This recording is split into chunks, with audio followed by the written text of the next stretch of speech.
Okay, we're going to call this meeting to This order. meeting is being recorded. Lyon County Board of County Commissioners, Thursday, April 7th, 2022, 9 a.m. Today's agenda action will be taken on all items unless otherwise noted. No action will be taken on any item until it is properly agendized. To avoid meeting disruptions, please place cell phones and beepers in the silent mode or turn them off during the meeting. The board reserves the right to take items in a different order to accomplish business in the most efficient manner. Items may be combined for consideration and items may be pulled or removed from the agenda at any time. We've already been requested to pull item 7A. Restrictions on comments by the general public. Any such restrictions must be reasonable and may restrict the time, place, and manner of the comments, but may not restrict comments based on viewpoint. Board of County Commissioners convening as other boards. Members of the Board of County Commissioners also serve as the Liquor Board, Central Lyon Vector Control District Board, Mason Valley Improvement District Board, the Silver Springs General Improvement District Board, and during this meeting may convene as any of those boards as indicated on this or separately posted agenda. This meeting may break between 11:30 and 1:30 for lunch. Roll call. Let the record show all commissioners are present in chambers today. Today, we're going to have the invocation given by Betty Weiser of the United Methodist Church.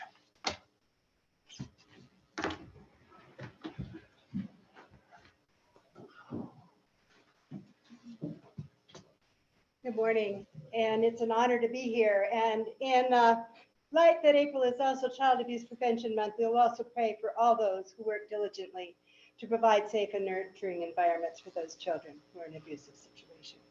So let us be in an attitude of prayer. Gracious and loving God, as we take a brief pause to ready our minds for the business of the day, it is a good time to give thanks for this glorious day and the joy of spring that we see bursting out all around us. It is good to be able to gather together this morning for the good of the citizens of Lyon County, and we ask that you bless all those who are here and the work that they are tasked with this morning. We ask for your gracious guidance today in all that is brought before this body. And I pray that you grant our commissioners and staff wisdom to govern with fairness, the ability to work together in harmony even when there is honest disagreement, and personal peace and health in their lives and joy in their work. They spend so much time for the good of our communities. Creator and sustainer, lead and inspire each one of us to do our part to ensure the safe and nurturing environment is provided for all our children and young people. May your protection and grace surround those children who have been abused and give our leaders and workers the resources and visions to find ways to provide them with safe and loving environments. We pray that the decisions today will please you and will benefit those who live and work in our community and our county. We ask these things in all the holy names of God. Amen. Commissioner Hockaday. Begin. I pledge allegiance to the flag of the United States of America and to the republic for which it stands, one nation, under God, indivisible, with liberty and justice for all.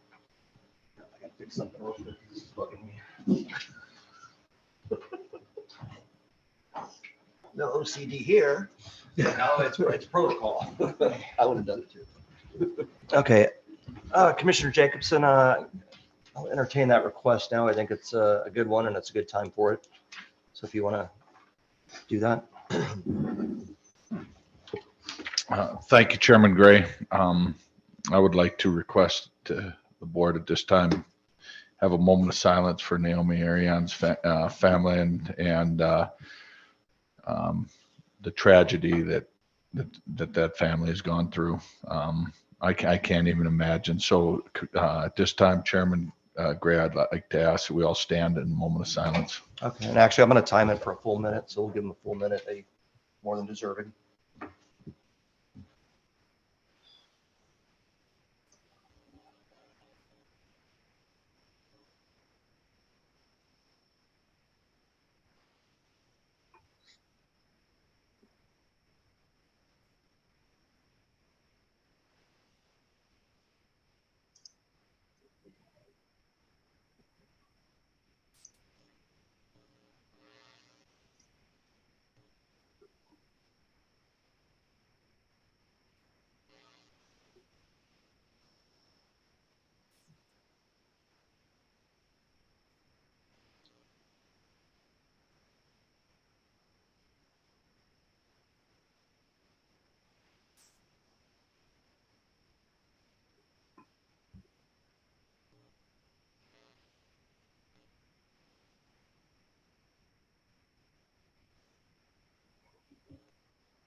Thank you, everyone. Yeah, I think my fellow commissioners will join me in saying that, the family of Naomi is in our thoughts and prayers. It's such a tragic, tragic waste of life, and we just pray that justice will be done. Moving on, at this point, we'll do public participation. No action will be taken on any items until it is properly agendized. It's anticipated that public participation will be held at this time, though it may be returned to at any time during the agenda. Citizens wishing to speak during public participation are asked to state their name for the record and will be limited to 3 minutes. The board will conduct public comment after discussion of each agenda item, but before the board takes any action. Afterwards, please print your name at the clerk's desk. Do we have any public comment in the chambers or on Zoom for items not on the agenda?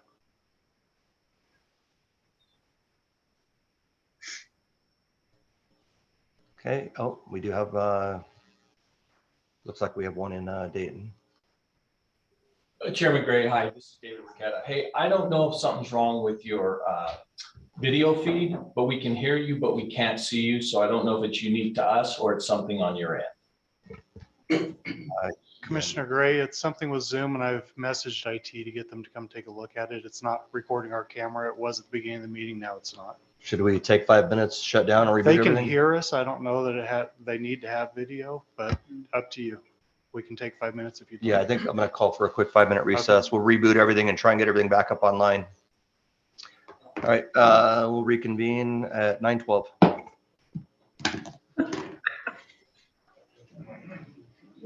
For the break, I forgot. Well, you know what? Oh, no, we had to do it before. We take a break. Figure something.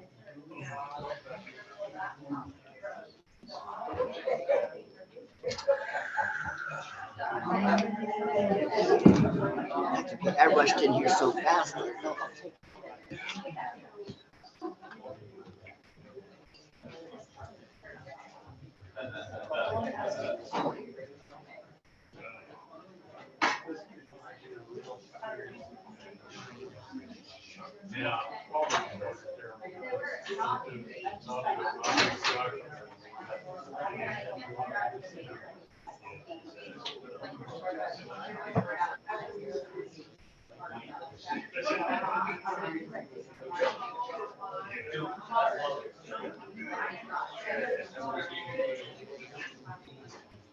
More fun if we were motorcycle riding right I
don't want to be too late. I don't want to get my head smacked.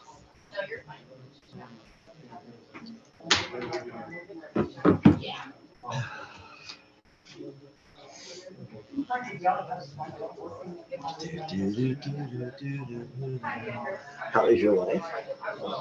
She's fine, Scotty, working out with the gym. Well, she's dealing with different issues than she had to deal with. No.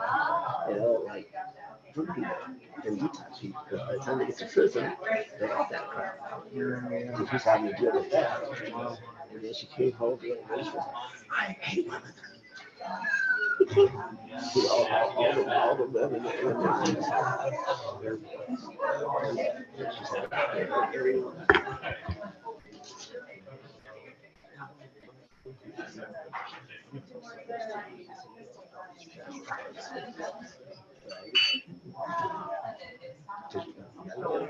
you gotta give it to them.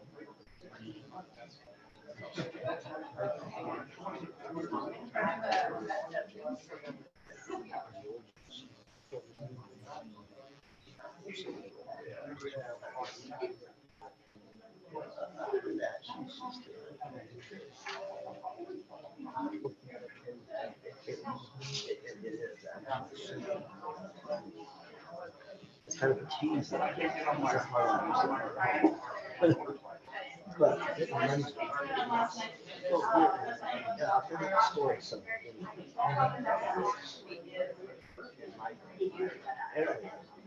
when we first moved in, you couldn't store it like you can get back out. Now it is. But the way my house is run, I can't get it back up without ripping my roof off. So I was gonna have to find a place to store it. So I it wasn't, I put it on my list and stuff. This all capped in. So they called me.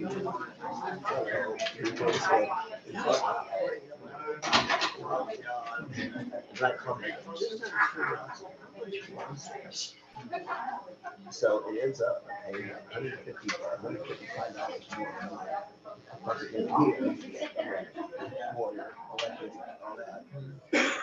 Propane's at least. Then I would be just putting it in a shed. And plus, by the time we are able to take it out, we're gonna have some electric down. Oh yeah. So I've been fixing it. I've had a couple of weeks. I got feds and but yeah, it is.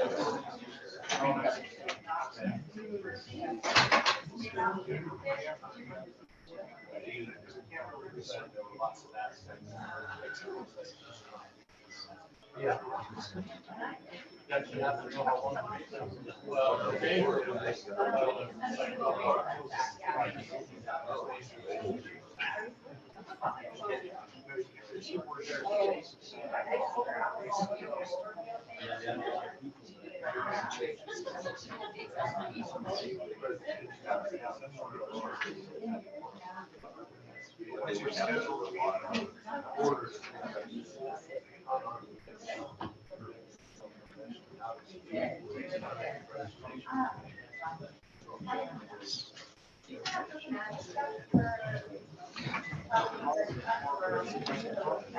They're still working on the issue, folks.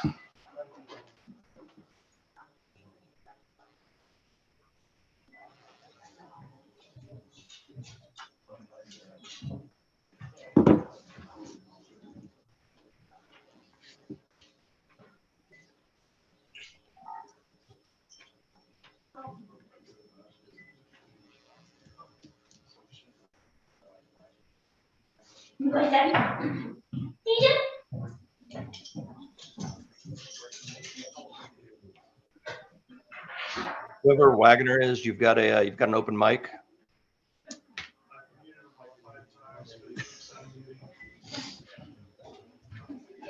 Can we remove him from the meeting?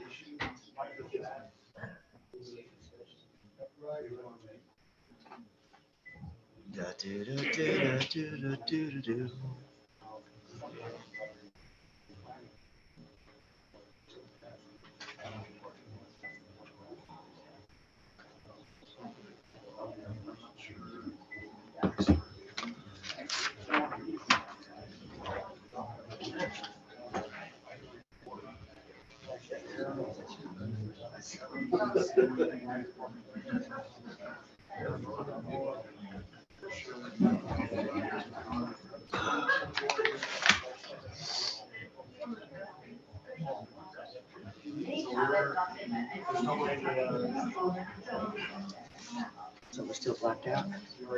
Yeah.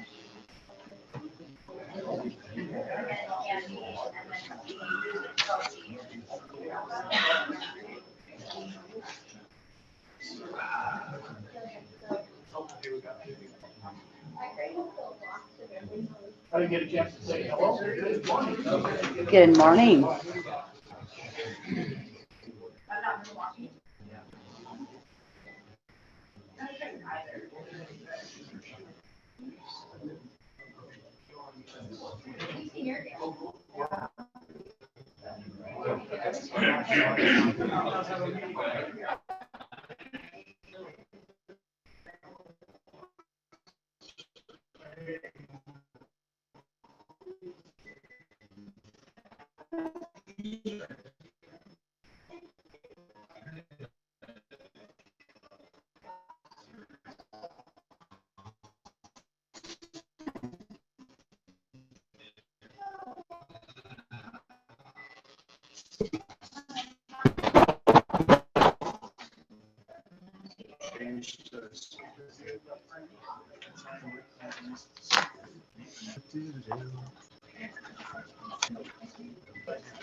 Well, we've got the video.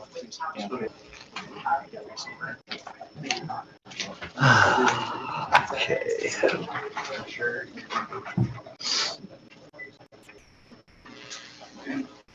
Thank you.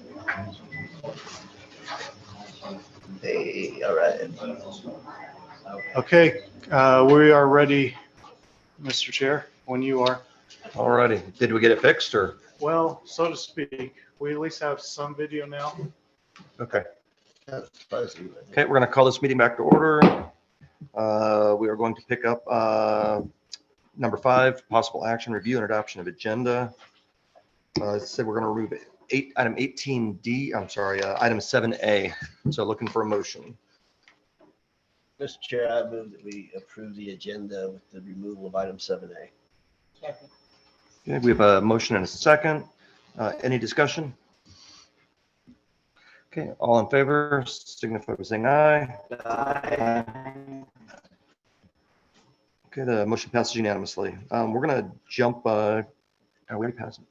No, we're not. Okay, so we're going to jump to item number 8, commissioners and county manager reports. We do have a time certain, 9:30, and we'll get back to that one at 9:30. So we'll start with Commissioner Hockaday. Am I right? Thank you, Chairman Gray. Just a few comments here about things that have gone on the last couple of weeks. I wanted to thank Doug Homestead for all the help on several areas in District 5 and projects and issues. Also, I had requested information from him basically on the fertilizer and weed killer. I just thought I'd bring that up again because I did check on that. When I bought my own, it's gone up triple from $40 a container to $120, and that was on sale. So I can see why we are paying extra for fertilizer and weed killer for our parks. Also, Dustin Holman did extremely fast work on the Pete Hendricks backup information. I'm very thankful for that. He did excellent job in giving us a lot of information on what's going on with Pete Hendricks and Bybee. Last, in inspecting the jail, the place looks really good. And I want to compliment the Sheriff's Department for making sure that our county jail is actually used as an example for many other county jails for cleanliness and food and the way things are processed throughout the day for the inmates. And that's all I have. Thank you. Commissioner Anderson. Thank you, Mr. Chair. Just a couple of items briefly. Last Friday, April 1st, I was happy to assist Ms. Holmes in planting some pinwheels out at our park in Dayton for Child Abuse Prevention Month. Also attended the NACO, the Nevada NACO Public Lands and Natural Resources Committee meeting on the 25th of March. NACO has submitted comments regarding the Endangered Species Act regulations, the proposed changes, and also on the waters of the United States. There was several information regarding proposed withdrawals for military and NASA. I understand there was a meeting of the IEC on 4/4 regarding the Fallon complex. So hopefully we'll hear from one of our committee members on that. NASA denied Nye County's request to be a cooperating agency on the withdrawal down there. I understand that Congressman Amodei has said, well, he wants to be a cooperating agency. He wants them to turn him down. So we'll see what happens there. Also attended the Dayton Regional Advisory Board meeting last night via Zoom. And as always, want to thank all of our members of our Citizens Advisory Boards for their input. And that's pretty much all I have at this point. Thank you. Thank you, Commissioner Henderson. Commissioner Keller. Just wanted to note my condolences to Mr. Wright for his loss. Our prayers have been with you, and she's going to be missed very much. But you know she's here with us in spirit today, sitting right next to you.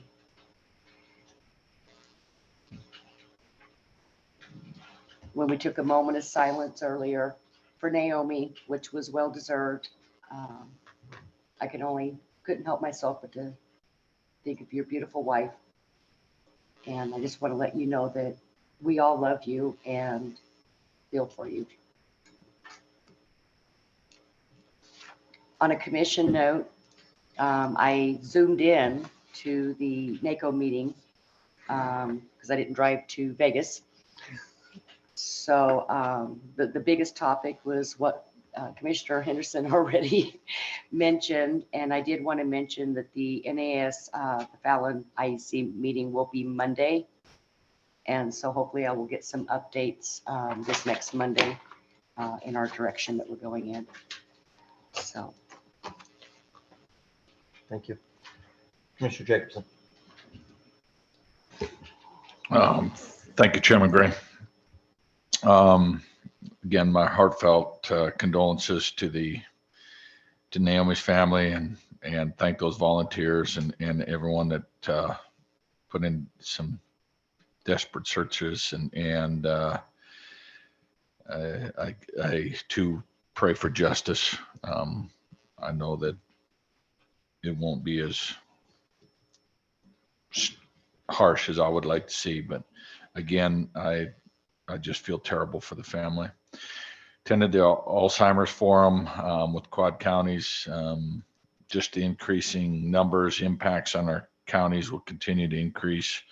Thought that was very informative time spent. Attended Fernley City Council meeting. I'd like to thank all the county personnel that was there last night. And I know that we'll see some of those presentations here today as well. But again, thank you for your time coming to Fernley. And then finally touch on what Commissioner Keller said with our good friend Russ. My thoughts and prayers are with you, buddy. So that was devastating here, and we sure think the world of you. Thank you, sir. And again, our condolences. That's all I have. Thank you. I attended the Dayton Advisory Board as well last night, along with Commissioner Henderson and the Mound House Advisory Board. Some of the usual issues in Mound House: traffic control, safety. And of course, they really would like to get some kind of community center going here soon, so they can have somewhere to meet, because they are quickly being moved out of the firehouse. It's getting really crowded in there. They're turning their current meeting area into more of a kitchen lounge area for the firefighters. I do want to say it's been a good couple of weeks for the Gray family since the last meeting, and I got to say this. I want to wish my daughter congratulations and her husband on their wedding.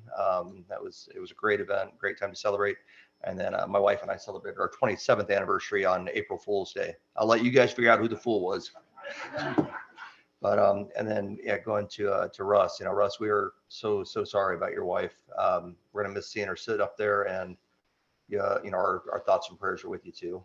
If you need anything, all you gotta do is holler. Okay. We've got about 5 minutes for the time certain. So anybody gonna give county manager report today? No? All right, we'll jump into the elected You officials don't want to report. fake it? Come on, you can fake it till you make it. Item 9A, we'll go with, anybody want to present the Canal Township Justice Court statistics? Anybody available for that? Okay, 9B, anybody for the Dayton Township Justice Court statistics? All right, any appointed officials? Did you actually Did I miss? ask for elected officials? I guess I didn't. I apologize. I skipped right over it. So we'll go to elected officials. So we got the sheriff, we got Mr. Rye.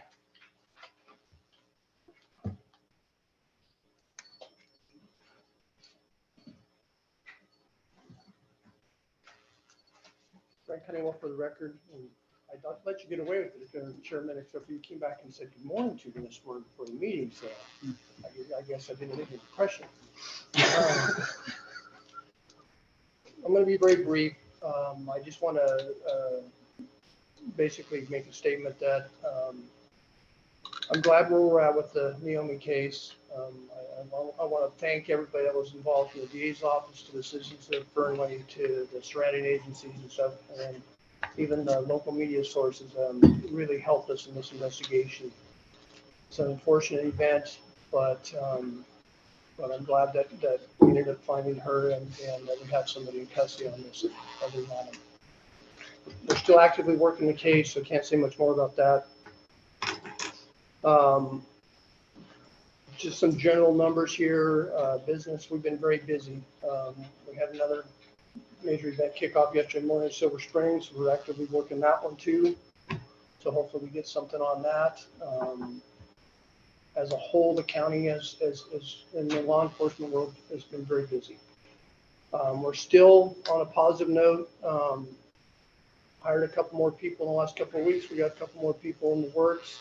So we're still actively recruiting and trying to get more people on board. And hopefully here in the next few weeks, we get a couple more on. So other than that, that's about all I have, unless you guys got questions for me. I don't, sir. Any other commissioners? I just, we sent 5 people to post. Are all 5 still in? All 5 are still in. Super. Thank you. So, in the middle of May, those guys will be graduating. 3 of them are going to come straight back and go to work. 2 of them have to go through our training process, but all 5 of them are still in there. One of them's coming back in a sling, but he's still in. What the other guy look like? He was in a big fancy padded suit, so he didn't get hurt. But no, we're still moving forward with that. So, and then we got another 4 going in July. So, This is a side note. Can you let us know when those graduations are? So if we can attend them, we can. yeah, no, I don't know the time yet. I have the date, but Bless you. once you get the time confirmed, I'll send it to you guys. Thanks. Do appreciate it, sir. Mr. Rye, you got anything for us, sir? I don't. Okay, and we are at 9:30, so we'll go to the 9:30 time certain now. For possible action, presentation and proclamation declaring April 2022 as Child Abuse Prevention Month in Lyon County.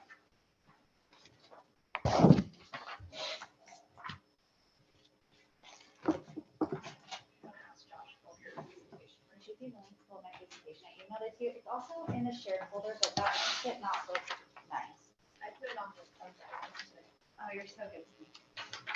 All the, and while Josh is doing all that technical stuff, I'll give you guys more ribbons for the year. No windmills this year. So I'll get to that. we put But them I up on the mean, fence. we planted them because usually we try to get to you guys before we do our pinwheel planting. And we planted them all.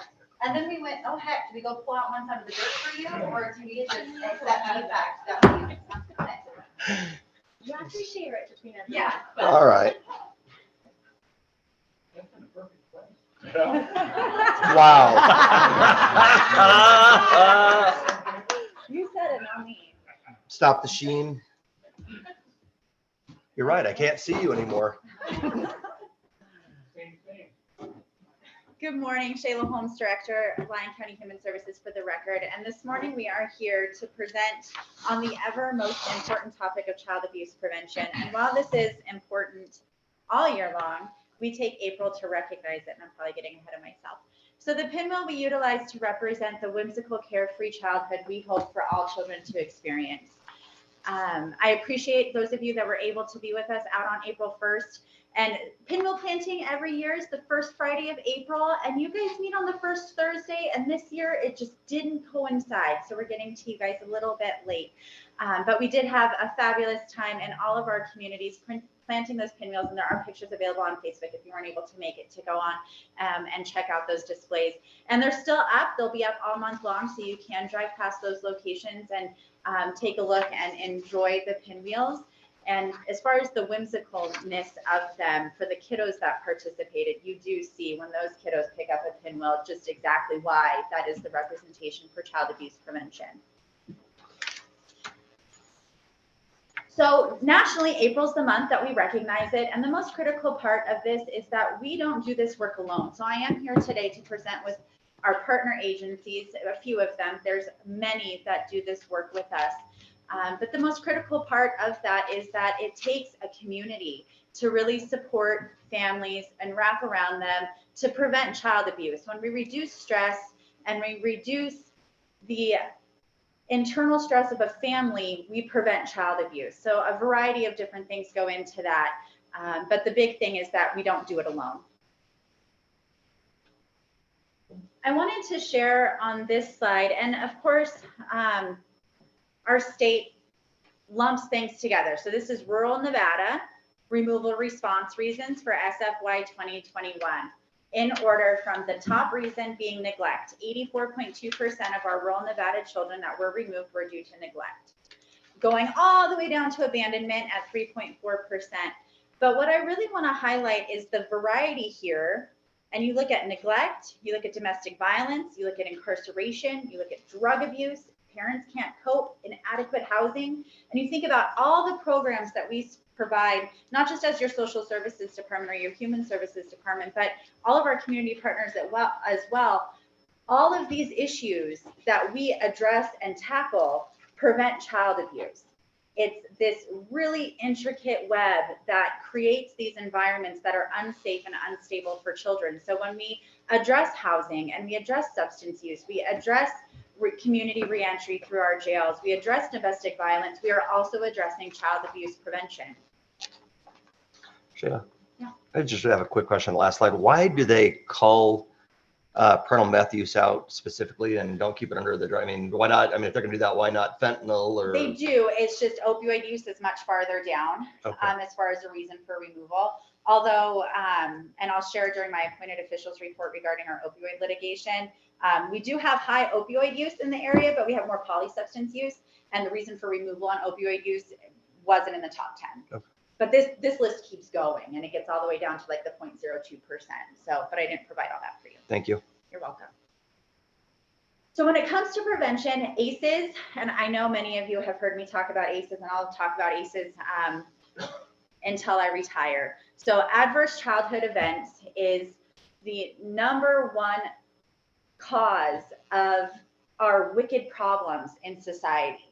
Almost everything can be traced back to adverse childhood events, and this research has stood the test of time. So for every compounded adverse event that a child experienced within the 10 questions that they ask on that research study, you have exacerbated outcomes as an adult. So if you've experienced 3 or more adverse childhood events, you are far more likely to suffer chronic health conditions, chronic depression, substance use. You're far more likely to be a victim of a crime. The outcomes as an adult from adverse childhood events cost our communities tons of money.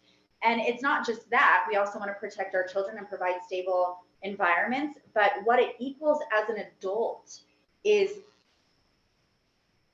spanning a lifetime as far as what it comes to how we provide those children as they grow up and what we need to intervene further on. So intervening at the youngest age and preventing them altogether is the best way to go.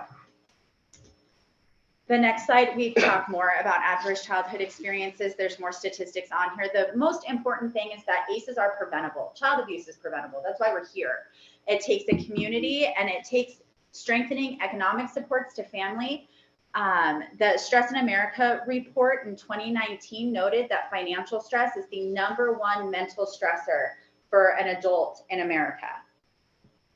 And what that equals to a family is internal stress, and that makes parents who can't cope well, and that in turn equals perhaps some adverse childhood events that are occurring. So if we can strengthen economic supports to families, we can really reduce ACEs. And if we can promote social norms that create conditions where violence does not occur, supporting families and wrapping around families that seem stressed or are starting to show signs of not being able to cope well, if we can get to them, address it, and say parenting's hard. The minute a baby is born, parenting is hard, and we've got supports for you. So if we can do that as early on as possible, we can prevent child abuse. And it ensures a strong start for children and their caregivers. A really important thing to note is that new research or current research, so we believe in ACEs. ACEs has been time tested, right?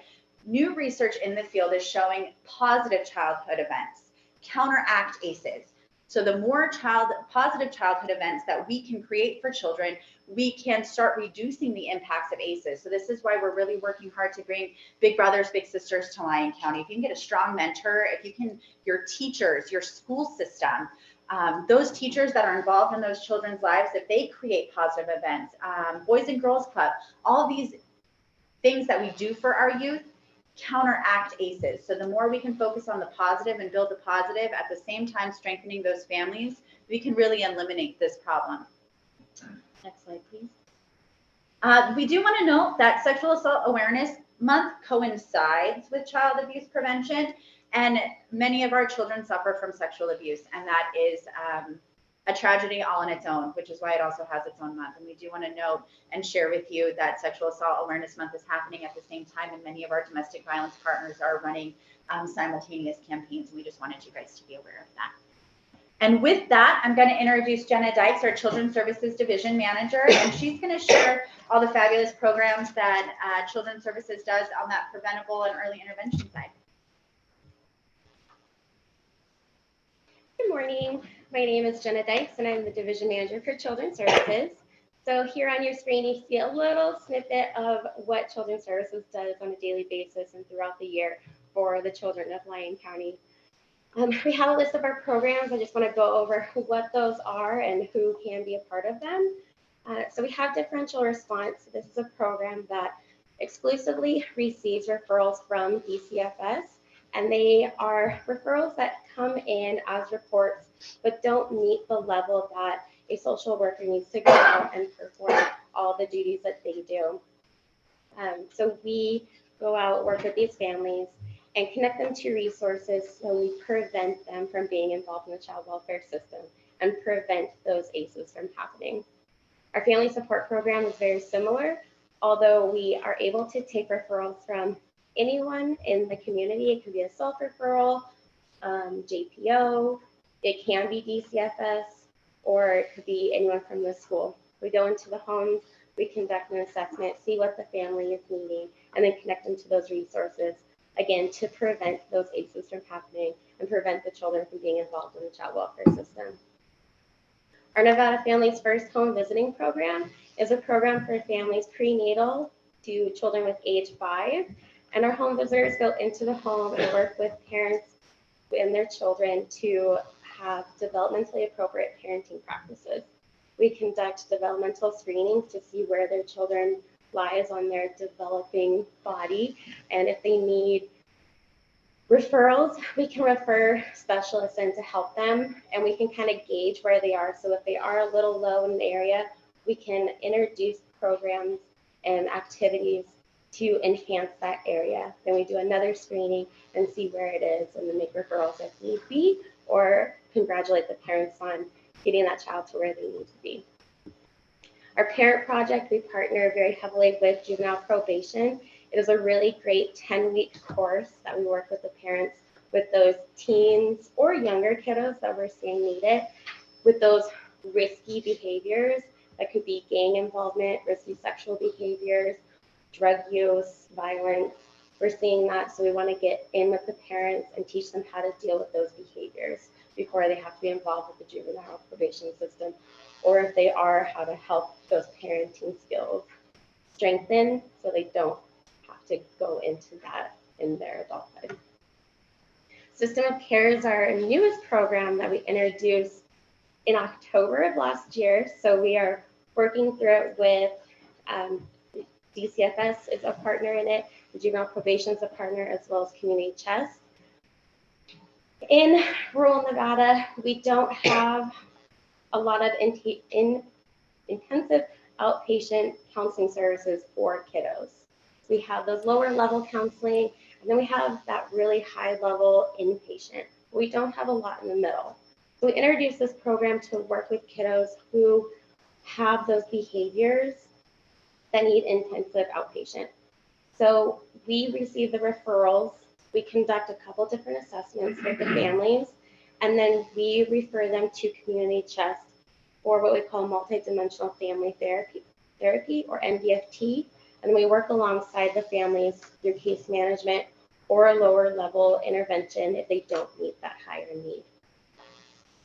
Women, Infant, and Children, or WIC, is a supplemental nutrition program. So if families are not able to provide the nutrition that their kiddos need, whether it be formula, fruits, vegetables, whole grains, WIC is able to provide benefits to those families so their children can have healthy meal options. We also provide breastfeeding education for pregnant moms and breastfeeding moms, partial breastfeeding moms, so they have that support. Breastfeeding is not easy, and having that support for moms and kiddos is really important. We have free parenting classes throughout the county. We use a evidence-based curriculum called Active Parenting, and it ranges from kiddos 0 to 17. It's not as intensive as parent project, but kind of like the lower level for those families to learn those parenting techniques and strengthen them while they're dealing with the parent. Because as Sheila said, the moment a baby comes out, parenting is hard. And then we have Cribs for Kids. This is a quick 1 hour little class that we perform for parents, and then they get a free pack and play to provide a safe place for their baby to sleep, because putting their baby to sleep is really important that we are doing it correctly.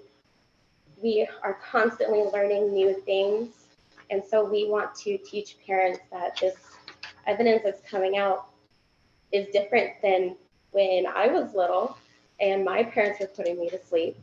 So we want to show them the new research and the new knowledge that we have and give them a free, safe space for their baby to sleep.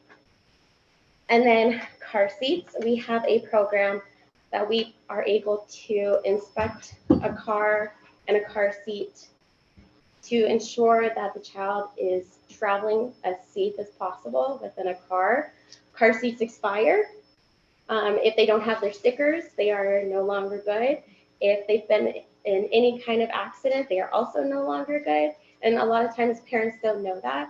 So if they have a seat that isn't appropriate for their child, we are able to provide them with a new car seat that is appropriate, and they are not worried about their child traveling in a car unsafely.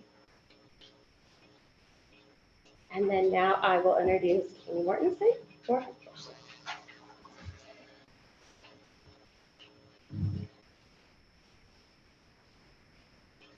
Good morning. Candy Mortensen with the Division of Child and Family Services. I'm a social work supervisor. I've been with the state for 25 years and a resident of Lyon County for that same amount of time. Just wanted to touch base. I know there's a few new faces here since we were here in person the last time, which was in 2019. So, but I just want to talk a little bit about what our agency does. We do all of the child protection services for Lyon County.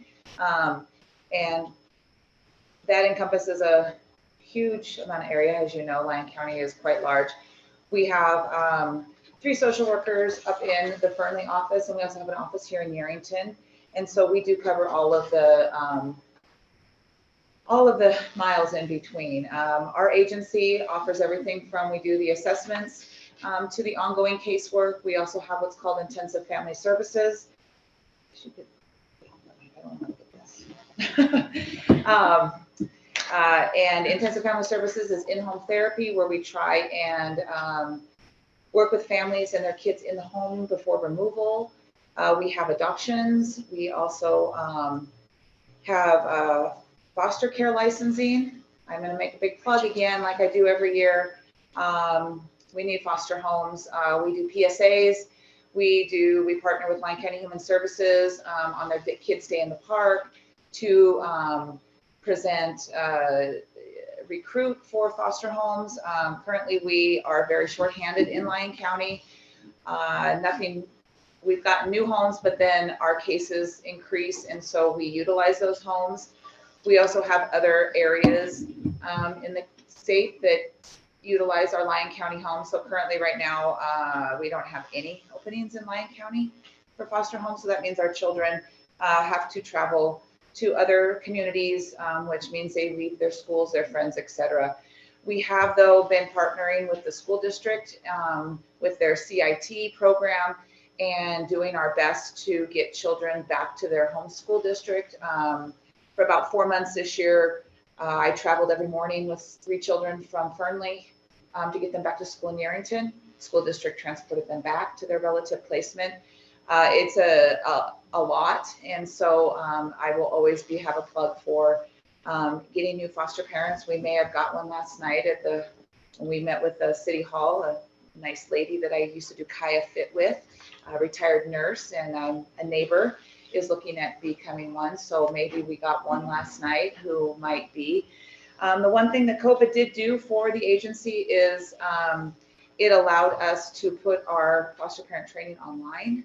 So we are able to get more families who it makes it more convenient than having to give up a whole weekend to go sit in the classroom. They can do it online. We try and make it work during the week also, and we're able to offer a lot more classes because of it being online. So again, just you may be hearing more PSAs and those kind of things that we really need the recruitment for foster parents. I already went over that. See, last night our slides didn't work, so I had to go from the cusp. And so again, there's my foster parent recruitment pledge, but again, we are seeing a lot of cases, and they're more difficult, I should say. They rise to the level of more severe abuse and neglect. We've had children die. And so we really work with Lyon County Human Services to try and do that preventative piece. And making, April Child Abuse Prevention Month makes it, hopefully bring it to the forefront so that everybody, knows that it's out there and it happens, unfortunately, and it is prevalent in our county. And I will now introduce Steve Rye, who's our district attorney, not our deputy.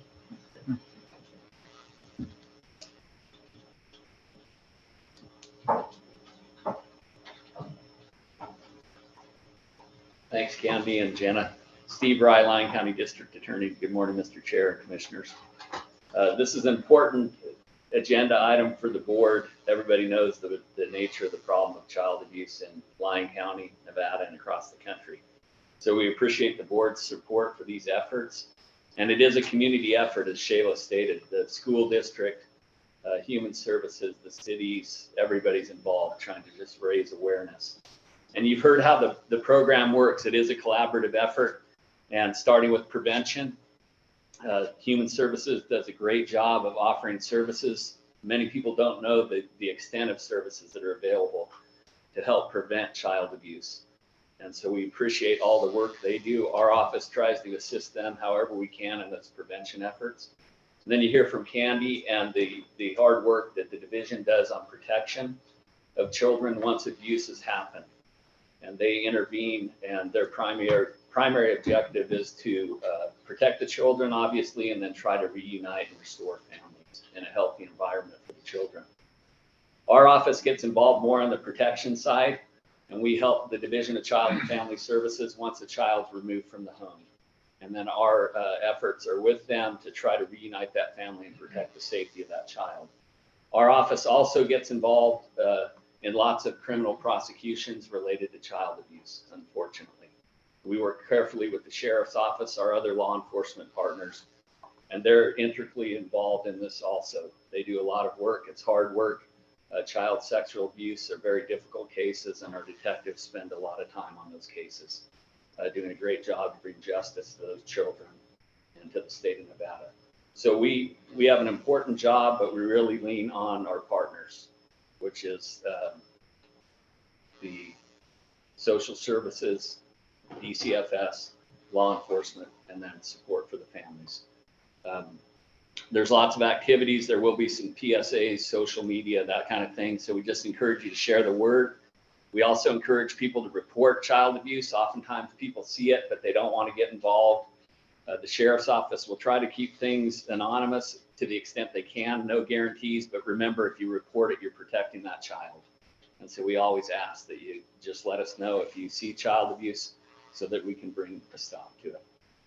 I want to give a shout out to Candy on the foster care situation. As she mentioned, there is a severe shortage in rural Nevada and Lyon County, and that results in having to split children and things when they're removed from the home. So we are pushing for more foster families. Next month is Foster Family Awareness Month, so we will be bringing back something next month also.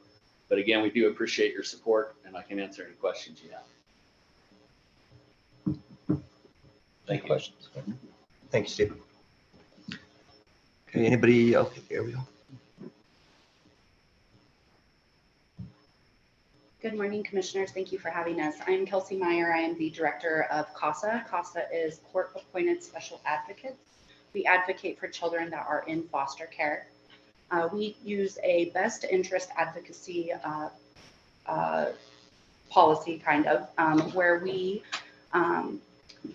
learn about the children. So anytime a child comes into foster care, we are appointed by our judicial judge to advocate for a child. And so we learn about that child,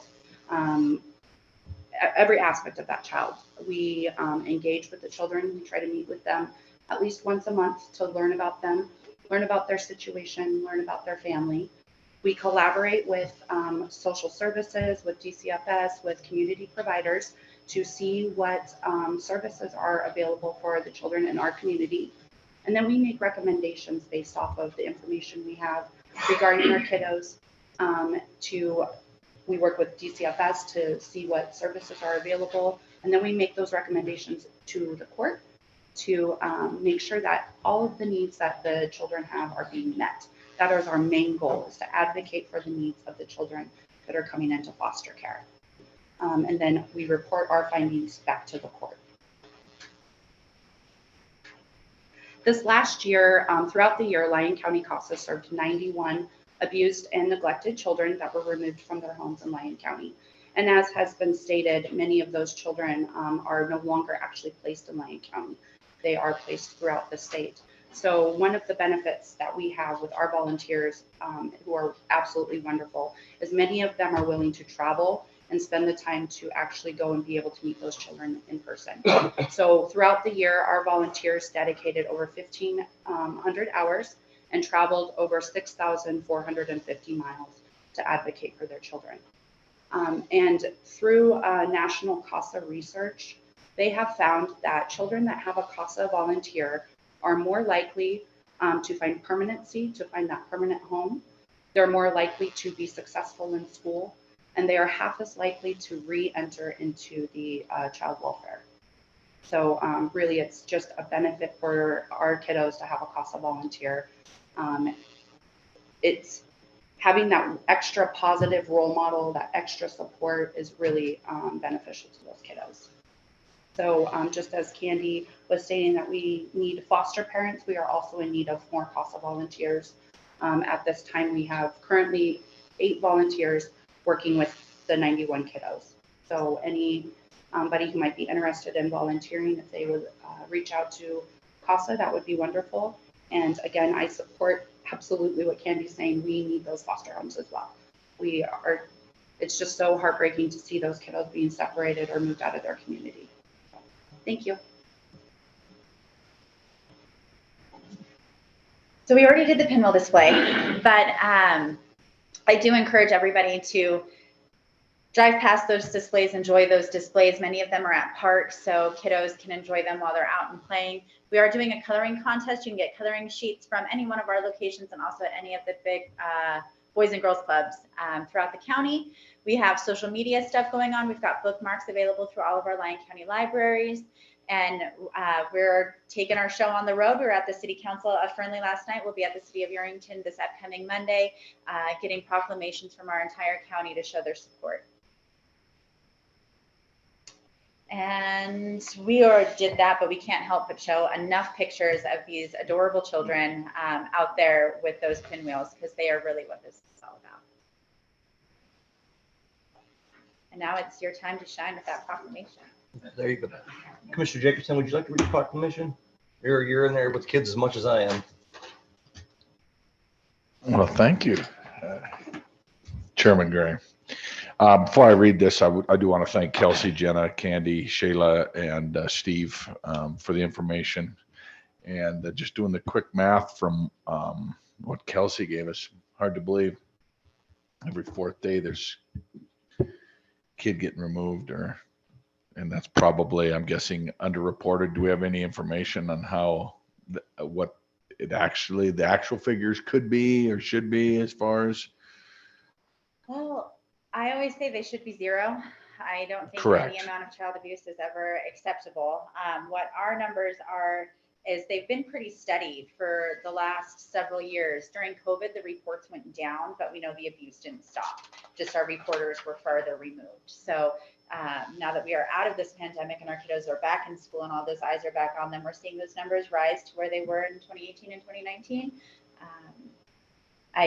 How many removals those are, I'm not too sure. We get the number of substantiated cases by quarter, but they don't always include removal stats.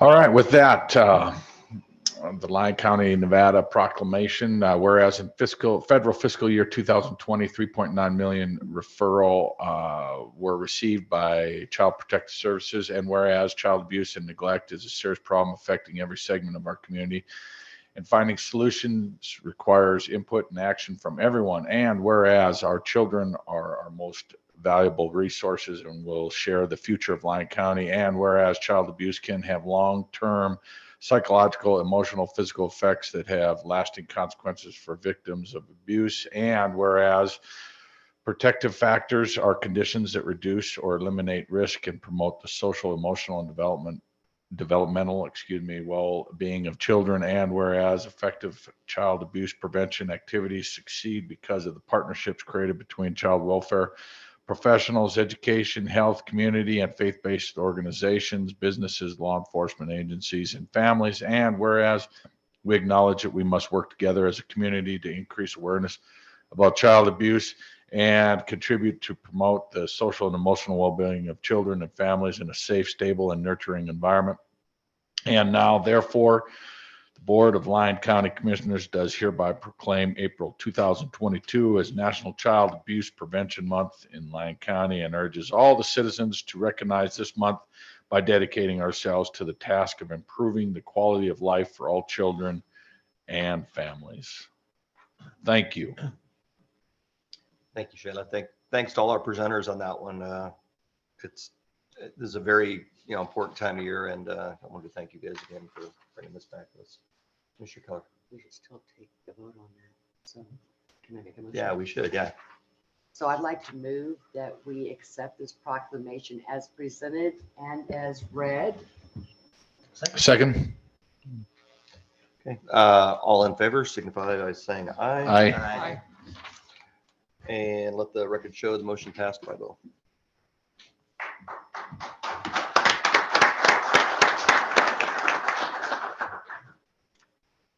Okay, at this time, what I'd like to do is finish up, no, actually, we did finish up the elected officials. So we're going to go to item 18D. Does anybody need to take a break or anything before we go to 18D? Yes. Yes, Oh, we're yes. jumping to 18D? We're going to jump to 18D, yes. Oh, then yeah. Okay, no, I just want to check in. Yeah, I thought we were, Okay. didn't realize we weren't doing the consent agenda and stuff first. Are the bars open? You said D, so The that's gonna be a long one. planning, yes. Yep, Yeah. we got D as in dog. D as in dog. Yeah. Okay. So we got a lot of Yes, people down quick there. break. If So- we're gonna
are off. If not, you get to donate $5 to Boys and Girls Club.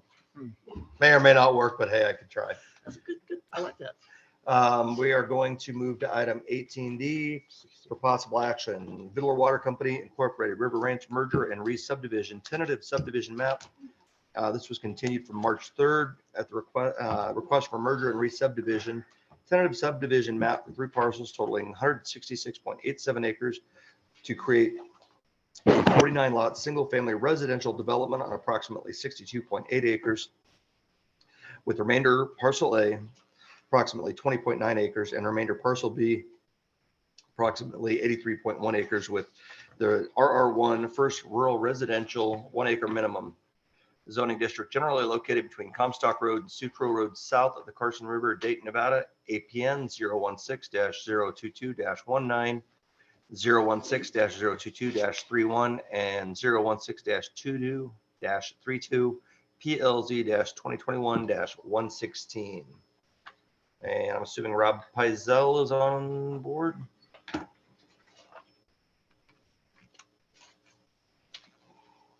Rob, you presenting this one? Yes, I am. Thank you. For the record, Rob Pizell, Senior Planner. Just a quick presentation. Hopefully you're seeing my screen. I apologize. I brought up the wrong one.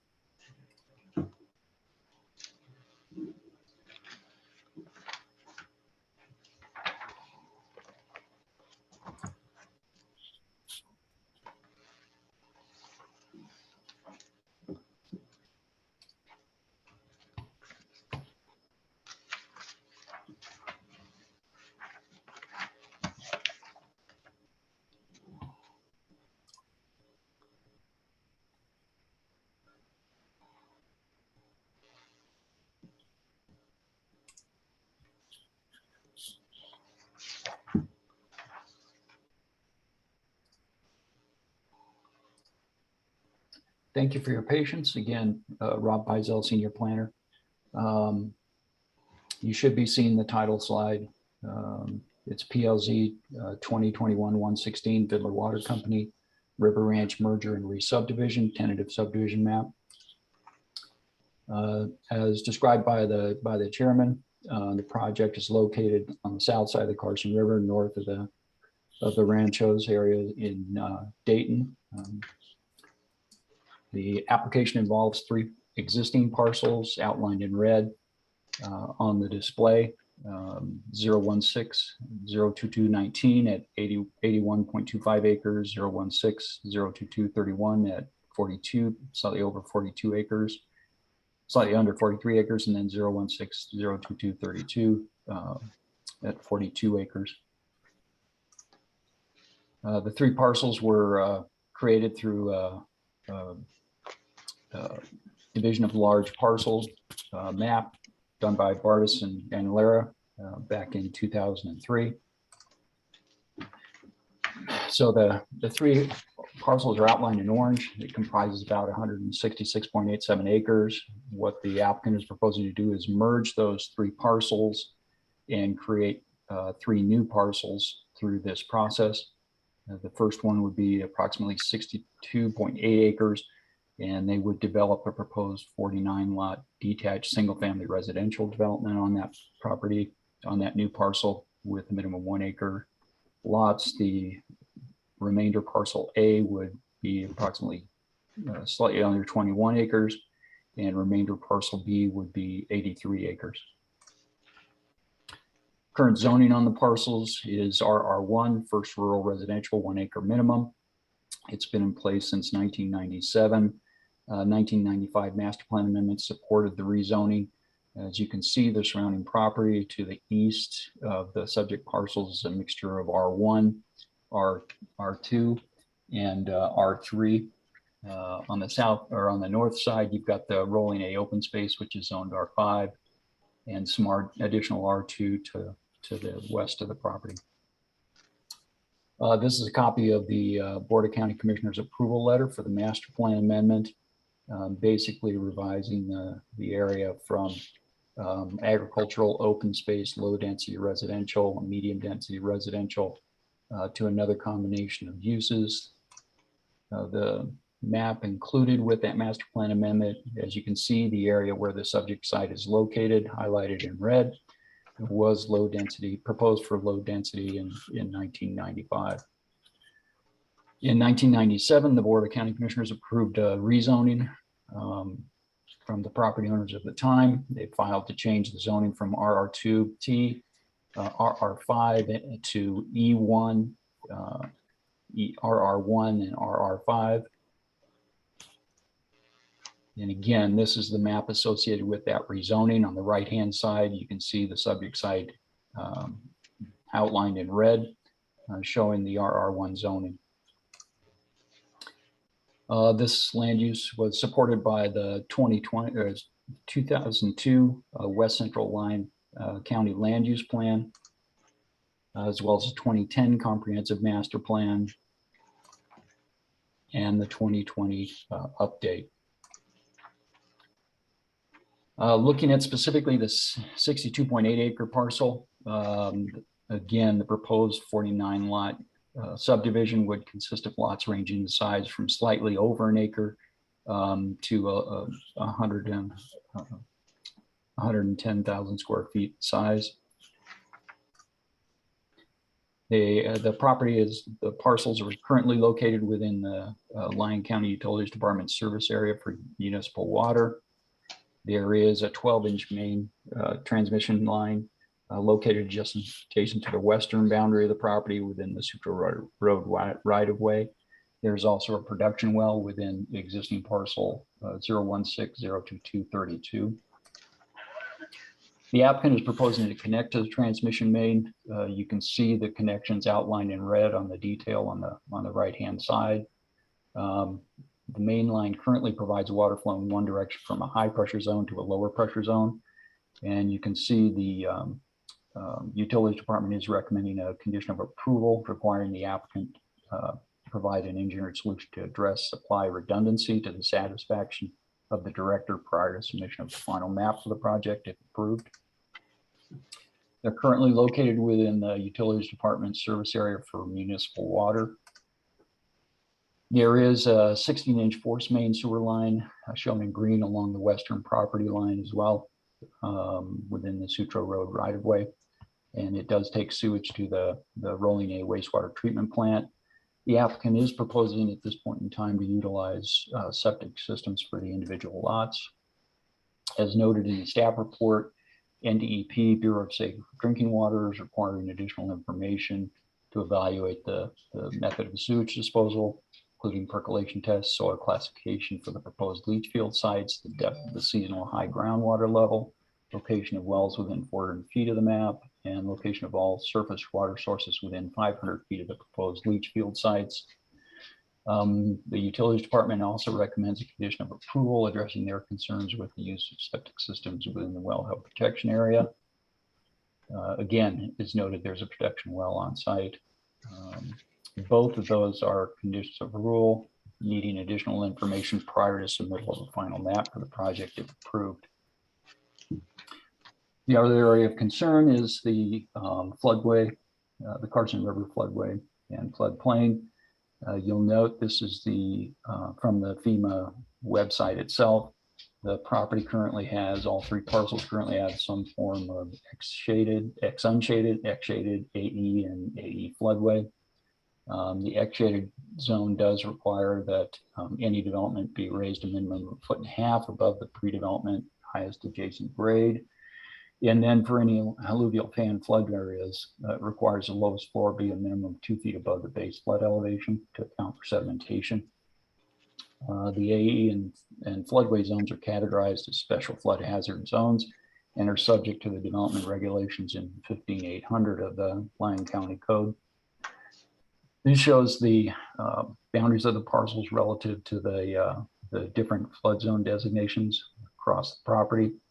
You can see the hatched is the floodway itself. The AE zone is in the light blue, and the X shaded zone is in the ochre light yellow color. The X unshaded zone is uncolored.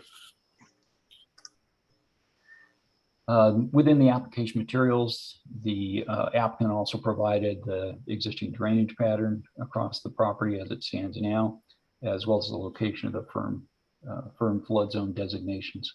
Again, we tried to match that, showing the crosshatch area as the floodway itself, the light blue areas being the AE zone, and the light yellow colored being the shaded X zone. Included is a H&H letter from the project engineer. You'll note highlighted, they are stating that that portion of the lots, I believe it's 16 through 27, that have a portion of the properties located within the AE zone. Those areas will not be disturbed. The sole exception would be the two retention sediment ponds. Those are shown outlined in red on the northern portion of the detail. We do want to point out this did go before the Dayton Regional Advisory Board on February 2nd. The board voted 4-0 to recommend forward recommendation of approval.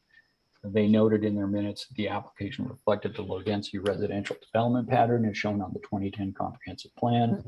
It was consistent with the rural character designation and consistent with the Dayton roadway network, which is identified in the master plan. On February 8th, the Planning Commission, after a motion to approve failed, did vote 7-0 to forward a recommendation of denial. They cited the lack of a traffic analysis for the project and mitigation measures for the increase in traffic, inadequate emergency access from the project site, and the lack of a suitable buffer between the proposed 1 acre lot and the existing 5 acre lots on the southern boundary. We currently, within Title 15, there is a requirement for a traffic report or study if the project is generate equal to or more than 500 average daily trips or 80 peak hour trips. This subdivision is anticipated to generate approximately 462 ADTs with a AM peak under that 80 hour, both in the AM and PM, based on the ITE trip generation manual. As such, a traffic study was not required as part of the application material submittal. We have also adopted a minimum level of service of D on county roads and at intersections. After the Planning Commission meeting, complaints regarding the amount of traffic and the levels of service at the intersections and speeding were investigated by the Road and Fleet Department. They laid traffic counters down on Comstock Road just north of Dayton Valley Road and on Dayton Valley Road just west of Comstock Roads for 72 hours between March 7th and March 10th. We had that information was then reviewed by a traffic engineer licensed in the state of Nevada. The results are shown on this slide. The current traffic within the Comstock Road generated by the existing development. It's an average of 41 vehicles per hour during the AM peak, an average of 50 vehicles during the PM peak. Average daily volume was 487 vehicles per day in both directions. The current traffic on East Dayton Valley Road generated by the existing development has an average of 85 vehicles during the AM peak, 94 during the PM peak, and an average daily volume of 1,013 vehicles per day. And again, that's a total in both directions. In looking at the roadway capacity analysis, it's based on the Transportation Research Board Highway Capacity Manual, Exhibit 1614. Basically, it's looking at the daily service volumes for the 2-lane roads with the currently existing development. And that column is outlined in purple, and the existing development plus the project, which is outlined in blue. The review concluded that the daily service volumes for the 2-lane roads to serve the area with the existing plus the project would function at a level better than a level of service D. In fact, it would function better than the level of service C. With regards to the current traffic speed, the counters did capture that information. With regards to the area of Dayton Valley Road, where the posted speed limit is 35 miles an hour, what was captured was the average speed was 44 miles per hour. Approximately 65% of the traffic exceeded the posted speed limit. 5.1% of the westbound traffic was traveling in excess of 55 miles an hour, and 2.14% of the eastbound traffic was traveling in excess of 55 miles an hour.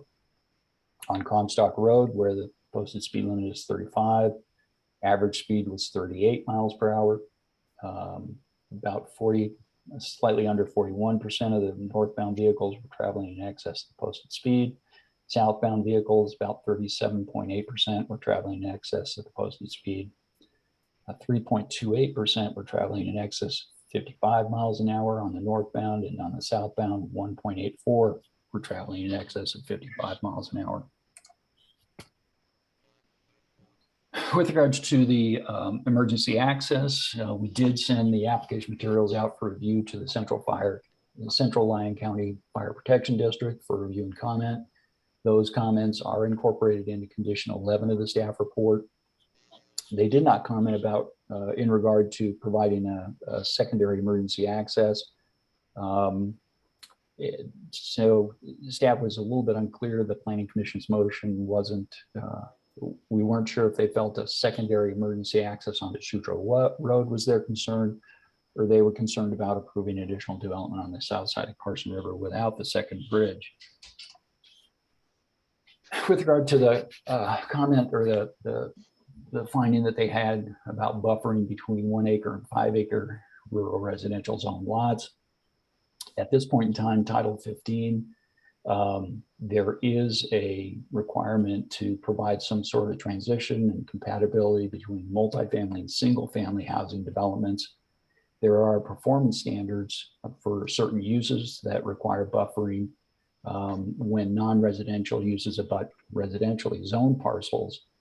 But Title 15 has no requirement for buffering density between different rural residential or different suburban residential, single family residential zoning districts. So we wanted to throw up as the final slide the tentative map findings, and we would note the staff report does include a review of each of these 13 findings. And with that, I will stop my presentation. We do have representatives from the property owner, and I believe that they have a presentation as well. Thank you, Mr. Pizzo. Before we get to the property representative, I do want to address the Planning Commission decision and the 3 findings that they had. I should say for the record, Andrew Haskin, Planning Community Development Director, sorry. And the findings that they listed, the 3 findings based on traffic study, and I know Rob touched on this, so bear with me, this might be redundant, but I do want to make sure that I get this on the record about those findings. On the traffic study, because the project doesn't generate enough average daily trips, we wouldn't require a traffic study for that. So we can't really use that as a reason for denial that they didn't provide it. Second, on the secondary access, as was presented, there was no comments received back from Central Lyon Fire, and they would be the agency responsible for the secondary access on that. And then third, on the buffer zone, I just want to reiterate what Mr. Pizell said. There's no requirement that a buffer zone be provided between 1 and 5 acre minimums. So that would not be an acceptable reason for denial as well. So I just want to throw that out there on the record. Thank you. Mr. Haskins, before you go, quick question on the traffic studies. I know that happened at Comstock and then East Dayton Valley Road. What about the effect on the one and only intersection in and out of that entire area? I mean, if you go through there in the morning, I would think this is a unique circumstance, but if you go through there in the morning or the afternoon, traffic is backed up at hazard levels in both directions on Highway 50. And, I would think that that would trigger something because, those additional daily trips, it's just going to make it worse.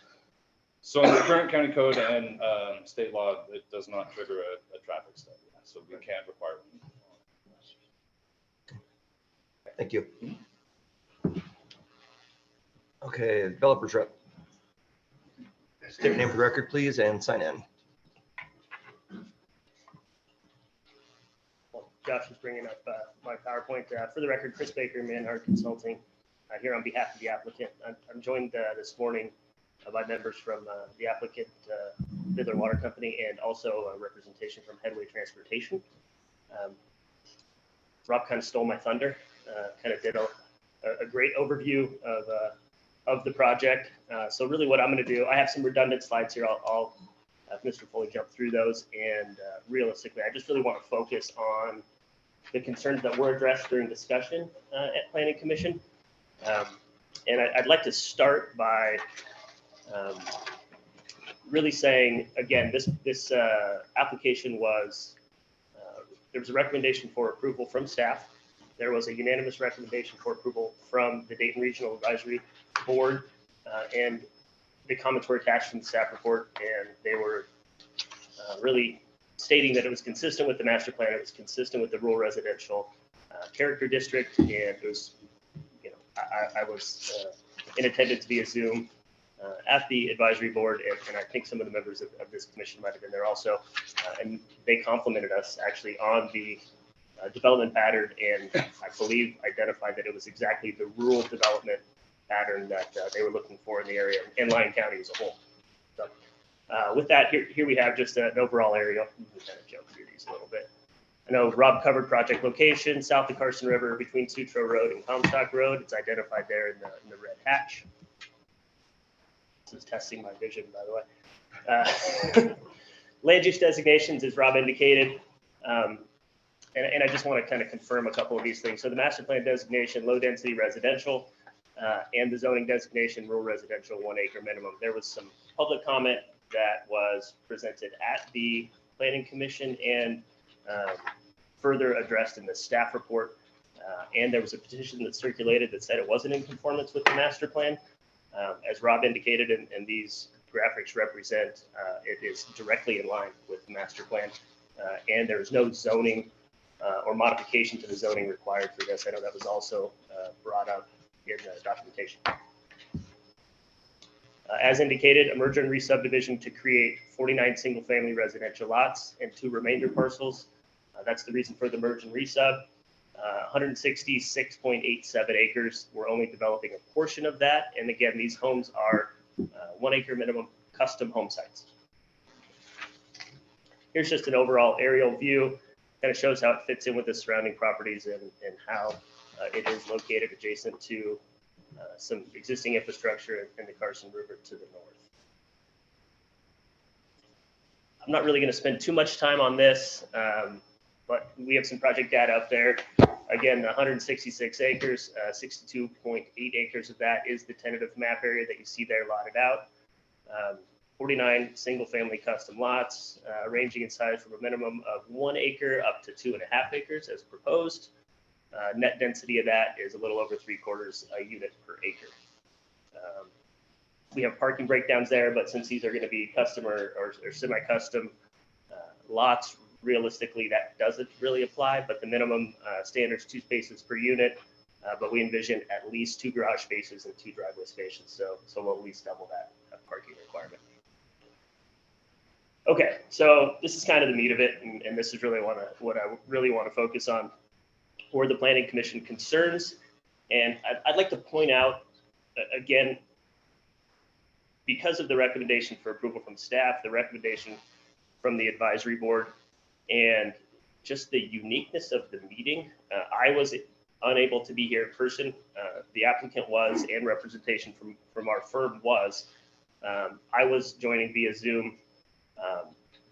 As indicated in Rob's report, there was a recommendation and a motion for approval and a second, and then that failed. What then happened was discussion after the public comment portion had closed, and that discussion really focused on traffic. Not coincidentally, in my opinion, there was a bridge, secondary bridge discussion, I believe, earlier in the week, because that was referenced quite a bit by the commissioners. And the discussion went into secondary access to the project from a macro level. There is actually secondary access provided along those looped water lines out to Sutro. So whether or not the discussion of secondary access immediately adjacent to the roadway networks really isn't up for discussion, because we are providing that. The secondary access was more on a regional level, and whether or not any development should be approved on this side of the river without a new bridge. So that's kind of where this kind of snowballed, in my opinion. And then obviously there were some very legitimate concerns about traffic on the local road networks from residents and members of the community that obviously the commission picked up on, and we wanted to make sure and address that. Unfortunately, as indicated, the project did not require a traffic study. So we didn't, even if we were able to, even though the public comment portion was closed, we didn't have the data.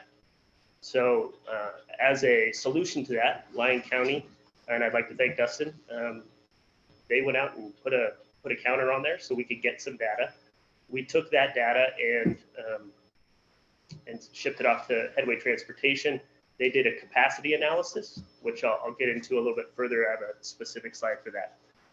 The other concern that came out during discussion was buffering along the southern boundary, which I'll get further into.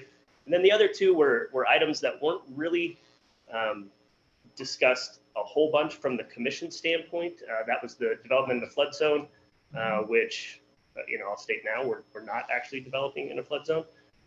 And then wellhead protection zone, which I'll get into a little bit later also.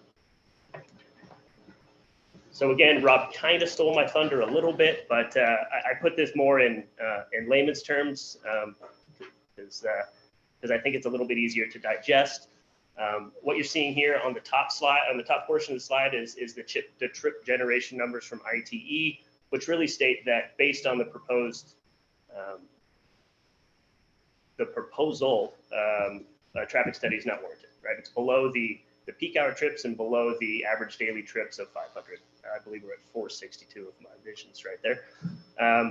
But the real thing is the roadway capacity now, right? So what we were able to identify with Lyon County going out and having the counts, what you see there with those two arrows is where the counter was located on Comstock Road and where the counter was located on Dayton Valley Road.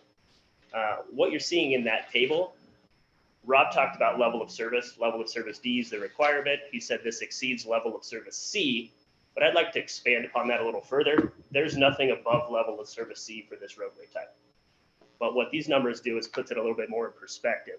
So Comstock Road, for example, the existing traffic on there, the capacity is actually only utilizing 3.6% of the roadway capacity. So every roadway has a design criteria, which is speed limit, roadway width, how many trips can it handle a day? In this case, only 3.6% of Comstock's being used. And Dayton Valley Road, only 7% of the roadway capacity is being used. That is current standards, right? That's actually what's happening now.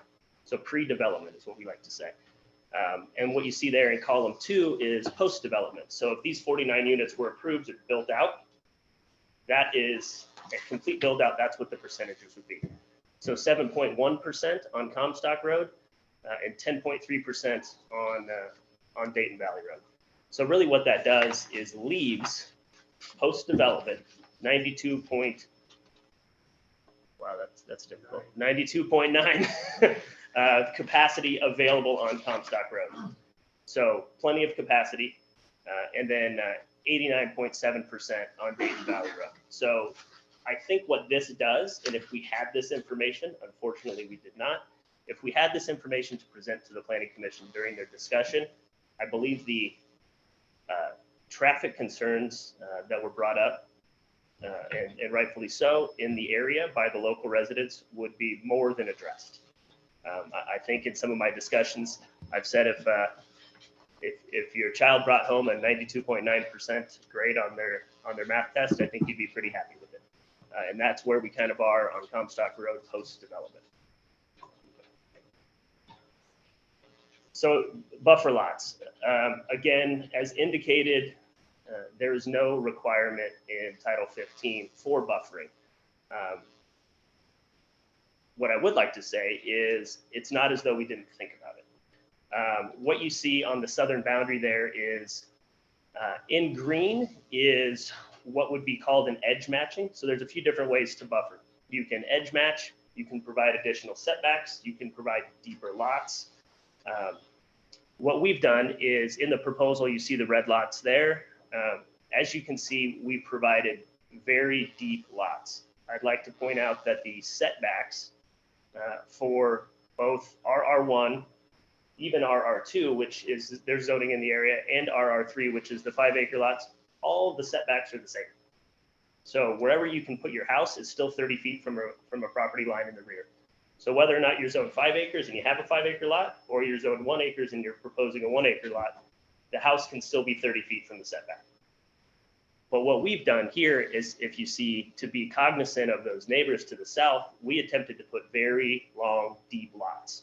And the scale sometimes gets missed when we're talking about this size of property. To put it in perspective, the lot there on the right side of your screen, you know, the first one that goes north and south, that lot is nearly 400 feet deep. I believe it's 380 feet deep. And for a little bit more context, right there at the bend of the road, which would be the shallowest lot, is still nearly 300 feet deep. I believe it's 276 foot deep. So because the size and scale of these lots, the actual distance kind of gets skewed a little bit. I'm sorry, can I interrupt for just a minute? I just got a message that I guess we're not screen sharing this with the Lakes building. They're not seeing the presentation. Commissioner Gray, hi, this is David Briquetta.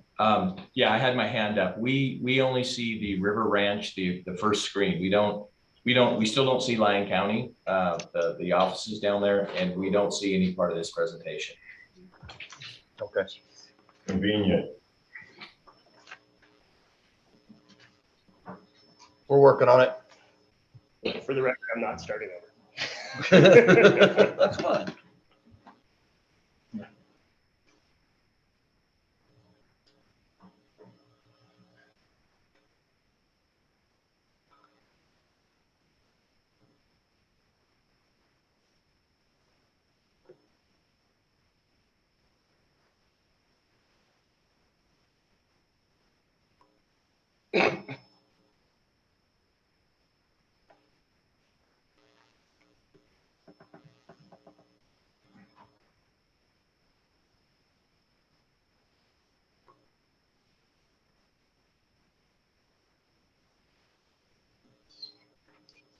We're testing your abilities today, aren't we? Great day for Jeff to be on vacation, right? He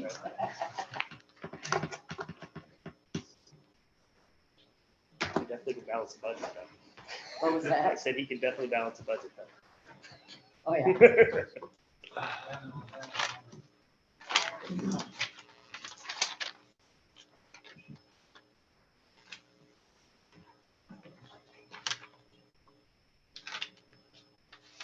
There we go.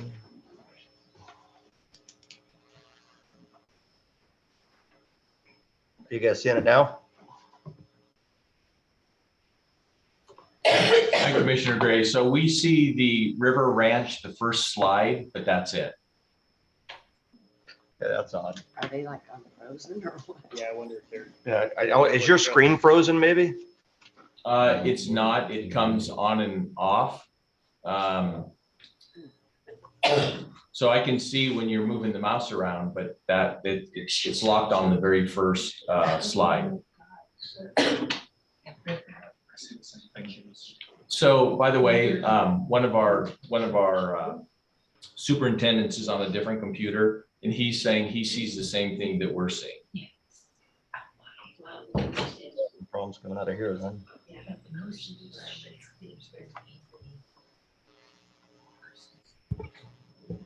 Is Rob Ludberg or Rob Pizell, I apologize, on there? Does he have the presentation you can share from his computer? Yeah, I should be showing it. Josh, do you see it? Are you on the wellhead protection zone? Not yet. Okay.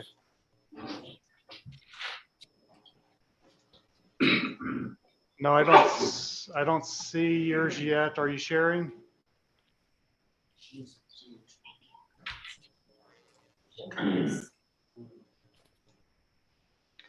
Technology is great when it works. I can see your screen now, Rob. Okay. Dave, can you see my screen? Yes, we can actually see the screen. It shows a screen titled buffered lots. Okay.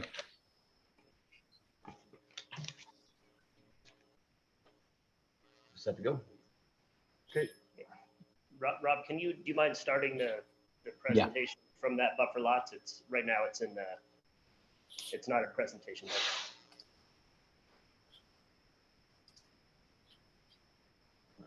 Are you now seeing flood zone? Yeah, no, I go back to buffer lots. The thing is, I don't believe it's in presentation zone or presentation mode. So we're seeing your whole screen, not just the slide.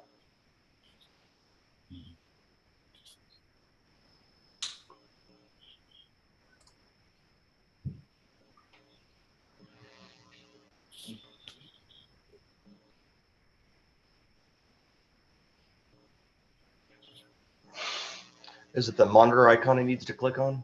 Is that the one he needs to? Could be. Well, now we are back to everybody again. Hi, Dave.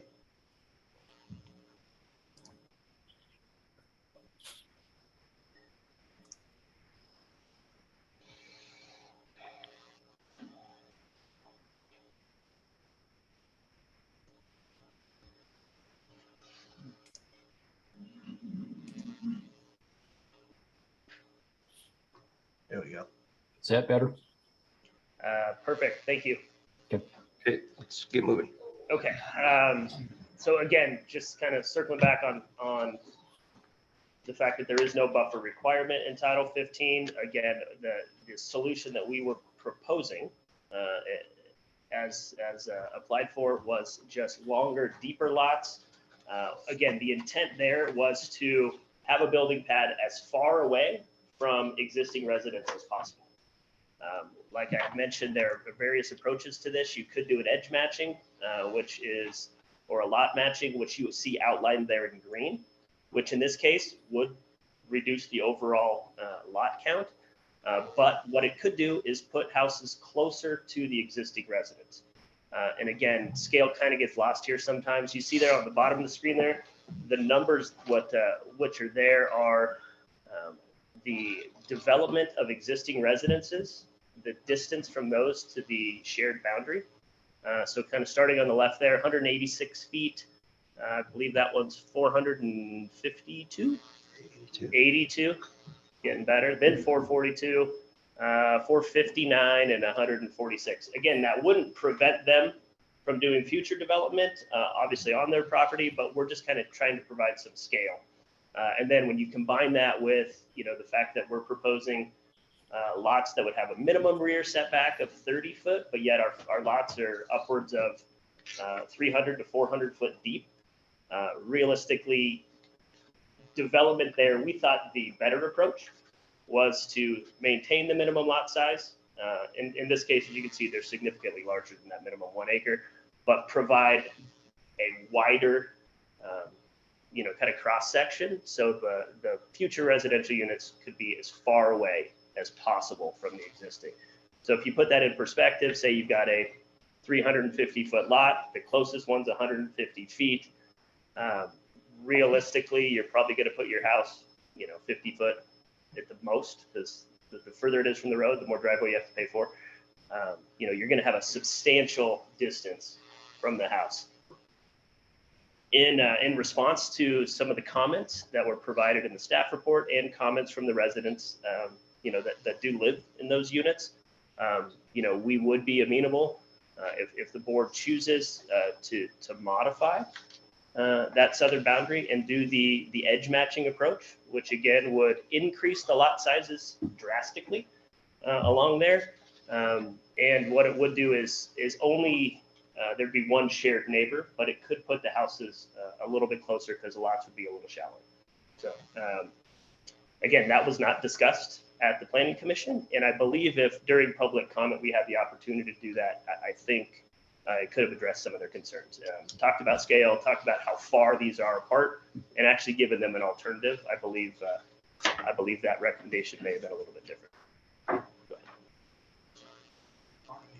Oh, Rob, there you go. Okay, Rob really touched on the flood zone. There were some comments in the materials in the staff report, and there was a little bit of discussion. What you see there is you have some dashed lines on the black and white map, and in the color display, it's really kind of a redundant of what Rob has talked about. But you see the shaded area in the color display, that's the floodway. The light blue or teal color is the AE zone, which that is 1% chance of flood. And then the orange is shaded zone X, which I'm sure you guys are familiar. Shaded zone X is you do have to bring the site up 1.5 foot above the base flood zone elevation. We are not proposing any development in the floodway or the AE zone, but so the shaded zone X, we are proposing to bring that up to have a few of the building pads 1 foot above the base flood elevation. This is by no means unique to this site. I know this commission sees this very regularly. To put it in context, across the River Park subdivision, nearly every house that is built is in shaded zone X. So it's very typical of the region and of Nevada in general. Rob, can we go back one slide? I've just got a quick question looking at this. Yes. And I don't know if you need a commissioner, as long as we're talking about flooding, I'm going to ask.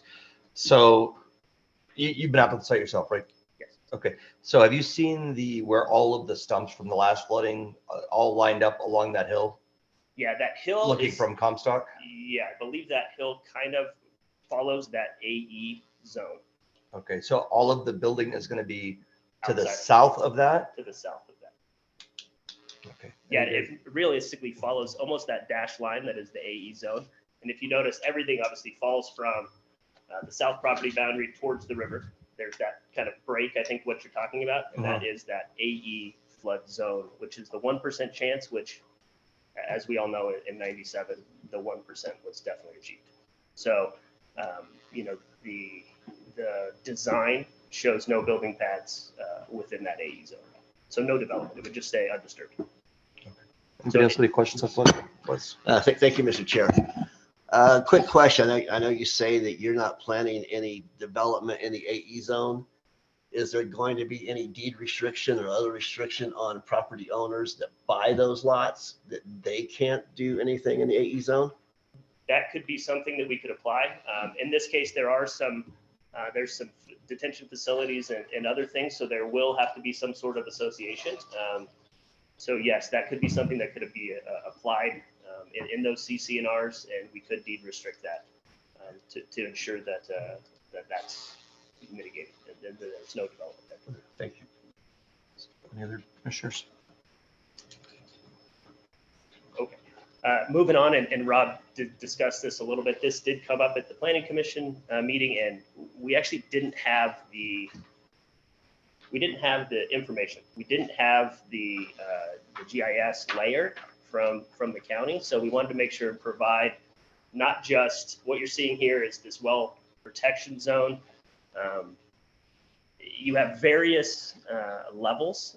As you can see, we have the green level that goes through 4 and a portion of another one that would be outside of the development area. So 4 lots are included in this. This really is only in relation to septic tanks, right? And there's been a lot of discussion on the use of septic tanks. This is something that was actually discussed at the advisory board, and we were actually complimented on the fact that the use of septic was more in line with the rural development character, and they were happy to see that. That being said, it does come with some added requirements, right? So this is one of those. So we do have, like I said, 4 of those lots. Those 4 lots would not be unique to this area. There's actually lots in the area, existing houses that are in this same area or even closer to the wellhead. What that would require is just some demonstration to the county that there is an engineered solution, which requires perk tests, some soil tests, and then identification of those leach field sites and confirmation from the county. As you know, the county does not ultimately approve the use of the septic tanks. That is NDEP, and that's actually not at this stage of development. So what I would propose to do, we have condition 3 that requires that we get approval from NDEP regarding the septic tanks. There is the project site as a whole, as Rob pointed out, is within the territory for sewer. We're using public water, but it is actually within the territory for sewer. We would prefer, and I think it's more in line with the area and more in line with that rural character district, to utilize septic. But I think modifying the condition just gives flexibility to everybody. If for some reason NDEP says, no, there's too many nitrates in your soil, when we get to that stage, or if the county says, your perk tests don't work for us, your soil classification results, don't work for us from a wellhead protection standpoint, I think modifying that condition to add that we can tie in if septic is not the best solution to tie into the Lyon County sewer system, which would do a few things. One, it is in Sutro there. There's a force main. So we do have the ability, there would have to be some engineered solutions on site. But what that also could do is provide some protection to some of those other folks that are in the area that are on septic. If for some reason in the future those facilities fail, the infrastructure could be put in to help offset any costs if they needed to tie in the sewer also. So that's something that I would recommend condition 3 be modified just to add that. I don't think the septic systems will be an issue, but if they are, it provides a level of confidence that the project can move forward and not have a negative impact to the groundwater or any of those other concerns. So, okay, so just kind of to follow up in closing here, same slide, I just added some font here. Again, regarding traffic, unfortunately, the study was not required, therefore not provided. I'd like to thank Lyon County for doing the counts. We have a really good understanding of the capacity out there. In both roadways, Comstock and Dayton Valley function post-development right around the 90% remaining available capacity. The discussion of the secondary bridge was really where this kind of started. And obviously the applicant would agree to comply with any approved regional solutions. I know this discussion's been occurring for 10 or 20 years and how to fund this and whether or not it's something that the county wants to entertain. But if the county brought forth some sort of ordinance or assessment district or something, obviously not just this property, but all of the properties located on this side of the river would have to pay their fair share contribution. So obviously the applicant would agree to that. Realistically, regarding buffering, we feel as though we use the existing code in place, and from a buffering standpoint, our intent was to put houses as far away from existing houses as possible. I do understand the concerns of the community, and that's why we put forward the edge matching solution. If the board wishes to go that route, that's something that we would definitely entertain. And then regarding the flood zones, again, we're not developing in the AE zone or the floodway, and we're doing everything required for that shaded zone X, which is very commonplace in the area for development. And then I touched on the wellhead protection zone and modifying that condition to require us to tie into Lyon County sewer if for some reason NDEP doesn't approve the septic tanks, or the county comes back and chooses that we do not put septic within those 4 lots within the wellhead protection zone. So with that, I'm going to open it up to questions. And as a group, we'll do our best to answer any questions you may have. Thank you so much. You'd like to go first.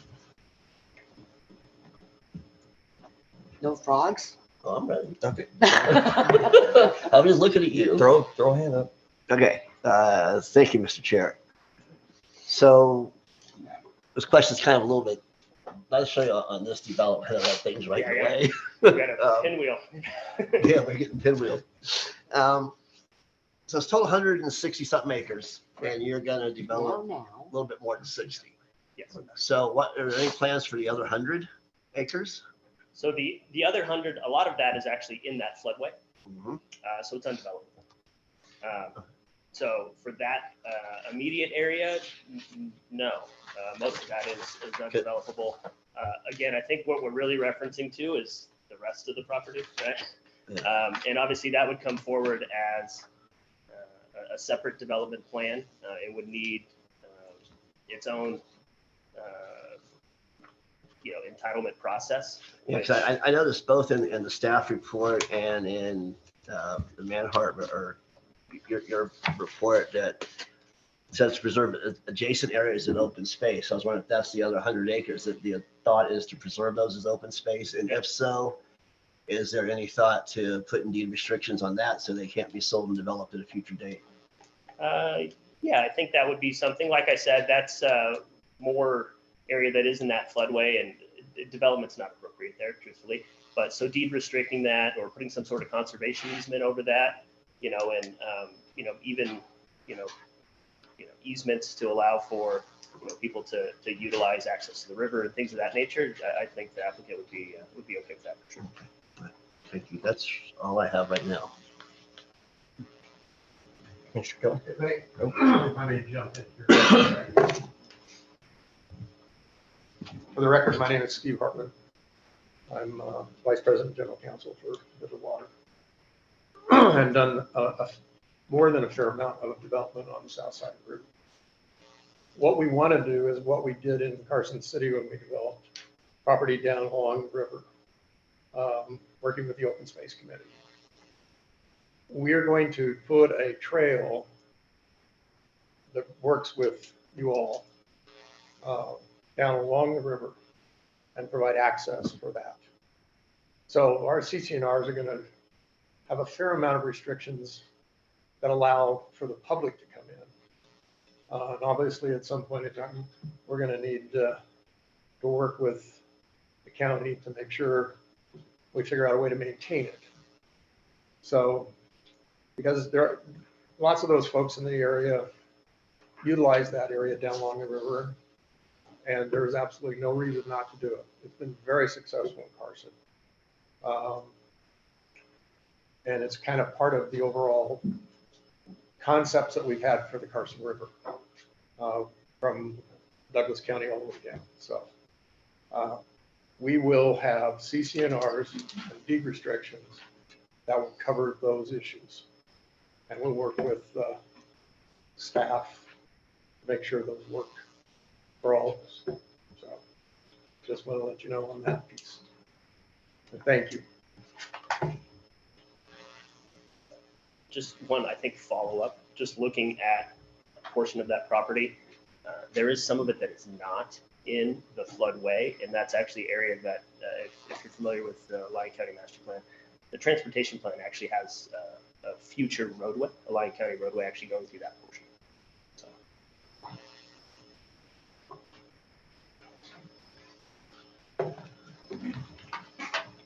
Mr. Kelly, do you have something? No, I want to hear public comment. Mr. Jacobson? Just so make sure it was on there. There's no well, none of these properties will have wells. They will be all tied to city water. Okay. And this may be for Rob Pizell as well. Rob, are you still there? Of course. All right. I was just making sure that we were connected. How far is the rolling A, and we've heard talk of possible tie-ins to that. Is that possible? Is that a possibility tying into this city sewer? It is a possibility to tie into the utility department's infrastructure. I think it is expensive, and Dave Bruschetta could probably answer that better than I could. But it is a possibility. Okay, so what we're discussing here is not just pie in the sky. It's something that may actually be able to happen. Certainly, I think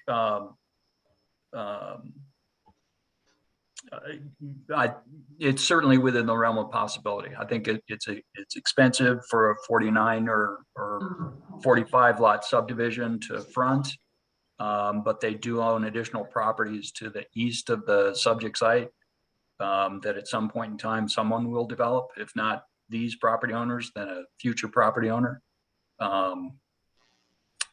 So it is certainly a possibility, but I would defer to the utilities department director. Commissioner Henderson, this is David Bruschetta. So we would have to see the engineering calcs. Tying a lift station into a force main is not an ideal situation, but we have done it. We do have other areas, but we would just need to see the engineering calcs to see if it's possible. Okay, thank you.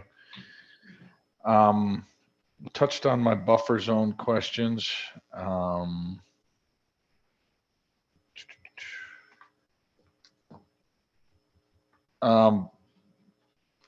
Mr. Bruschetta or Mr. Pizell, I guess, does raising the lots 1 foot, and it doesn't sound like a lot, but does that affect any other properties across anywhere near there? Does that affect any of the possible flooding for other areas? For the record, Rob Pizell, senior planner, no. In effect, this property, the whole south side of the valley drains toward the river, with a few exceptions. But this property, as you could see on the display in the PowerPoint, generally flows towards the river. Building it up, the applicant's engineers have designed it such that even with raised building pads, the flow coming off of the property would go to the point where the property currently drains, and that's where they've placed their retention, their detention, and their sedimentation ponds. Okay, thank you. And then my final, and I believe Chairman Gray touched on this as well, but I was fortunate to get a tour of this area, and grateful for it, so that I'm kind of picturing everything that's being said here today, obviously.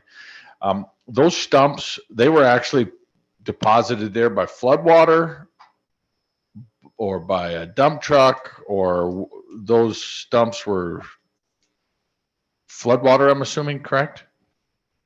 They were floodwater. Yeah, it was a result. My understanding, it was a result of the 1997 flood event. And where those stumps are located, are there, just so I can kind of on public record, I want to, there's no lots being built on there. It is my understanding that the applicant's representative testified on the record that that is correct. Okay, thank you. That's all I have, Chairman Gray. Thank you. Thank you. Just my quick comments, and you guys seem to have answered, pretty much a lot of the questions, but on that side of the river, I still have grave concerns putting more residential houses over there. Given the situation, there's still only one way in, one way out, and the impacts it's going to have at Highway 50. We're having so many issues at Highway 50 now and along the Highway 50 corridor. I don't know how to get around this. There's there really needs to be a second ingress and egress to that side of the river. It was just a month or so ago that we had an accident over there that shut down Dayton Valley Road, and everything came to a grinding halt. Like I said, this is just comment. It's concern at this point. But what I'd like to do now is go to public comment if nobody else has any comment up here at this point. Now I reserve the right to Yeah. speak later. Oh, yeah. Yeah, no, that's fine. I said at this point. Me too. Yep. Sir. Mr. Chairman, for the record, Steve Hartman again. We have been working for at least the last 3 or 4 years relative to a bridge location that will be far less expensive than the one that we've got currently selected on the river. We're willing to provide the right of way that comes through there, that connects into Dayton Valley Road further to the south. We've been working with staff on helping to channel the floodwaters that come off the hill that come through our property. And so there is no question, I think, in anybody's mind, there wasn't when we did the Dayton Valley Country Club project, that there was going to be another access needed to come over from the north side. And because it affects everybody. Everybody that has kids in school or has a house where there could be kids in school is going to need to participate in that. And so it needs to have been done a long time ago, but there hasn't been the wherewithal to get it. We're supposed to be getting money for infrastructure from the feds to all the states. We've made known that that is something that needs to be done, particularly in that area. And so we are going to be supportive of that effort. We've been working with Ed Johansson, trying to figure out a good location. And then we'll bring in to get the engineering that's necessary of where a bridge site could go. Because that's going to be a very different kind of bridge than the one that has already been looked at. It's too long, it's too expensive, it doesn't carry. So are you talking about the one at Chaves, or are you talking about somewhere Yes, else? Okay. we're talking about the one at the old Shabs Ranch. Okay. Yeah, because I mean, that's going to be, I mean, just looking at it, like I said, I look at everything first from a, as a resident of the community first, even though I live on the north side, that's going to be a very long time in coming. I mean, there's, you've got to get BLM rights away, and it's just going to be expensive. But like I said, that's those are just my concerns at this point. I mean, it's going to happen. I've been hearing it since 2003. But thank you, and so we will go ahead and move on to public comment at this point. That's already. Okay, just wanted to know, let you know where we are. Thank you. All right, we will start here in chambers first with anybody that wants to provide public comment. It's going to be limited to 3 minutes, and please do not, try not to repeat what somebody else has already said. We're going to probably go long on this anyway, and let's just try and get through it. Thank you. And when you step up to the podium, state your name for the record and sign in.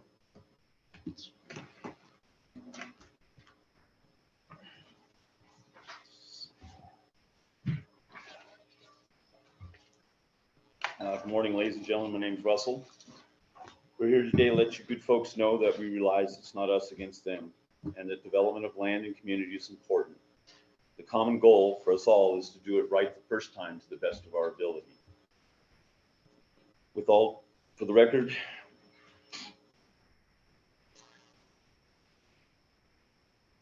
the right development would accentuate and complement what we already have. 49-acre parcels for us does neither. The current Lyon County Master Plan on page 2.9 contains that policies and procedures are especially relevant in Dayton. One of the board members made it clear that this is a nice subdivision if it was anywhere else in the county, but it does not fit in the ranchos.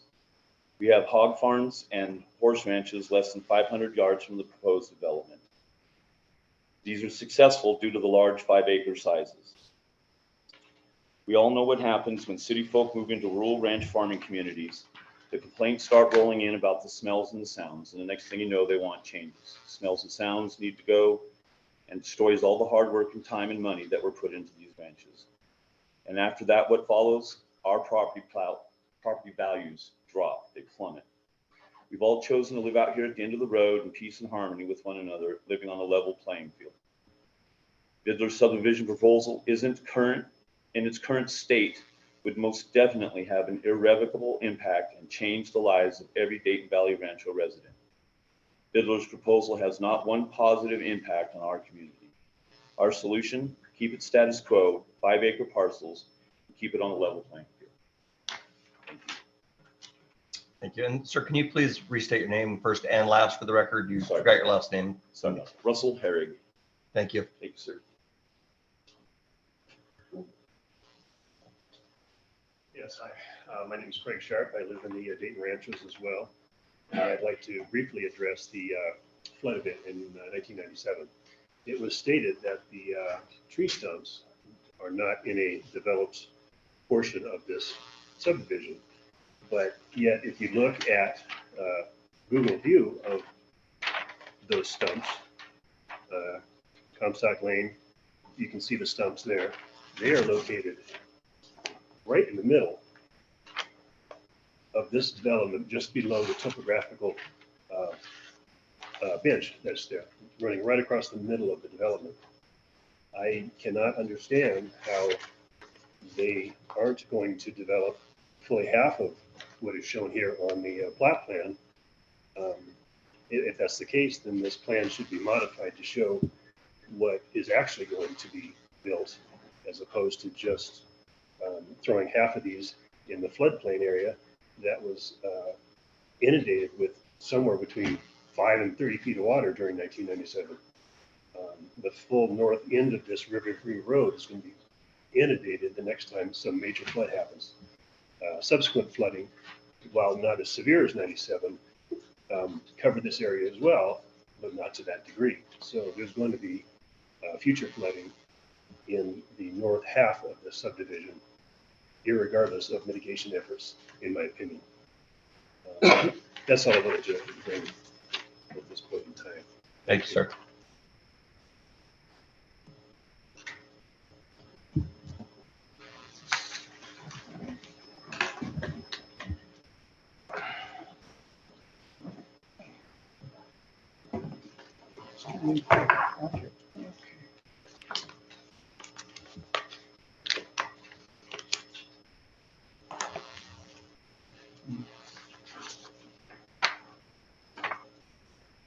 Actually, mine, I'll just pass this out.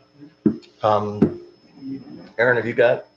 I just had I received your documentation. You should have already received it. It should have buried in 295. Okay, is that the NDEP report? This plus what? The dated January 3rd? Yes, there's an We email have. attached to here from this lady to our judge. Neil. Steve? Okay, make sure you get a copy to Aaron too, so we can.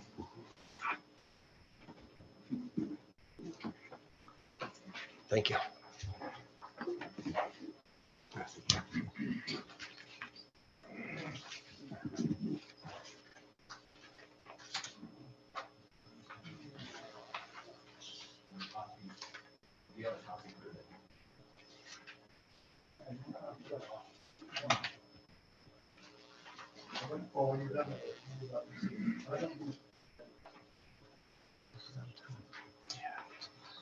So you got about a minute and a half left. Minute and a half. Yeah, sorry. Paper counts, huh?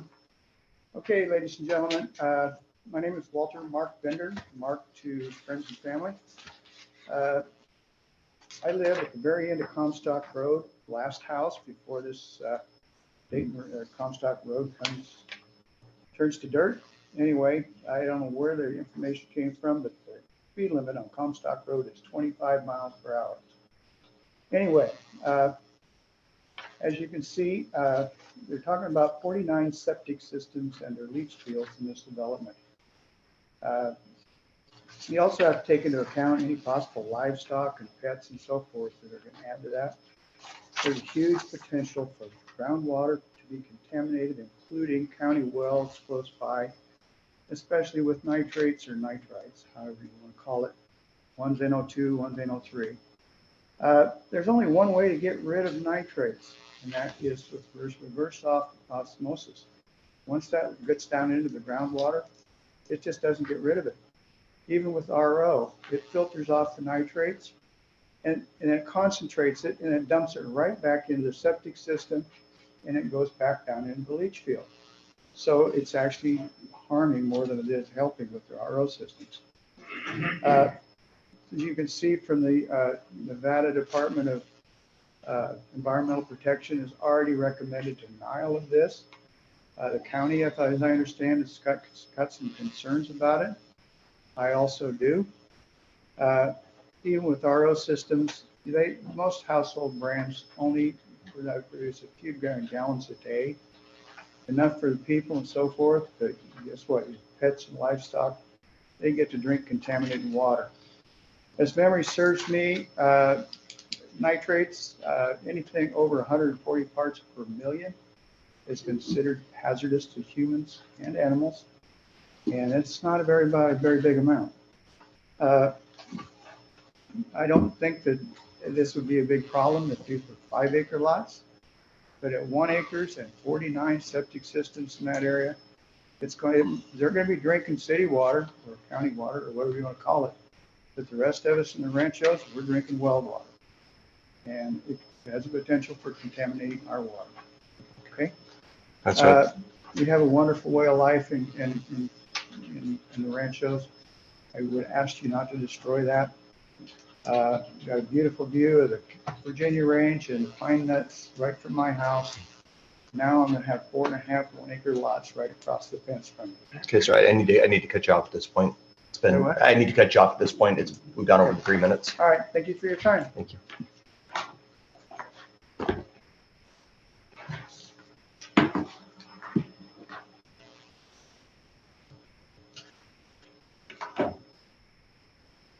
Come on up, man. You're fine. Good morning. I'm Debbie Mason, and I live at 719 Dayton Valley Road. And I agree with the person right before me. We had just moved into our home 6 months before an atmospheric river hit the Dayton area in February of 2019. Our neighbors came over after days of rain and told us to check our burns, because it looked like flooding was inevitable. The water came rushing down both directions of Dayton Valley Road right into our property, and I have a picture if anyone would like to see it. It rushed right into our property. The sandbagging failed as the force of the water broke through. I had a terrible, helpless feeling as I watched that water racing towards our home with no way to stop it. By the grace of God, the water only filled our garage. Flooded property is filthy, stinking mess that takes months to clean up. Now, every time it rains, I panic that we're going to flood again.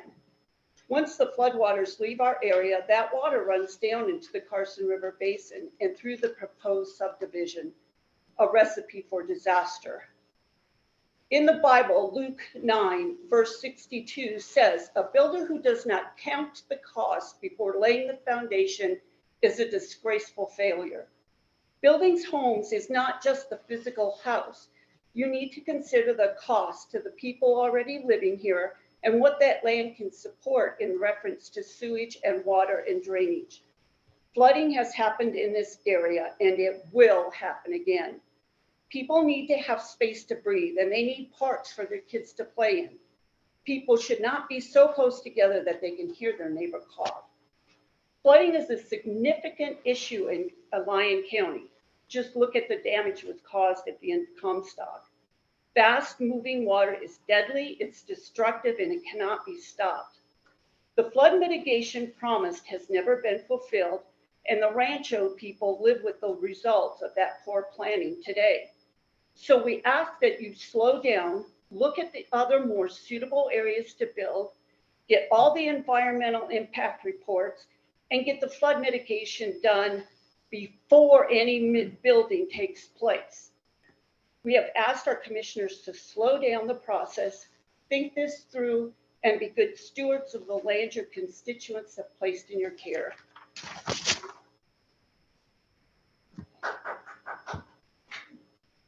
Please hold the applause. Is there anybody else in chambers?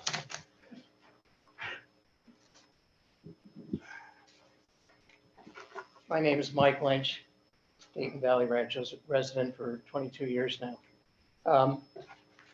The developer has addressed some of my concerns that I've had, but there's a couple that still remain. And one of those being, if this development goes in at the end of Comstock, is that going to be an opportunity for them to run a road along that ridge above the river to the next phase of the development, to the next phase of the development? You know, we're waiting for the bridge. We've been waiting for the bridge, and we're going to continue waiting for the bridge. That's the 800-pound gorilla in the room. It's not happening. In the meantime, that means you're going to be channeling more people down to the end of Dayton Valley Road via Comstock and through those developments. Then the traffic is going to get significant. The traffic studies now say everything's fine. The road's fine, which is kind of, it's kind of funny to say that, because that road that goes through the Dayton Valley Ranchos, all of those roads in there, that's recycled Highway 50. When they did the resurfacing of Highway 50 back in '97, they took all the grinded up asphalt, put it in trucks, and he carted it into the ranchos and just dropped it out of the trucks and laid it down and ran over it with a roller. I don't think there was any engineering done or anything. I guess they just figured we'd be grateful to have a paved road. I think a lot of us missed the old dirt road with washboard. At least it kept the speed down. The access is, as I say, the big factor. It would be interesting to see how that's going to come up in the future, and if the developer's going to help with that. I'd like to see that happen. Thank you for your time. Okay, anybody else in chambers?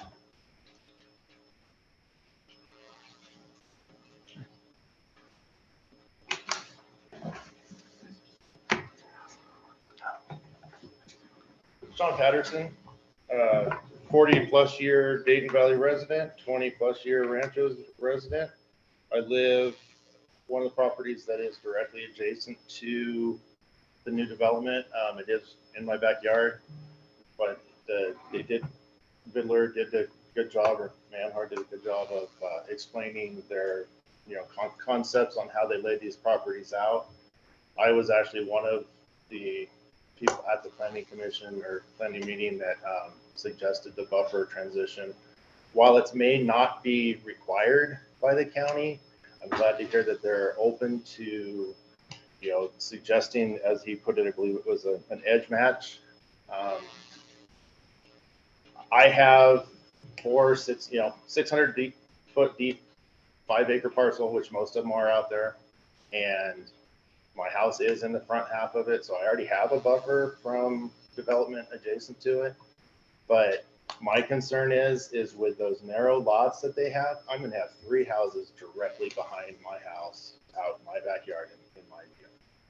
I asked the commission and Manhart and Vidler to look into possibly moving forward with a match line where we still have more open space, wider, not, there are the offsets to the requirements for the development, but those aren't very wide. I mean, when you've got 5 acres and, currently I believe my lots were 40-foot offsets, and now we're actually reducing those even more as we advance through new master plans and new Title 15 updates and whatnot. The nitrates that were mentioned, I definitely have a concern about. I'm currently on a septic tank, and as we know, a lot of developments around here, it only takes the one that takes it over the threshold that requires the whole valley to convert to sewer. And that's a very costly to the county, to the people, upgrading, their septic systems to city sewer, updating the sewer systems to meet the new demands. The other thing is the road conditions. I think it's more, it was just mentioned, that road from the golf course all the way out needs to be addressed. And they're only, being required to necessarily address a certain portion. I don't know that it's on them, but they're going to add that much more traffic onto that roadway. It's a narrow road all the way from the golf course out through there. It meets standards for low volume roads, but you're starting to increase those volumes. There's no shoulders. The shoulders are gravel. They get washed out. It's just going to put that much more demand on the county's roadways, department. They're doing a good job trying to keep it together with the funds that they have, but this is just going to further deteriorate it. Thank you. Thank you, sir. Okay, is there anybody else in chambers? Okay, if there's anybody else after you, sir, can you please line up against the wall over there so we know how many other people are going to be speaking in chambers?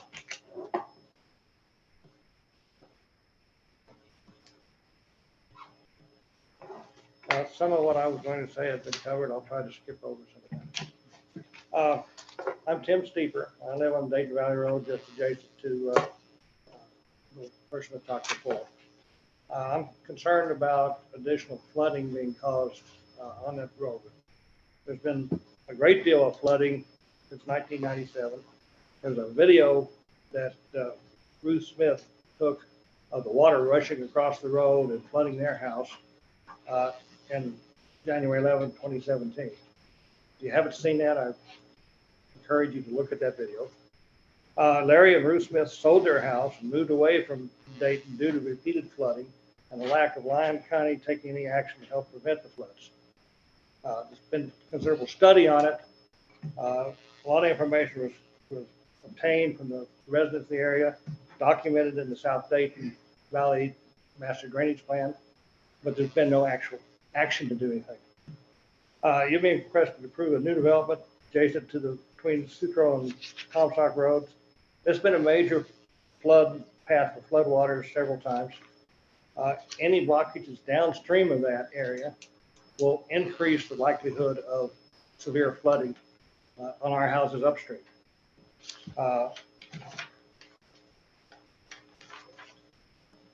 The policy NR 3.1 in the 2020 Lyon County Master Plan says it requires new development, install stormwater control features to offset increase in flood hazard created by development.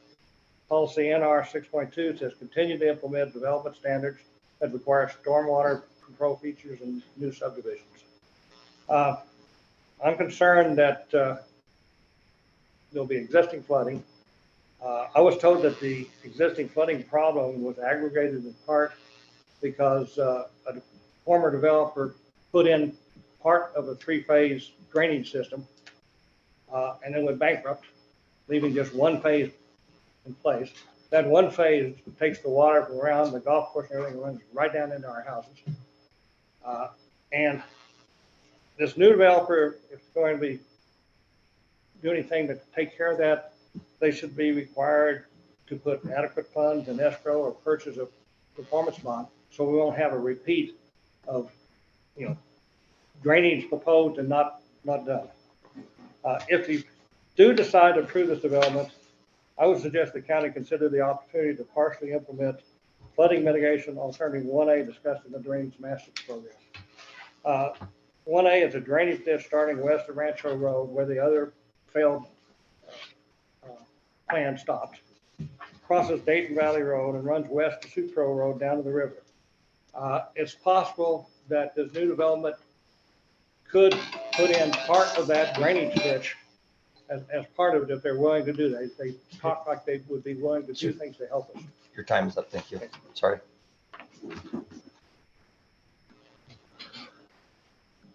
My name is Mike Mason. I'm Tim's neighbor. I agree with everything he said. I have a great deal of respect for his thought process concerning these problems. I'll read my prepared statement. We're the best neighbors we've ever had in our life in any place we've ever lived. I pondered, is it because we live in Nevada or because we're rural? And I believe it's both. We flooded on our first, and that was my wife that spoke earlier. We flooded on our first Valentine's Day in 2019. We were here when our property berms were overtopped. As I fought the floodwaters, looking east, I saw water rushing down on Dayton Valley Road towards me. And when I looked west, I also saw water rushing towards me. meeting at the high capacity culvert going under Dayton Valley Road at the corner of our property, but that culvert leads immediately to a dead end. At least 2 of you have been to my house and seen that.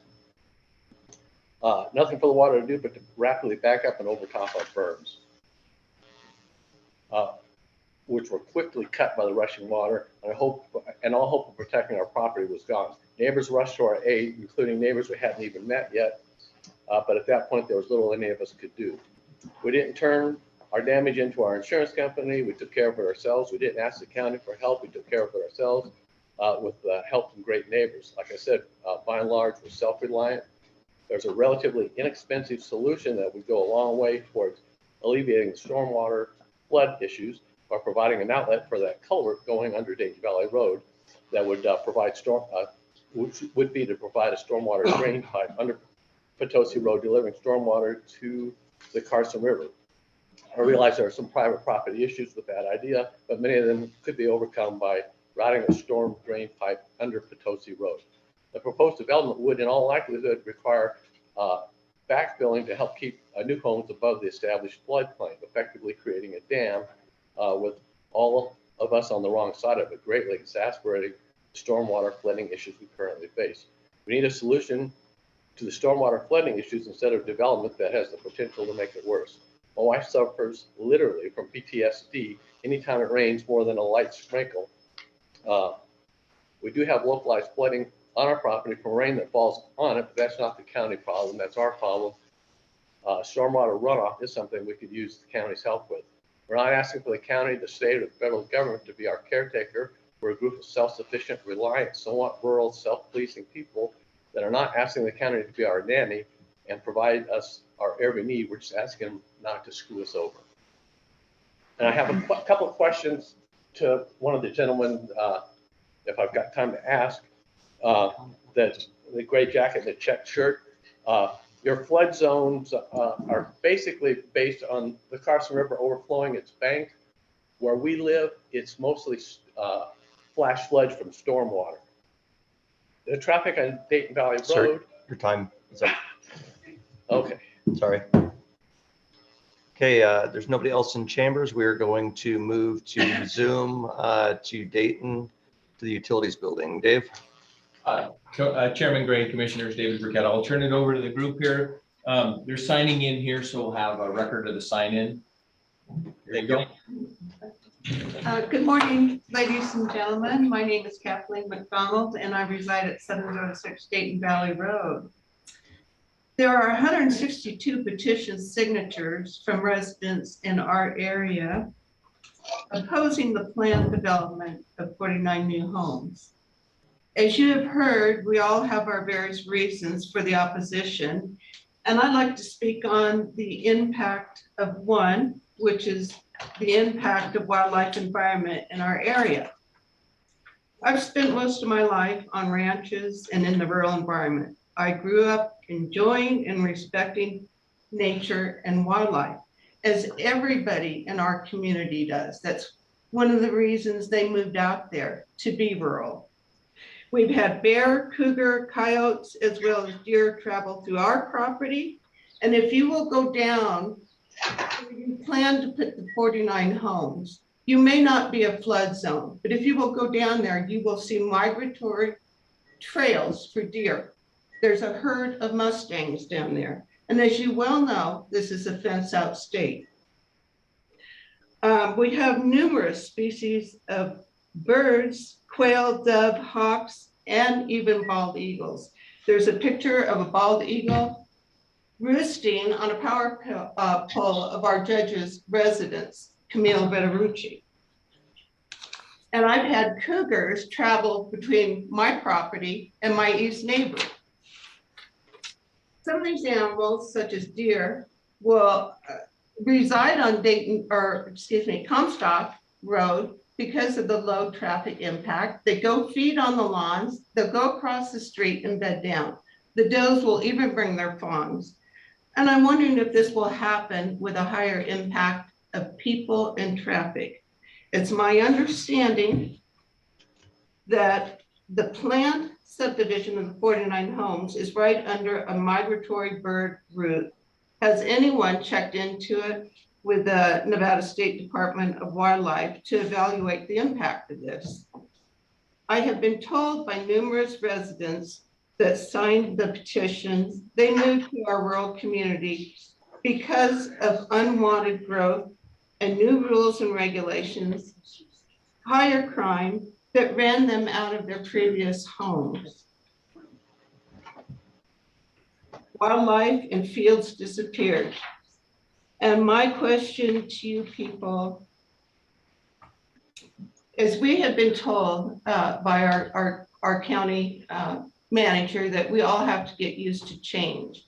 Well, I'm telling you today that the residents moved out to the rural area because of change. And that's, Thank you, ma'am. Your time is thank up. you for your time. Please, no applause. This is public comment. Thank you. Okay, next.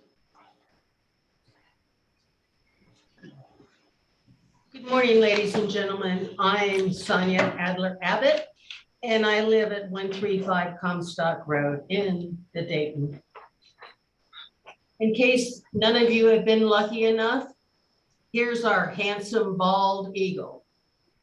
I'm calling him a him. He could be a girl. I have significant concerns about what will happen to the environment with this development. The Carson Valley Bird Area works to protect and provide the safe environment for our many species. Exposed to mercury and disturbing the Carson Bed River can cause harm to birds. Some of them become sterile from mercury or from different nitrates. As you have heard, we have a bald eagle and several that visit us at the end of Comstock. These birds need 2.5 to 15 miles in order to hunt. Their diet consists of fish and water birds. If the river is polluted, they will become extinct in our area. We also have red-tailed hawks that prefer the open spaces. We appreciate their hunting skills as they keep mice, snakes, lizards, and bugs at a minimum. The Dayton area is inhabited by wild horses. The horses are protected by law, and homeowners cannot fence them off their property. Many of the Rancho residents own livestock. Many love to trail ride and enjoy their horses as pets. Several Rancho owners have stables to board horses for others and rehab injured horses. Louder noises can cause adverse reaction. Local riders pull far to the side of the road, and locals know to crawl to prevent any injury to the horses. The additional traffic, approximately 400 cars community, could cause dangerous accidents both to the birds, the horses, and to the riders. The additional traffic will also endanger our cats and our dogs. We live rurally, so our dogs can run out in the open spaces. We, Dayton Rancho residents, have many concerns about water pollution and sewer disposal. The Nevada Division of Environment Protection on December 28, 2021, wrote the Lyon County Planning Department and Vidler Water about the River Rancho project of 49 lots in Lyon County. A copy of this letter was 3 minutes. at Vidler. Ma'am, your 3 minutes is up. Thank you. Okay, thank you. Please hold your applause, please.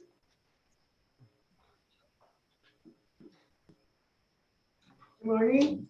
My name is Sharon Scott, and I am a Dayton Rancho resident of 17 years. And I see a safety issue regarding the road into the subdivision, which is off Comstock, and it loops around in a horseshoe and back into Comstock, resulting in and out traffic right where there is a drop that obstructs the line of sight. This is a safety issue and an accident just waiting to happen. Why not have a road coming in and off of Sutro? How did the loop get passed? Also, I was not a resident of Ranchos in 97. So I'm wondering why the zoning got changed, who requested it, and how it came about. Was the public notified, and was there public comment back then? I've talked to a lot of old timers that live out here, and none of them remember ever being notified of the zoning change. Thank you. Thank you. All right, ladies and gentlemen, please, I'm going to ask one last time. Please do not applaud. This is a public hearing, not a performance. Just please let people get their comments in. Thank you. My name is Tracy Dory, and I live on Bonnie Court, which is off of Sutro.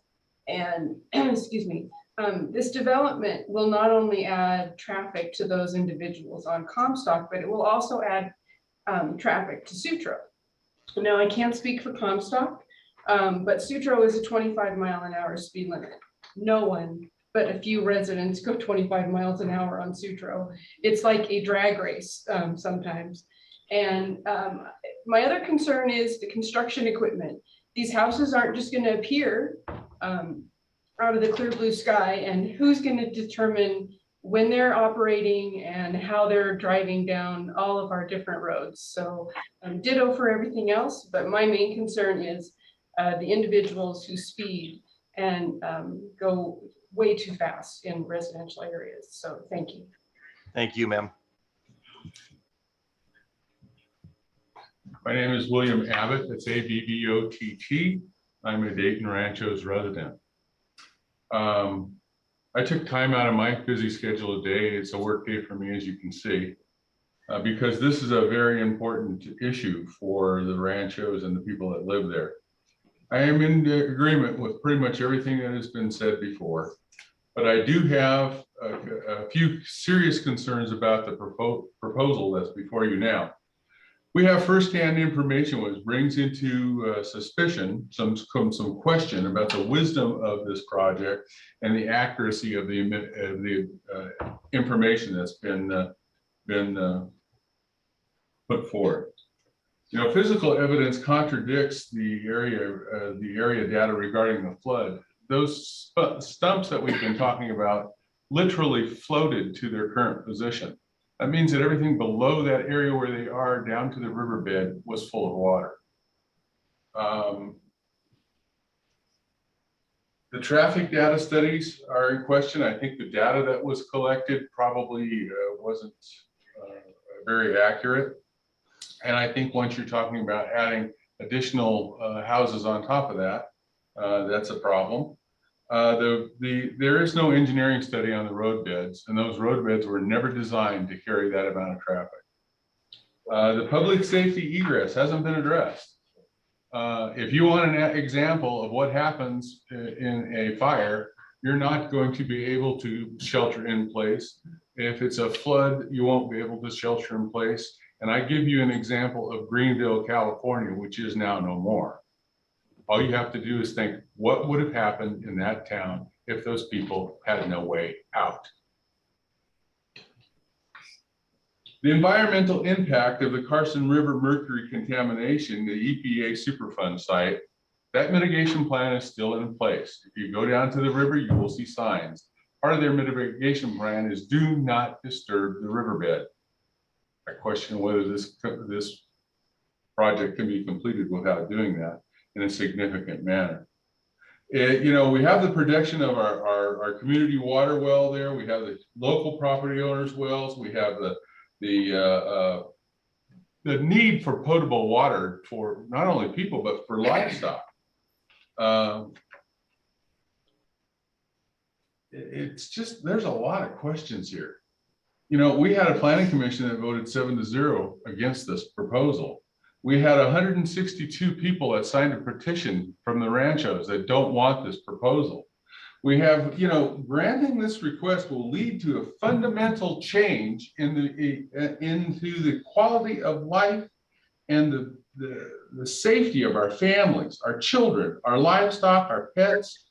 Sir, thank you. I've got to cut you off now. Your time is up. I appreciate your comments. Thank you. put it out one last time. Is there anybody else in chambers or in Dayton that have any comments, or on Zoom? Oh, we got it. If you're gonna provide comments in your at the lake facility in Zoom, if you could line up behind the speaker, that would be great, so we can figure out how many people are left. All right, go ahead, sir. Well, I'm Edward Roark. I live on Dayton Valley Road, actually on Comstock, just off of Dayton Valley Road. And I'd like to say that I go along with all these other people and what they've already said about this. It just don't seem like somebody hasn't done their real homework on this. It's just not proper to put 1 acre parcels out there with their own septic tanks and ruin everybody else's water. Thank you very much. Thank you, sir. Hi, my name is Gary Stadler and I live on the Ranchos. This guy from Manhart that keeps patting himself on the back, saying he's done such a good job. We have 45-minute response times on fire and ambulance sometimes. You put this out there, the response times, I can't tell you how long they're going to be. The bridge, that's a dream. It's going to be a long time before that actually gets built.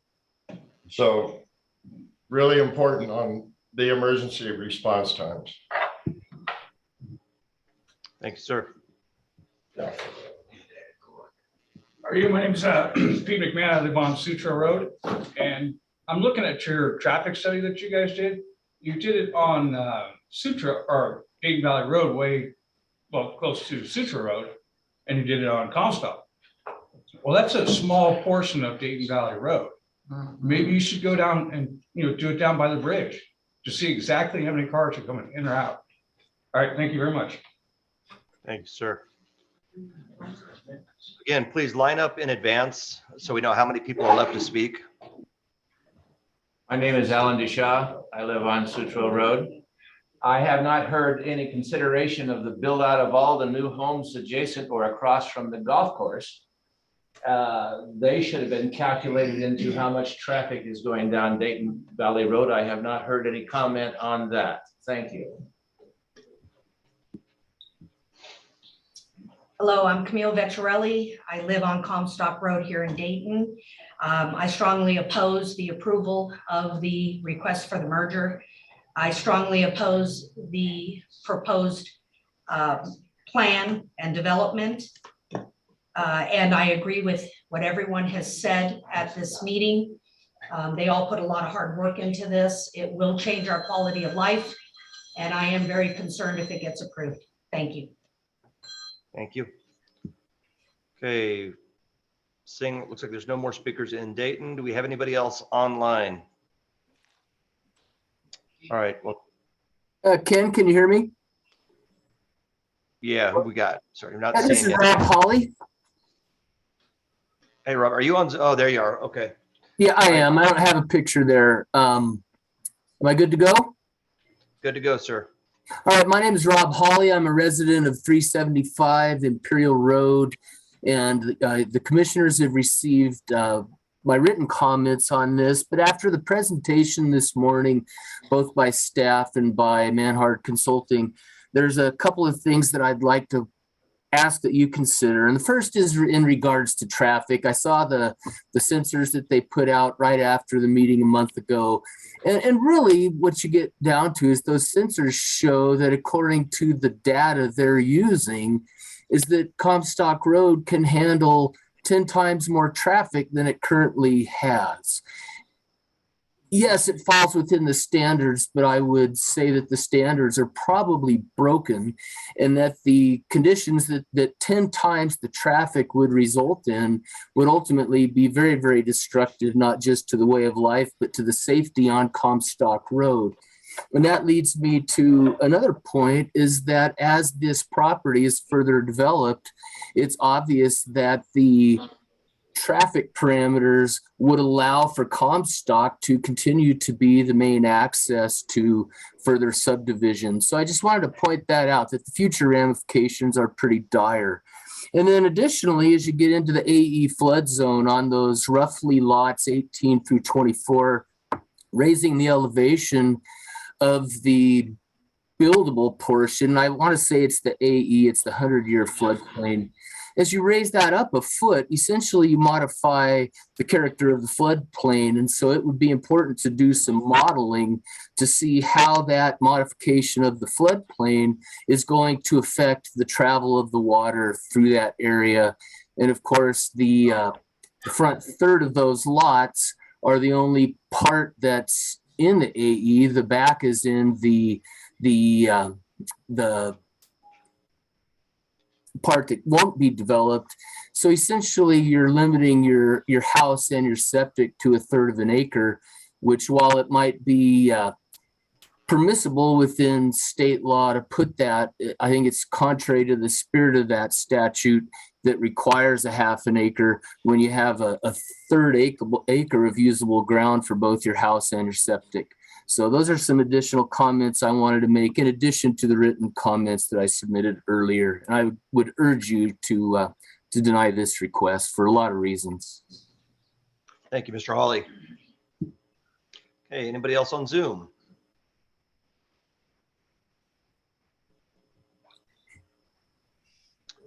All right, doesn't look like we have any further public comment. I do want to thank everybody for being very professional and also providing very well thought out comments.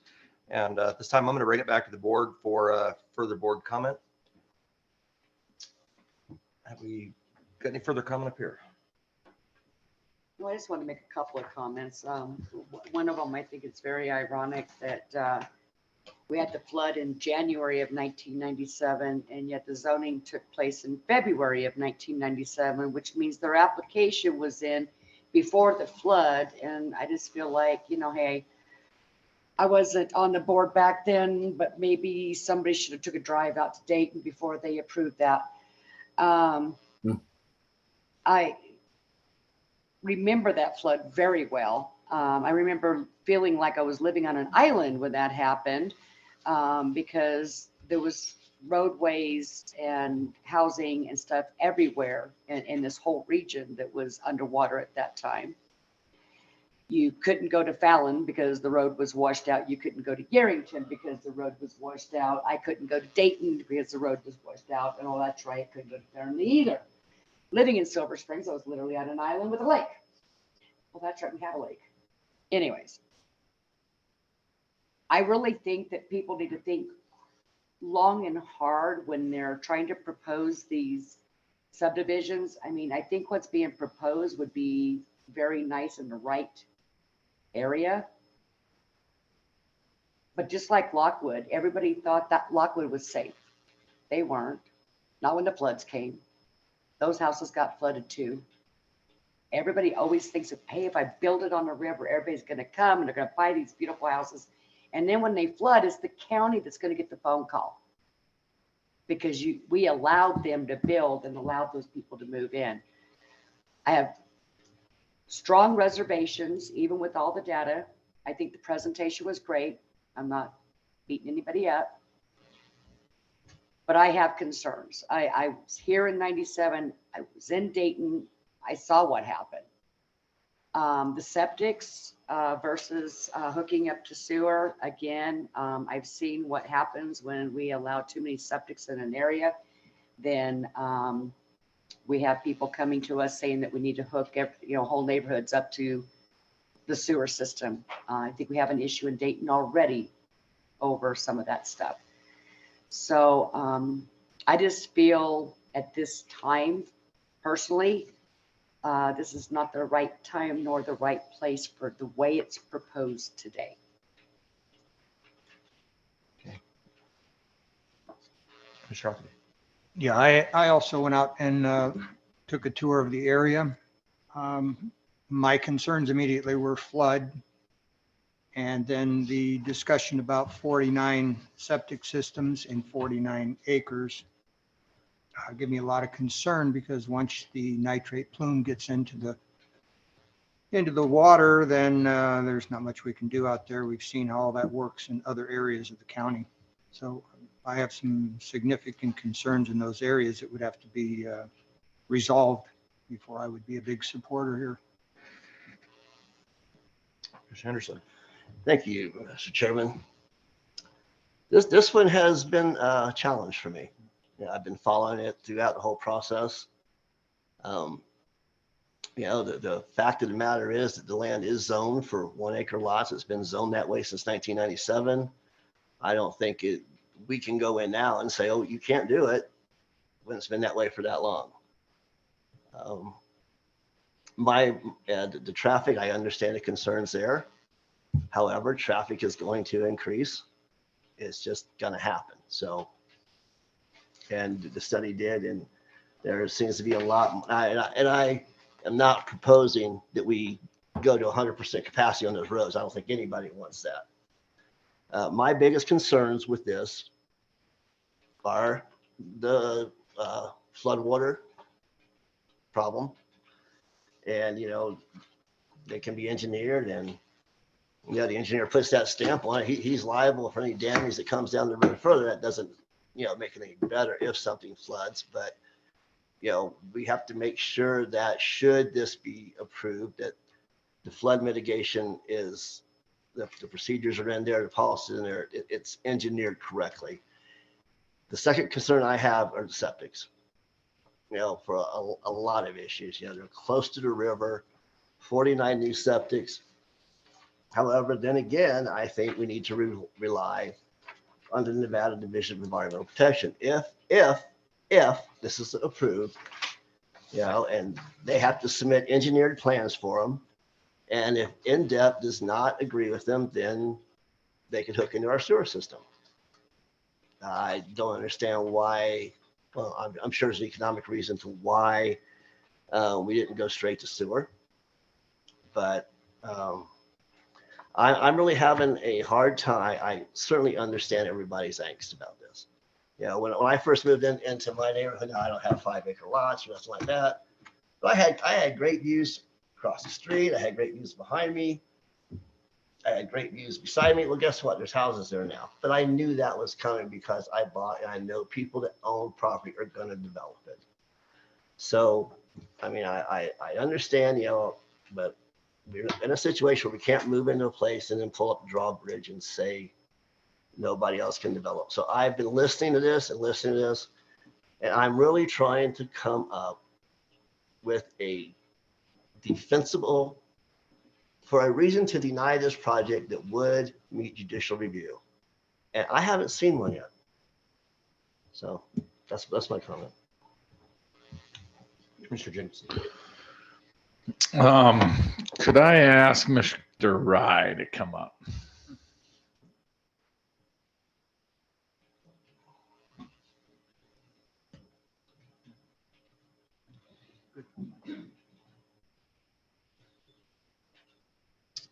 So I put you on the spot. You knew this was coming probably from one of us clowns. All right. I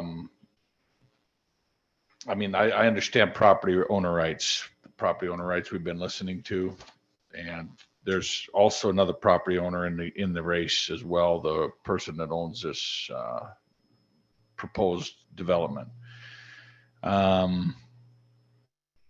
With that, the current zoning, it seems like we've had recent litigation, not mentioning what it is, but recent litigation that I believe we lost. Is this similar to that situation, or is it not? Steve Rye, DA. I don't know that I can answer that exact question because it probably encompasses more than just comparing the two projects. So I think one of the questions you're asking is this property master plan and zoned for the proposed project? Correct. And the answer to that is yes, as far as I know, based on the staff report and what they've come up with. I don't know if that answers your question, but according to staff, it is master plan and zoned for this particular project. All right, thank you, sir. That's all I had. Thank you, Mr. DA. again, I've got concerns, especially, when you start looking at constitutional rights and property ownership, but you've got to weigh that against public safety as well. And I think that's one of the overarching concerns that the residents and everybody's brought up is public safety. Not really too many, I hate to say it, but NIMBY arguments. I think most of them were founded and well-grounded arguments or issues. So I want to thank everybody for that. But I'm just trying to figure out, I think there's things that need to be answered first, but I'll leave that open. Rob Pizell, you've got your hand up. Yes, thank you, Chairman Gray. If the board would like, I'd like to respond to some of the public comment questions. Yeah. We don't usually respond to public comment. It's comment, not questions. Even though questions arise, we don't usually respond to it.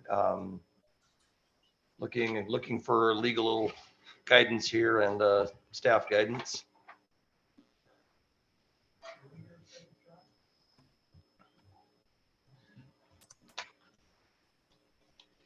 Steve Rye, DA.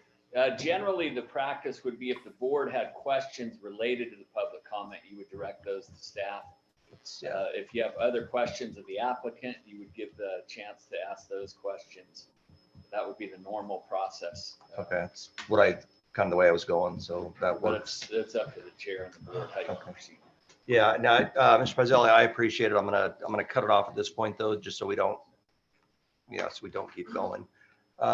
So I guess at this point now we're at we've had public comment. I guess we're looking for a motion at this point. I'll make one. I'll be the glutton, or the sacrificial lamb, or whatever you want to call it. Therefore, I move that we approve the River Ranch merger and re-subdivision, tentative subdivision map, request for merger and re-subdivision, subject to, based on the findings contained in the staff report, and subject to the conditions with the following additions. Condition 3 shall be added that should the required approval by NDEP not be granted, then the subdivision will have to connect to the Lyon County sewer system. Second,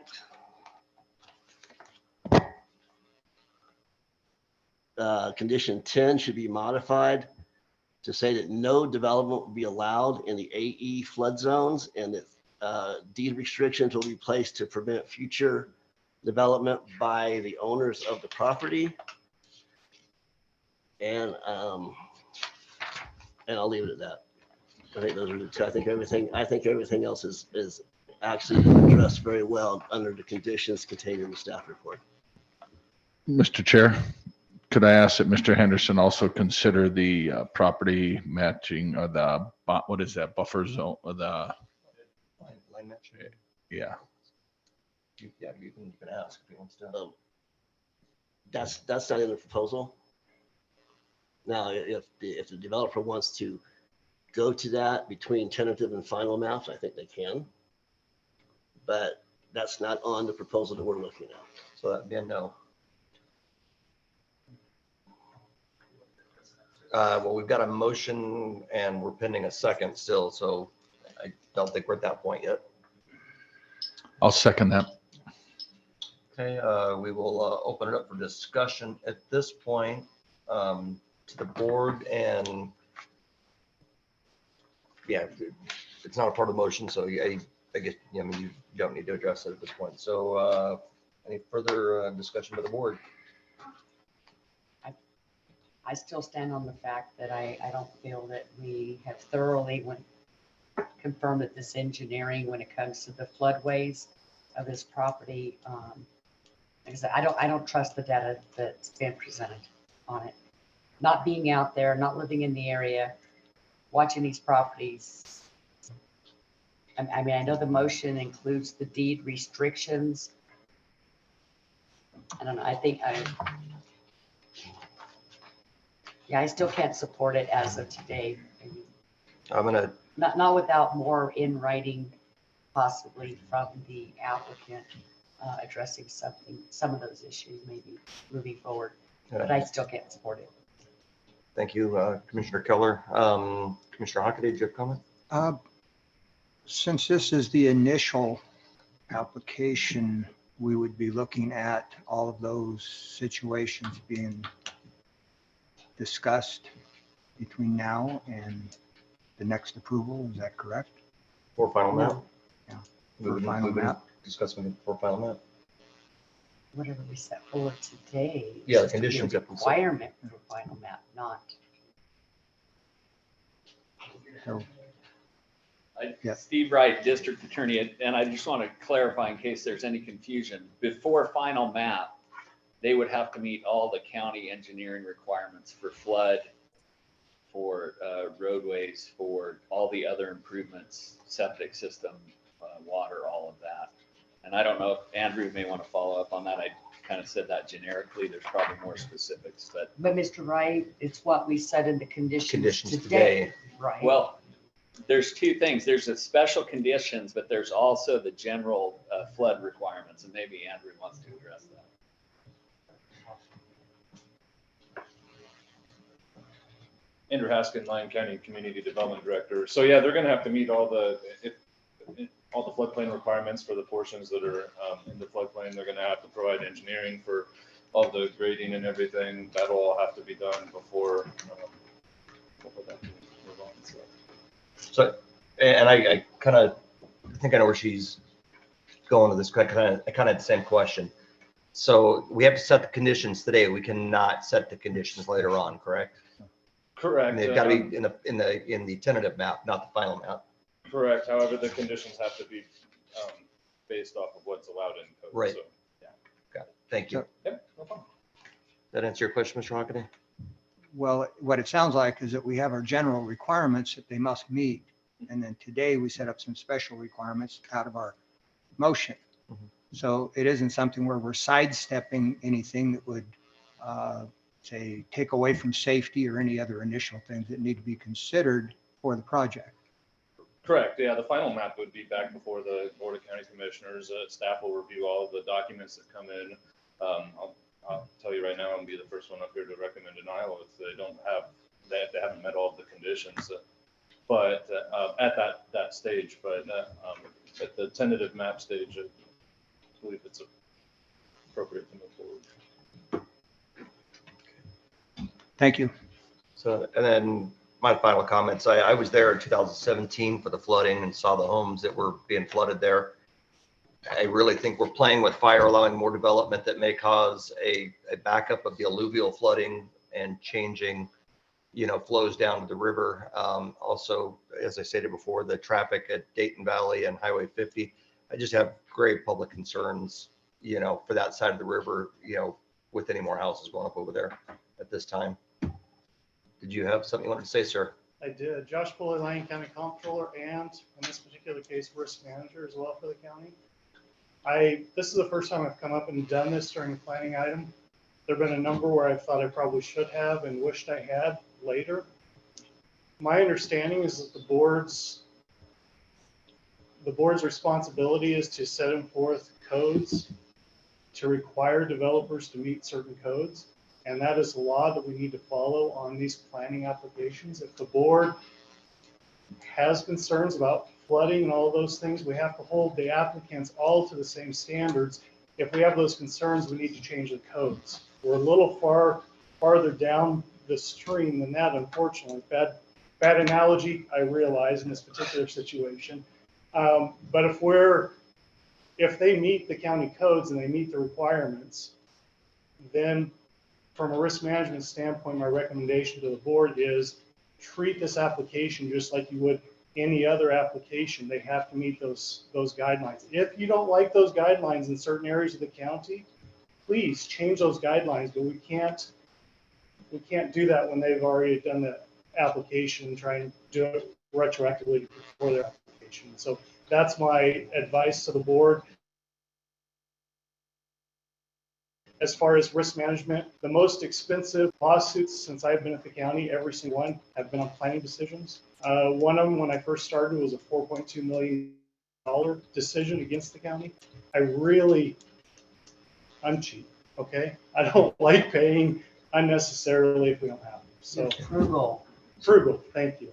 So I mean, I want to rebut that just a little bit, and I totally get where you're coming from. And I do want to say this isn't so much against the, against the applicant. This isn't something they've created. This is something we've created as the county, not having, gotten the flood management stuff in place, not having done some of the stuff we should. And, if we'd had the second bridge and done what we should have done with flood, we wouldn't probably be in this situation today.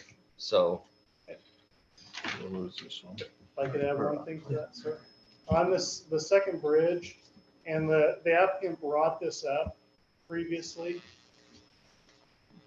Our way to address that is either a special assessment district or setting it up so that we equally apply it to all development on the south side of the river and set up an impact fee to build that second bridge. That would be the lawful way that we should address this. Unless we have county code that restricts the development until a second bridge is built, we have no legal standing. I shouldn't say no legal standing, but the DA will correct me. I have concerns about our legal standing in that situation by taking a look at when the data that the code and the state law currently contemplates doesn't restrict the development in this particular situation. I have the same concerns about access on the south side of the river. We have methodologies that we can go through to address that, but we have to assess that cost across all the people that it affects so that we do it equitably under state law. Now, if this floods, or if this is allowed to go through and this floods, doesn't that increase our liability though, having not addressed the other issues?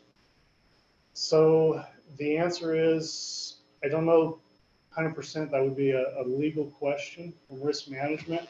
My concern is if we have those issues, we need to be going back and look at our codes. And we have to do that prospectively, not retroactively. Thank you. Okay. Any further board comment? Okay, at this time I'll call for the vote. Mr. Anderson, you want to restate your motion, please? Motion was to, sure, I remember it.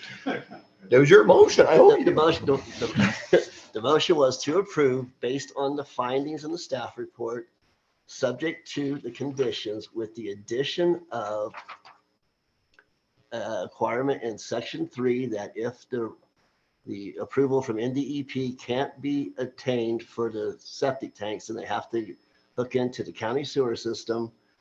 And condition 10 would be modified to say that there would be no development in the AE flood zone and deed restrictions or CCNRs that would prevent future owners of those properties from developing in the flood zone, the AE flood zone.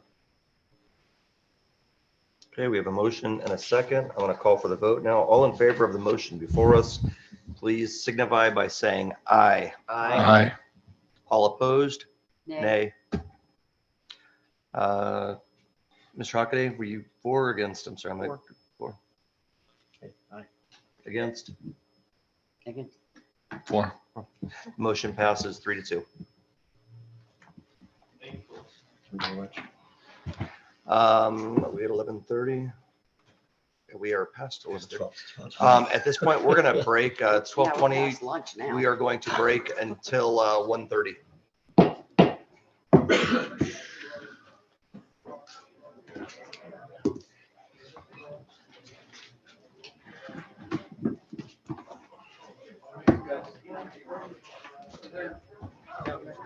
Hey, thank you. Just so you know. We're front and center. Yeah, we got to get that early. And outside, we've been remiss on so many things. Well, I'm just gonna ask. Your mic. There you go. This meeting is being recorded.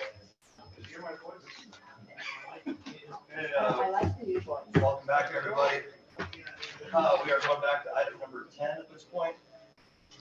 And appointed officials. commission reports. So, who we got left in the way of appointed officials? We got Josh. Look at that. Hey, welcome back, Josh. Thank you. Now, this is the comptroller or the first manager?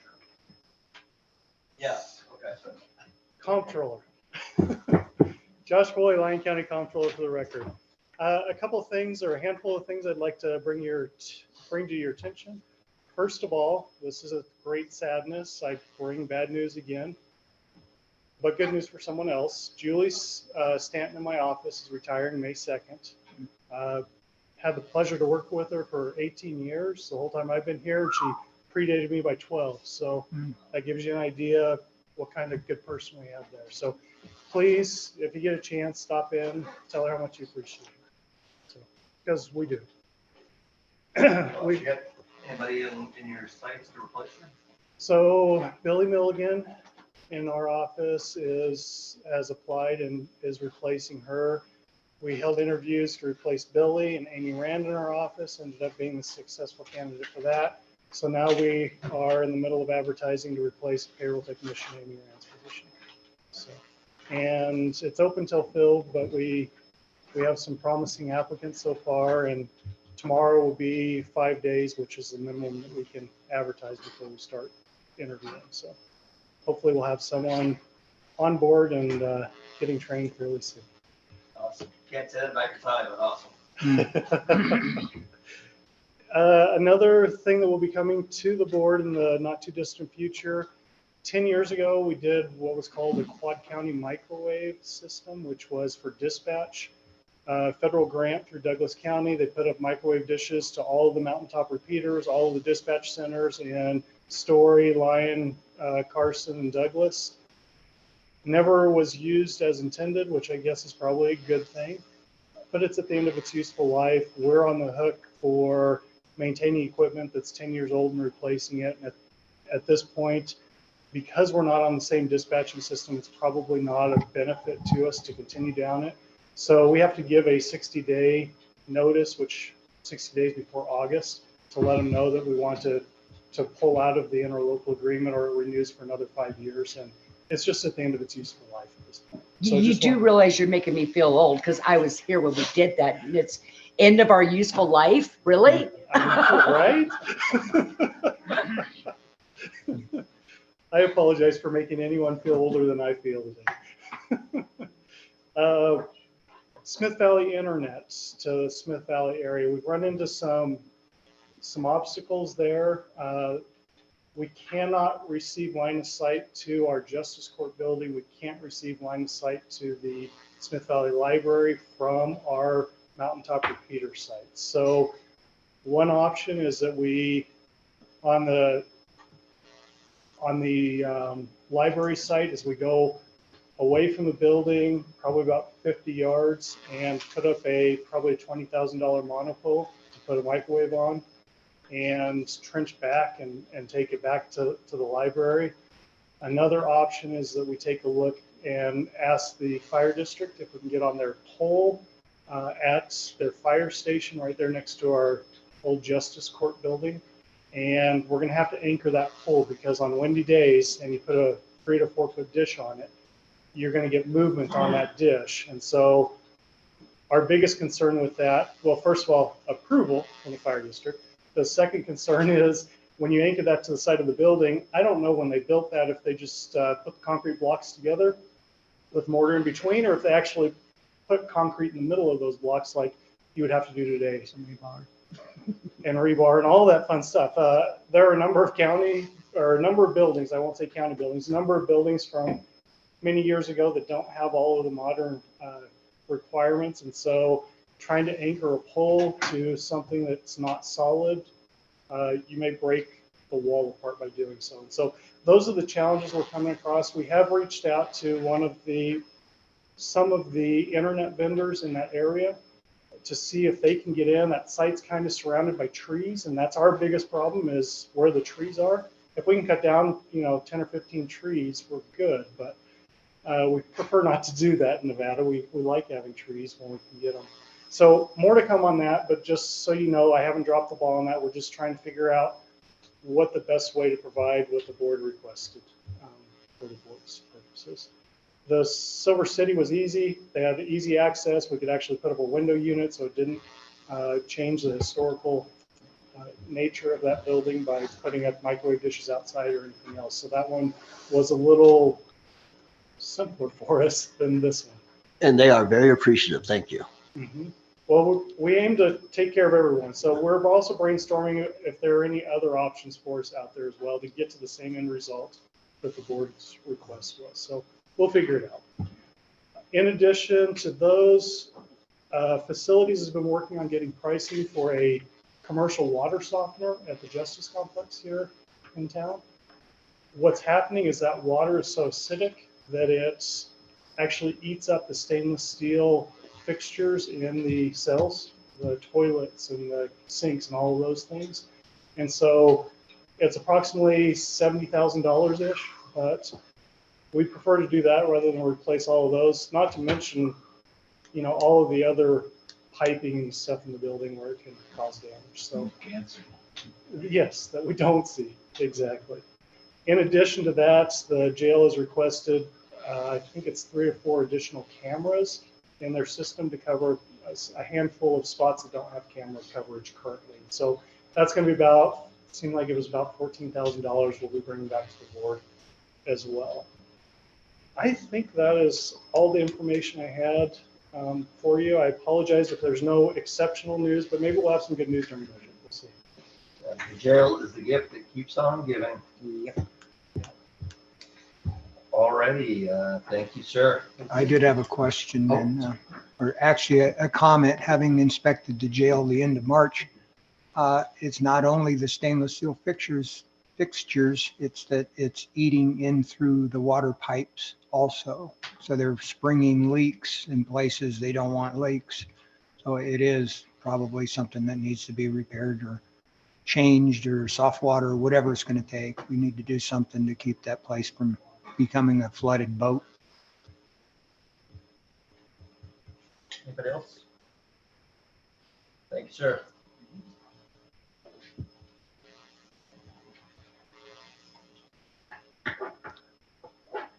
Hello, Shayla Holmes, Director, Lyon County Human Services. I just wanted to provide an update for you guys that on May 26th, we will be holding a Board of Health. So hopefully you guys all saw that invite come out. So if you have any agenda items you want on that, please let me know. And then on that agenda, we are planning to have a presentation on an update for the opioid litigation and potential use of funds. There will be 2 buckets of monies, those directly to the county and then those that are available through the state via a grant process, which will require a needs assessment, which I'm working on compiling data from past workshops like the opioid summit that we held, the gain sequential intercept mapping for adults, and then our most recent youth stepping up workshop. We're also awaiting state data sets. And then there will also be stakeholder interviews that will go into that as well, so we can really maximize the use of funding from the state. And then we'll be working on, this is totally separate matter, but we are working on a grant application with Big Brothers Big Sisters to ensure funding for them to expand into all of Lyon County. We've got them expanding into Fernley, and they're using their existing funds for that expansion, which we're certainly grateful for. But we do want to see it grow throughout the entire county. So we are looking forward to helping them gain funding and move through the rest of the county. Thank you, ma'am. Any questions for Shayla? That was the 25th of May. 26th, I believe, it's a Thursday. 26th? 26th. I double checked. It is. It's you have a board meeting that day as well. No, it should be the 4th Thursday. I was gonna say, I think it's the Thursday after. Right? We try not to compound What them. time was that, 9? 9 a.m. Yeah, you have it Yeah, on the okay. 26th, 9 a.m. Absolutely. Yeah, the week after the Oh, commission. yeah, I had something on here. Oh, I had Board of Health meeting. Never mind. Perfect. Check and double check. That says BOCC. That's what I always That's see all on- I saw, yeah. You guys plus the sheriff and Dr. Titus.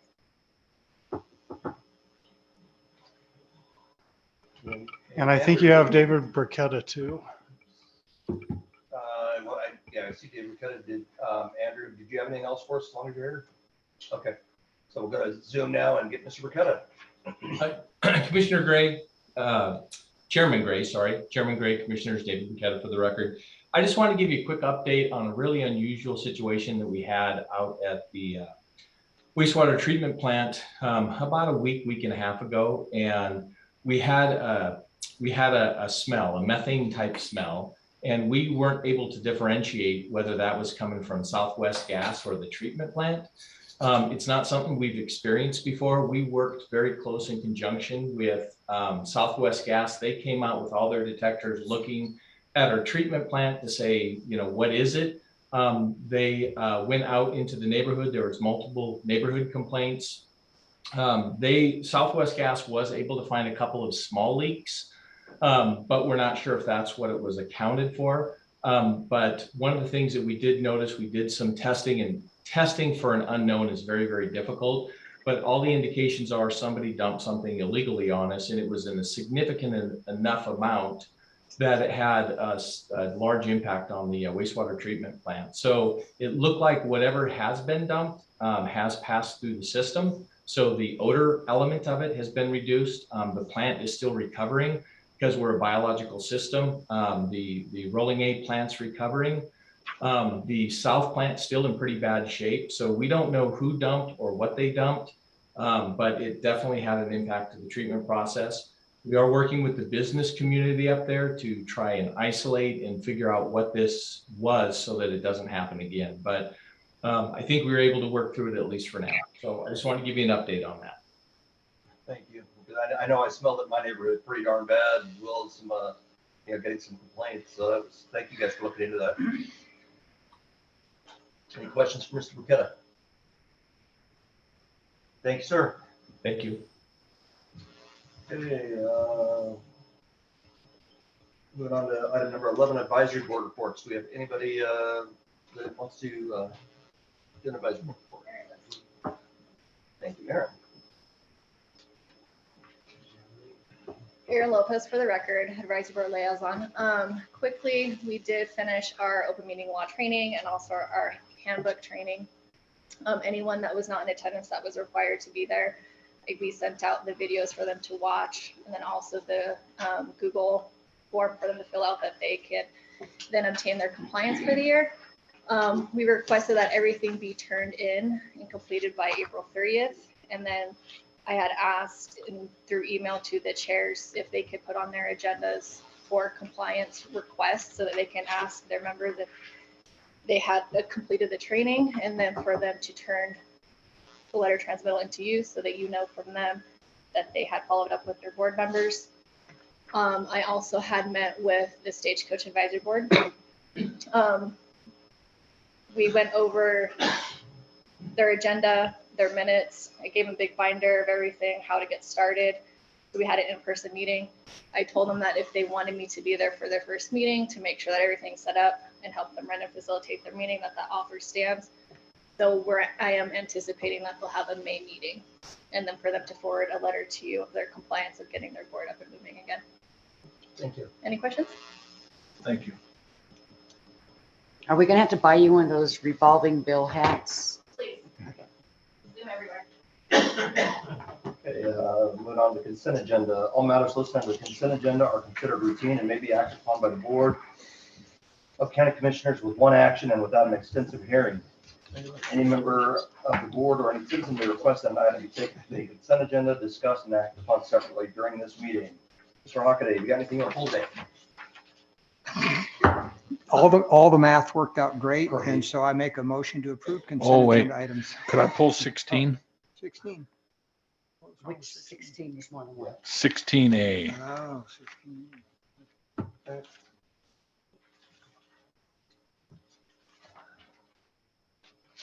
Motion still stands, less item 16A. Less 16A, yeah. To Second. approve 12A through 16C to exclude 16A. We've got a motion and a second. Any discussion? All in favor, signify by saying aye. Aye. Opposed? Motion passes 5-0. Going on to item 16A, possible action, approved memorandum of understanding with Lyon County School District regarding school resource officer program. For the period of 1 July 2022 to June 30th, 2023, the Lyon County School District will reimburse Lyon County quarterly for the actual wages and benefits of each Category 1 Nevada peace officer trained deputy sheriff up to $360,000 for FY23. I just had a quick question. Is that for 4 officers, 3?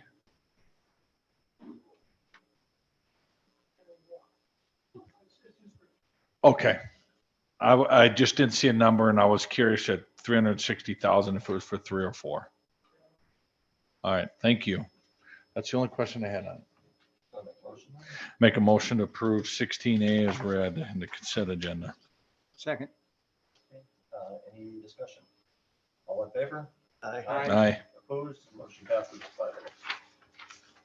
5-0. Consent agenda, going on to planning consent items.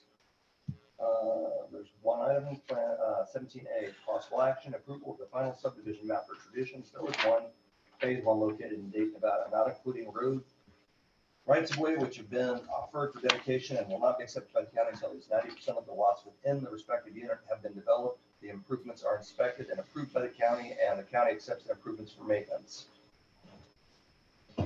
For a motion. I move to approve 17A as presented in our packets. Second.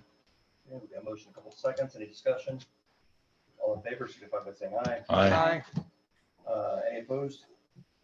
Item 17A passes. End of planning consent agenda applications, public hearing on planning items. Moving on to item 18A. Possible action, SV Farms LLC, Smith Valley Dairy, Dirk Blot, conditional use permit, request for conditional use permit on approximately 80.0 acres. On an approximately 80.0 acre parcel to allow for manufactured home to be used for farm labor housing per LCC 15.351.3 subsection E within the RR5 fifth rural residential 20 acre minimum zoning district located at 134 Burke Drive, Smith Valley, Nevada, APN 010-151-15 PLZ-2022-124. Commissioner Gray, or Chairman Gray, excuse me. Commissioner Hockaday, it seems like this was brought up at the Smith Valley Advisory Board meeting and they have passed it down there. So I would make a motion that we approve 18A as read. Second. Did staff have any comment on this one at all? Staff would only point out that you may want to open it up for any public comment at this point in time. Okay, so we have a motion and a second. Any board discussion? Okay, we'll open up for public comment. Is there any public comment either in chambers or on Zoom?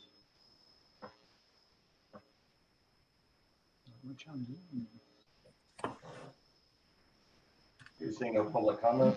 Go ahead and take a vote. All in favor? Aye. Say aye. Aye. All opposed?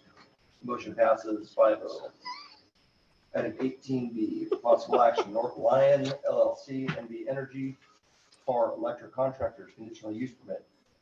Request for conditional use permit on approximately 3.83 acre lease site located within a 7,323.0 acre parcel to allow for a new wireless telecommunications facility with a tower exceeding 100 feet in height, 145 feet, with the capability of rising to 190 feet in height within the RR5 fifth rural residential 20 acre minimum zoning district generally located at northeast of State Route 439 USA Parkway, Fernley, Nevada. APN 021-411-03 PLZ-2021-115. Staff want to present anything on this?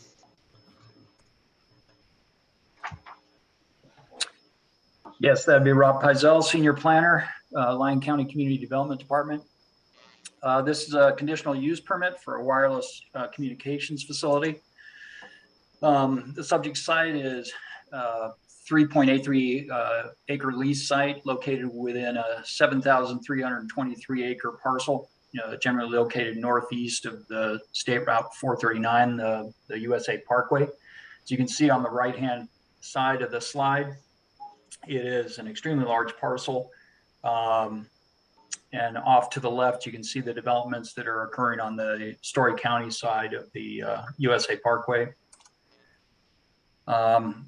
Just the parcel information from the assessor's book. It is located in an area that's outside of any special flood hazard area. As we noted, it's going to be a 3.83 acre lease site, approximately 5,281.61 feet northwest of the section point for Township 19 North, Range 24 East.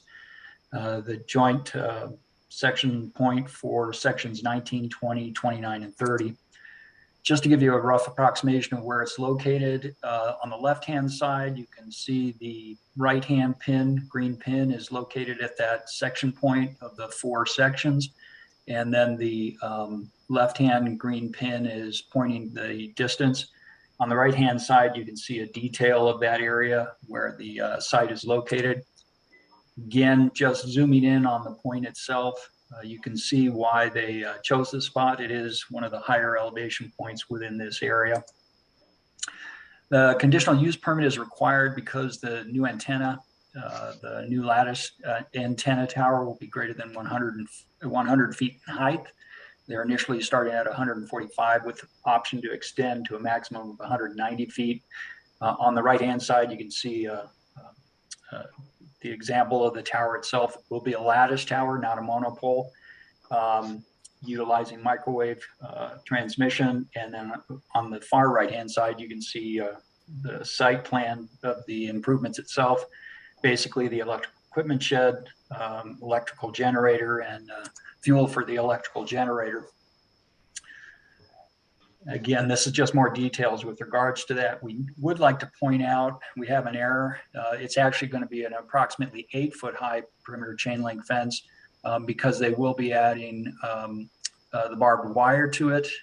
It'll be 8 feet to prohibit someone from pulling their pickup truck bed over and jumping across or up and over the fence. So they've extended the height from what you see on the detail on the left.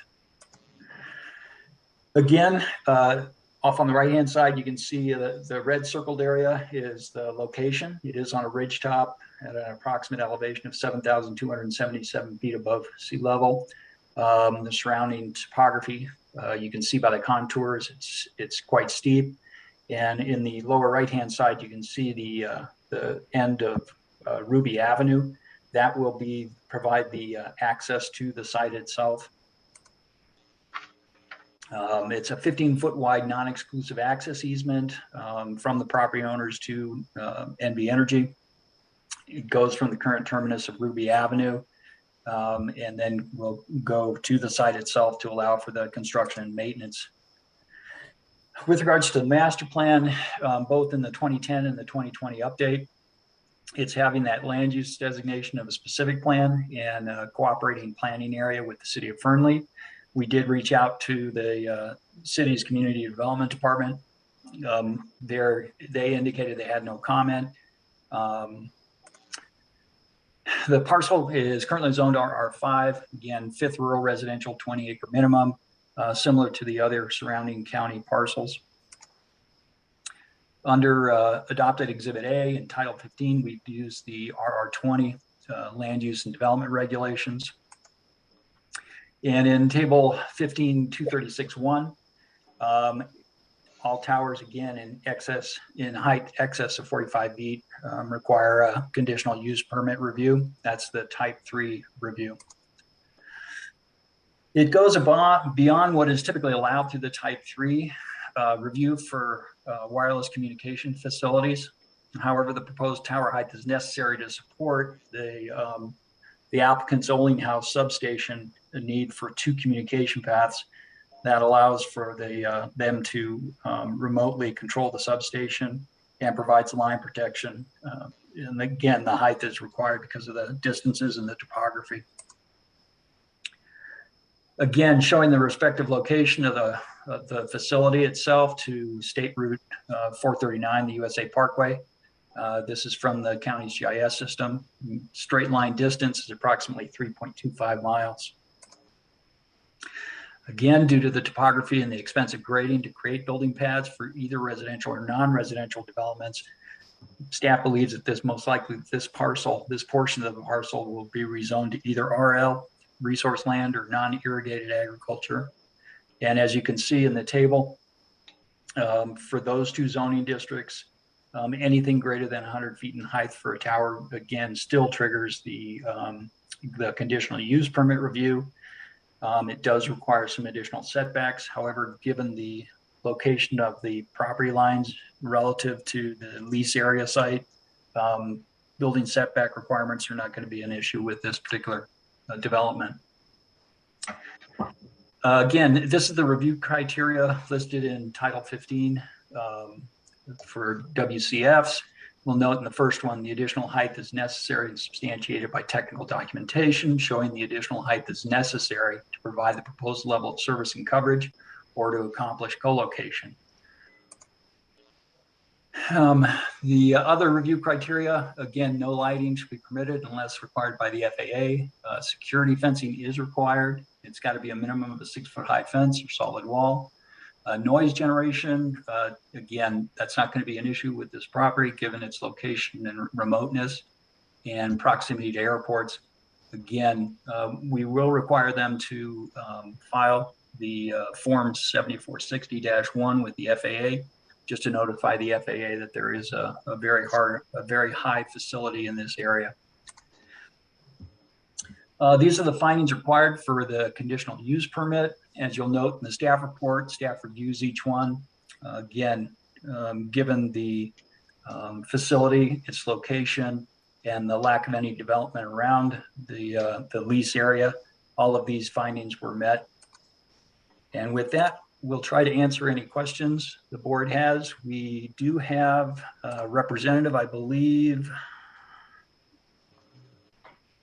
Yes, we do. Mr. Sullivan with NV Energy is in attendance as well. So either he or I will try to answer any questions you have. Anybody on the board have any questions? Yeah, Rob, I just had one question, and you might have said it in all of that, and I missed it. You give the distance between this site and USA Parkway, but you said the access to this, and was showing the map there of Ruby. What's the distance between this site and the actual residents that are up Ruby?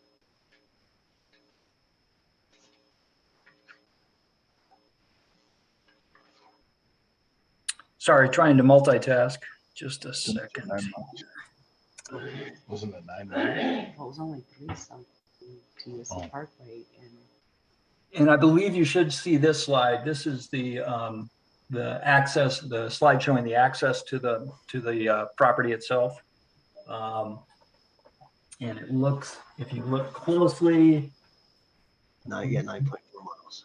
yeah, the Ruby access, it looks like it's 9.6 miles to US 50. So I would say roughly it's probably at least 6 miles from where it takes off. There is a residence, hang on. Pardon me. Well, there's a few residents on Ruby, but there's one that's up a ways. Yeah. On that road, and that's the one I was kind of concerned about, whether or not they were notified. Yes. The property owners within 300 feet or a minimum of 30 property owners within the boundaries of the parcel itself were notified. So they should have been notified of the application.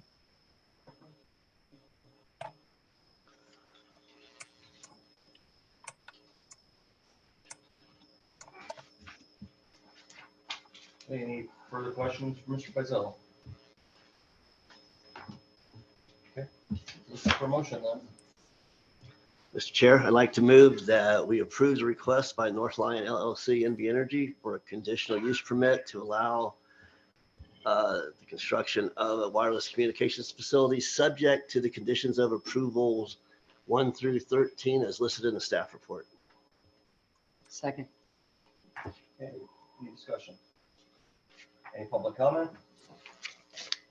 You know what, Commissioner Chairman and Commission members, this is Mark Sullivan with NV Energy. One of the items is that we use, I mean, I've reviewed all the analysis and conditions in the permit, and it's pretty comprehensive. But Typically, we have a standard of using BLM Desert Tan as our color for all of our facilities. And so these, even like the propane tanks, all the stuff up there, were already planned to be painted desert tan. And I didn't catch this earlier in the staff report, but it says they asked us to paint it green. And I'm wondering if you guys wouldn't mind if we leave it our standard colors of desert tan. I mean, that's a BLM color. That's why we use that color. And I mean, it's certainly a very remote location. I just did a quick search on the internet. It says that if you, if you're standing at 5 feet high and you're looking out, you can see about 3 miles. And I mean, like Rob said, I think we're 6 miles away from the closest home. So we would think that it's such a remote location, it wouldn't bother anybody. Look to Rob and planning on that one. Mr. Chairman, I'd say we leave it to staff discretion on the painting of that, work it out with them. Yeah, Mr. Chair, condition 14 says any change or deviation must be submitted to the planning department for review and approval. So it's already in here. Okay, great. Thanks. Yeah. And this is Rob Pizol, senior planner, and we have no issue with converting that over to desert tan. We'll include that as a modification to the condition if the board's motion includes that. All right, thank you. Darn, I thought I was gonna get a new tree. All right, any public comment? I look funny up there, a pine tree. All right, all in favor of the motion, signify by saying aye. Aye. Opposed? Item 18B passes as presented. Yep, thank you very much. Also, just in closing, I just want to compliment you on your planning staff and building staff. They are super friendly and easy to work with. I mean, they're one of the best entities. I work statewide, and they're one of the best entities in the state. And I'd encourage you, call up the building department or call up the planning department. They're, hi, how can I help you? Oh yeah, we'll get that. I mean, they're just fantastic. And you just don't see that. Not every entity is as good to work with as Lyon County. So kudos to you guys. You guys are doing a great job out there. Thank you. Thank you. Okay, moving on to item 18C for possible action, Lyon County Master Plan Amendment. Request for a master plan amendment to change land use designation on Dayton land use map from suburban residential to public, quasi-public for 3 parcels totaling approximately 102.71 acres, generally located 600 Dayton Valley Road, APN 016-351-16, 016-351-17, and 016-361-60, PLZ-2021-104. Rob, you up on this one? But of course, for the record, Rob Pizol, senior planner. This is a master plan amendment to change the land use designation from suburban residential to public, quasi-public facility for 3 parcels. They total approximately 102.71 acres in size, currently vacant and undeveloped. All 3 are located on the north side of Dayton Valley Road between Palmer Drive and Quail Ridge in Dayton. The parcel sizes range from 22.16 acres all the way up to 48.55 acres.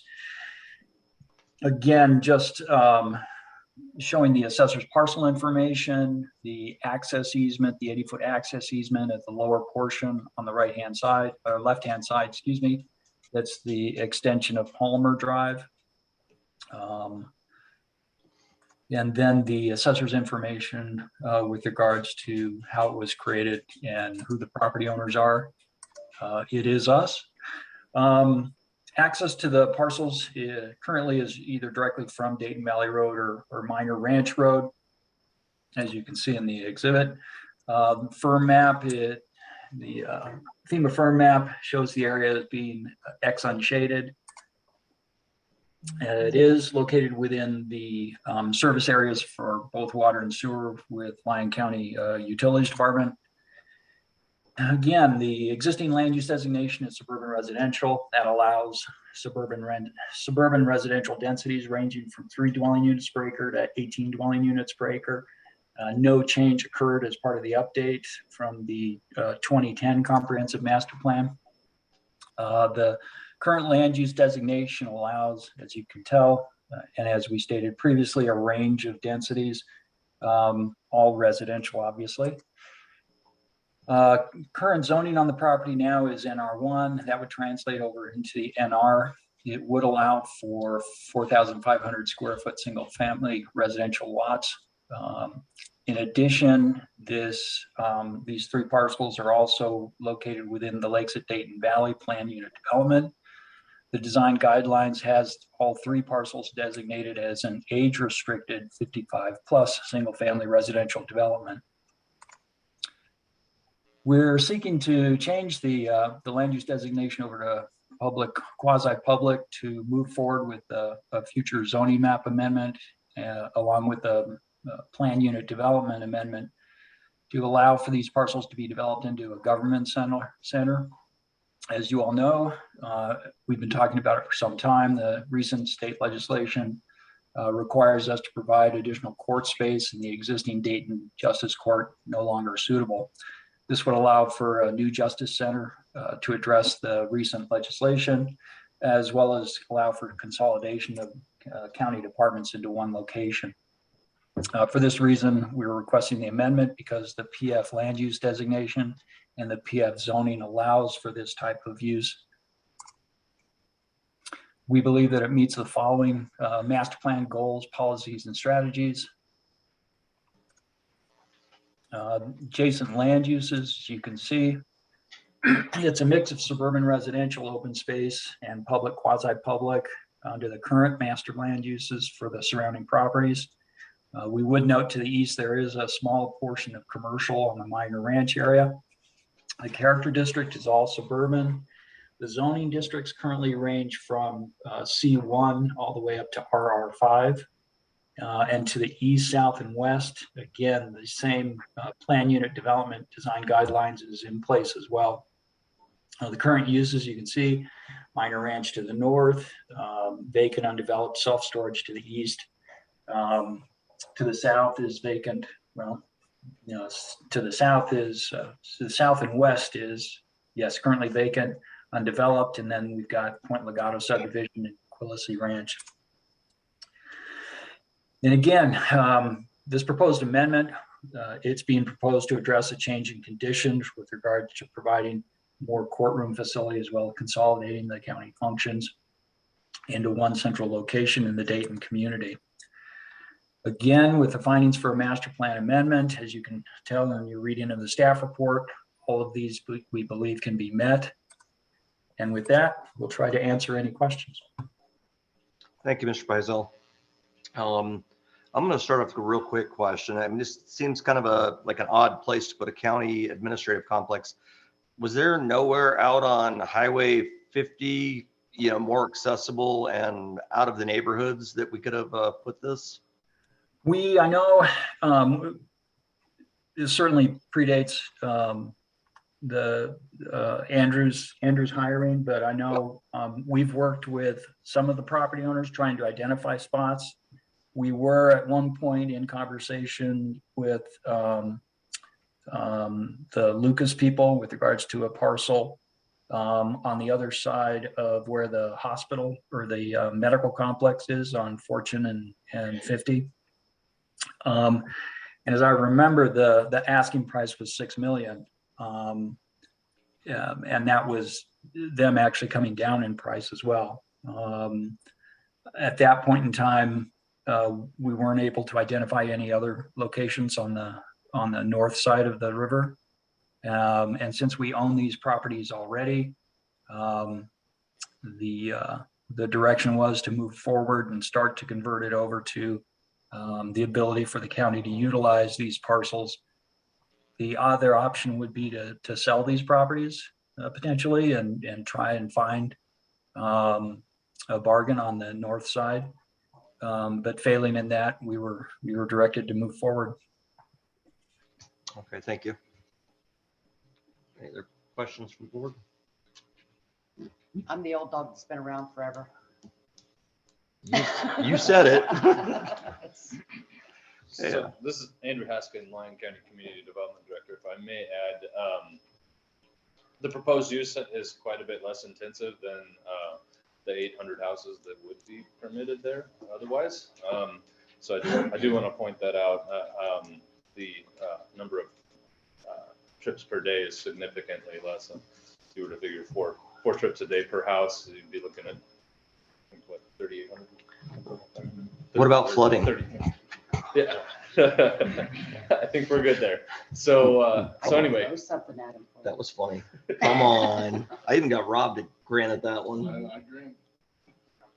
Yeah, so I just wanted to point that out, that it's quite a bit less intense. Yeah. Alrighty.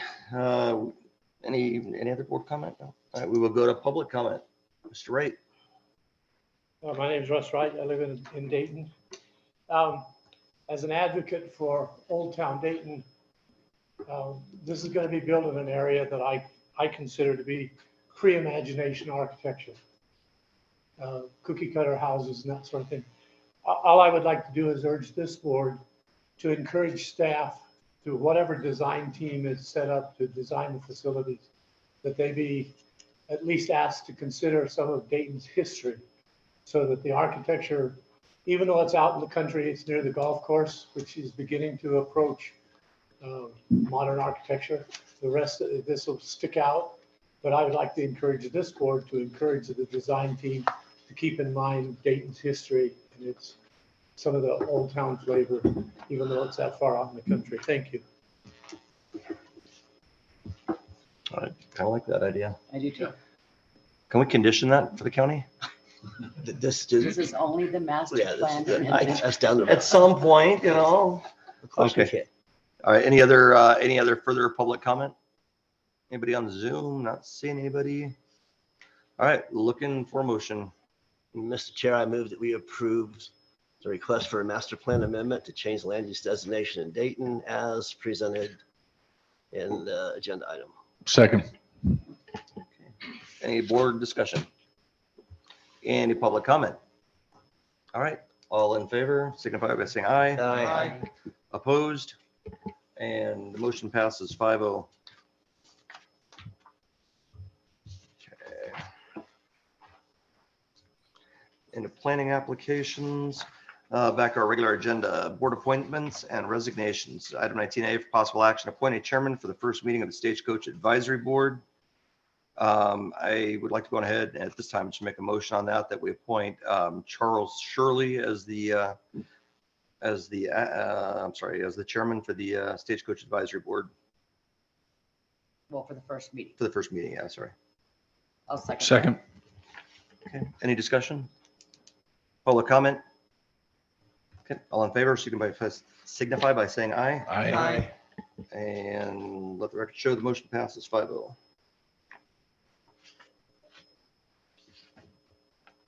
Okay, item 19B for possible action, appoint up to one member of the Smith Valley Advisory Board with the term expiring December 31st, 2023. We have two applications, Thomas Renner and Michael Three. Palmer. Oh, there was the third. Oh, yeah, that's right. I forgot that one. It came in late. And so we've got three applications, Thomas Renner, Michael Palmer, and Joanna Lawson.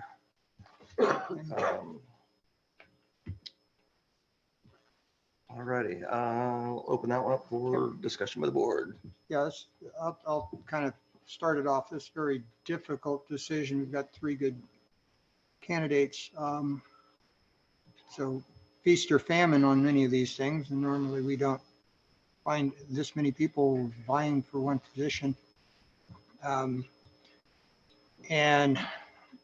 kind of a lot of support from the community on all of them, actually. So I'm going to have to pick and appoint Thomas Renner to the Smith Valley Advisory Board with a term expiring December 31st, 2023. We have a motion, we have a second. Any discussion? Okay, any public comment?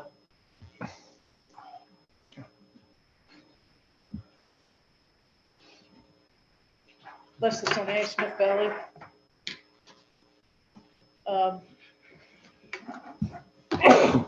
Bless you. When we saw the resignation of one member in the last month's board, the assumption was there would be some sort of public notice of the vacancy instead of just the resignation. Because actually, until you got minutes, you didn't know if the resignation was accepted or not, if there'd been a last minute change. So there was no public notice of the opening. So when we got the minutes or the agenda this month, we saw there were 2 names. So we did confirm that people could put in late, and somebody did. And we know that I don't know the breakdown. I know that in the packet, there are no letters of support for the other 2 candidates. There are, however, written letters of support for the 3rd candidate, Joanne Lawson. And I believe Mr. Hockaday may have gotten individual emails too. I don't know how many on the other candidates, but as far as the public record, the comments are in favor of someone who is newer to the area, who does want to see a little bit more communication and outreach and public participation, as opposed to, people have maybe been around a bit longer where that's not happening. So as a resident, I do want to offer my support for Joanne Lawson. And I'm a bit disappointed that there wasn't a little bit more of a public opening of this particular vacancy in Smith Valley. Thank you. Any additional public comment?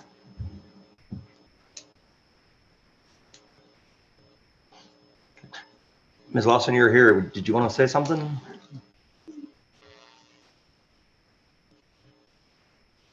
Good afternoon. My name is Joanne Lawson. I am relatively new to Smith Valley.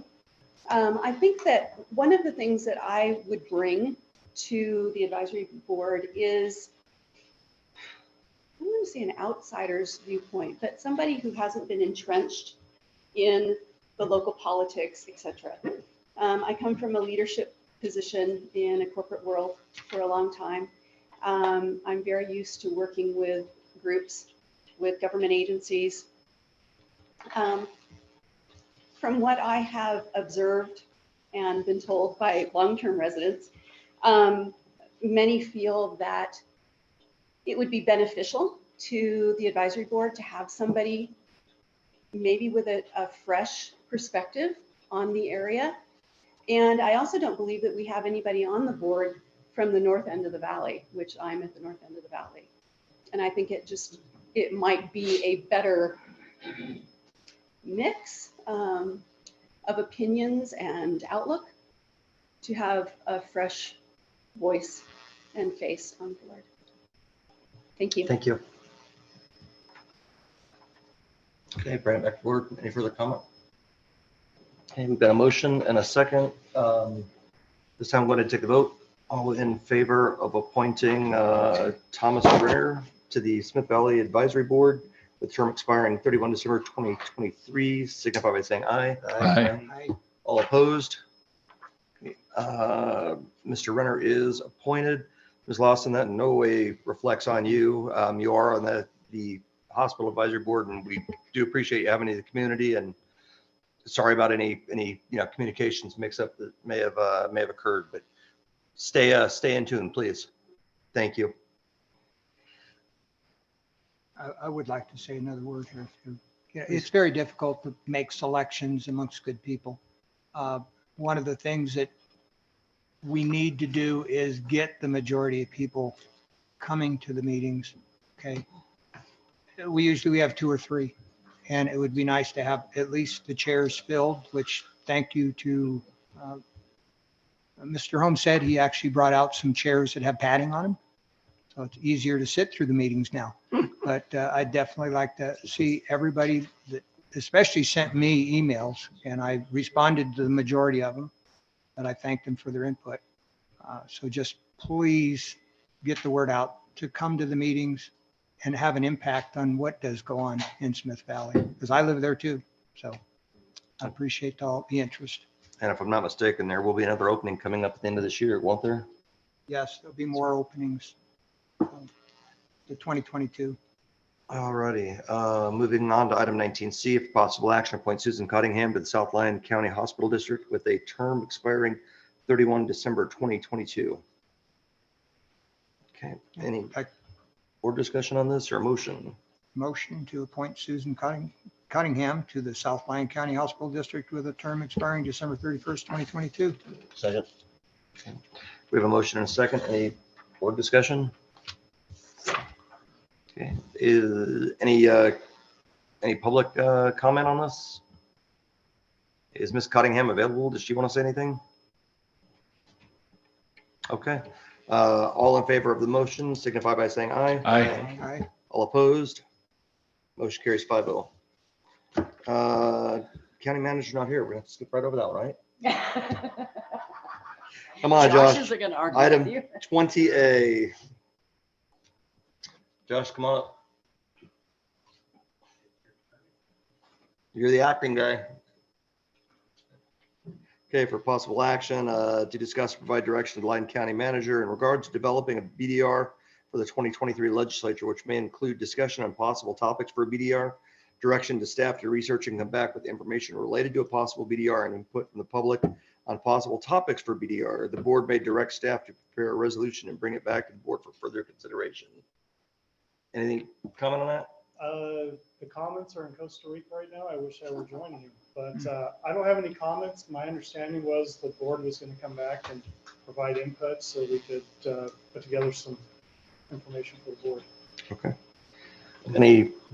Anything from the board on that item? No. Okay, so we'll close that item out. On item 20B, if possible action, authorizing select county commissioners to attend the NACO Western Interstate Regional Conference in Anchorage, Alaska for an approximate cost of $2,000 a person.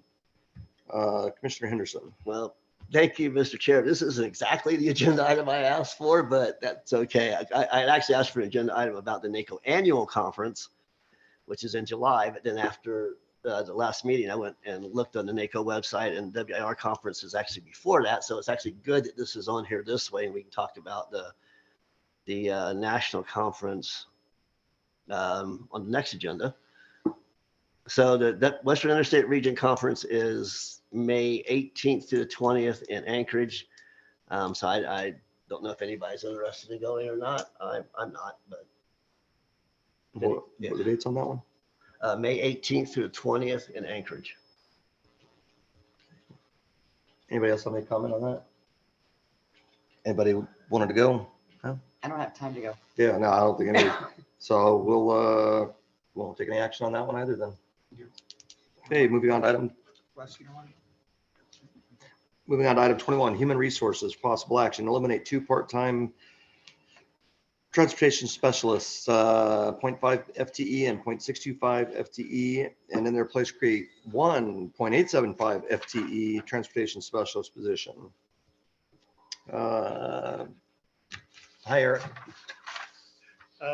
Josh Foley, Lyon County Comptroller, in standing for Eric, who had to be out today. So we have posted a vacant position for transportation specialist in Fernley for 4 times now. We have not been able to fill that with a person. So the department has requested that we take 2 positions there and reduce them into 1. The reason why it's not a full-time position is because the request was to try and remain cost neutral. Because when you go over 30 hours a week, then you end up paying health insurance benefits under the ACA Act. So this is a cost neutral. We're hoping with the additional hours there that we'll be able to attract a person, knock on wood. The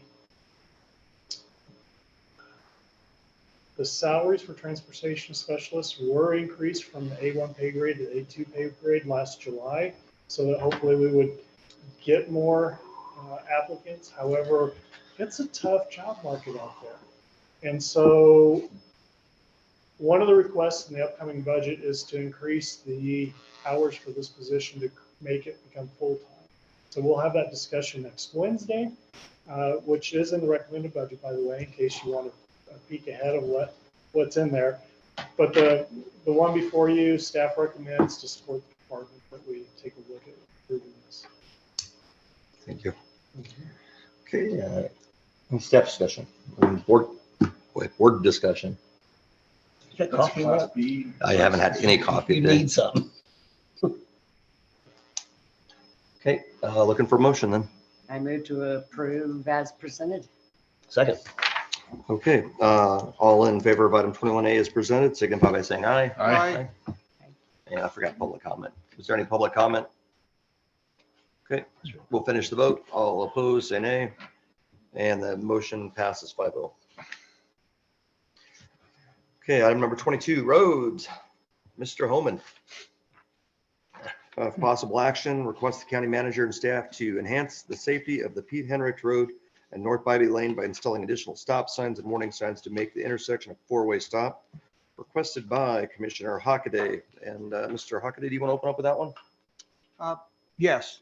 And looking at the backup information, appreciate Mr. Holman getting that for us so quickly.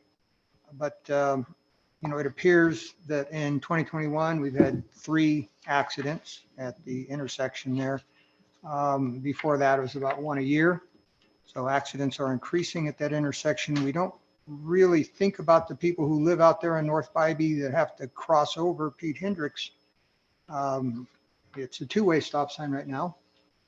And I would assume that by making it a 4-way, we can make it a little safer for them to get across that intersection. I know we can't put stop signs in to slow people down. Even speed signs don't slow people down.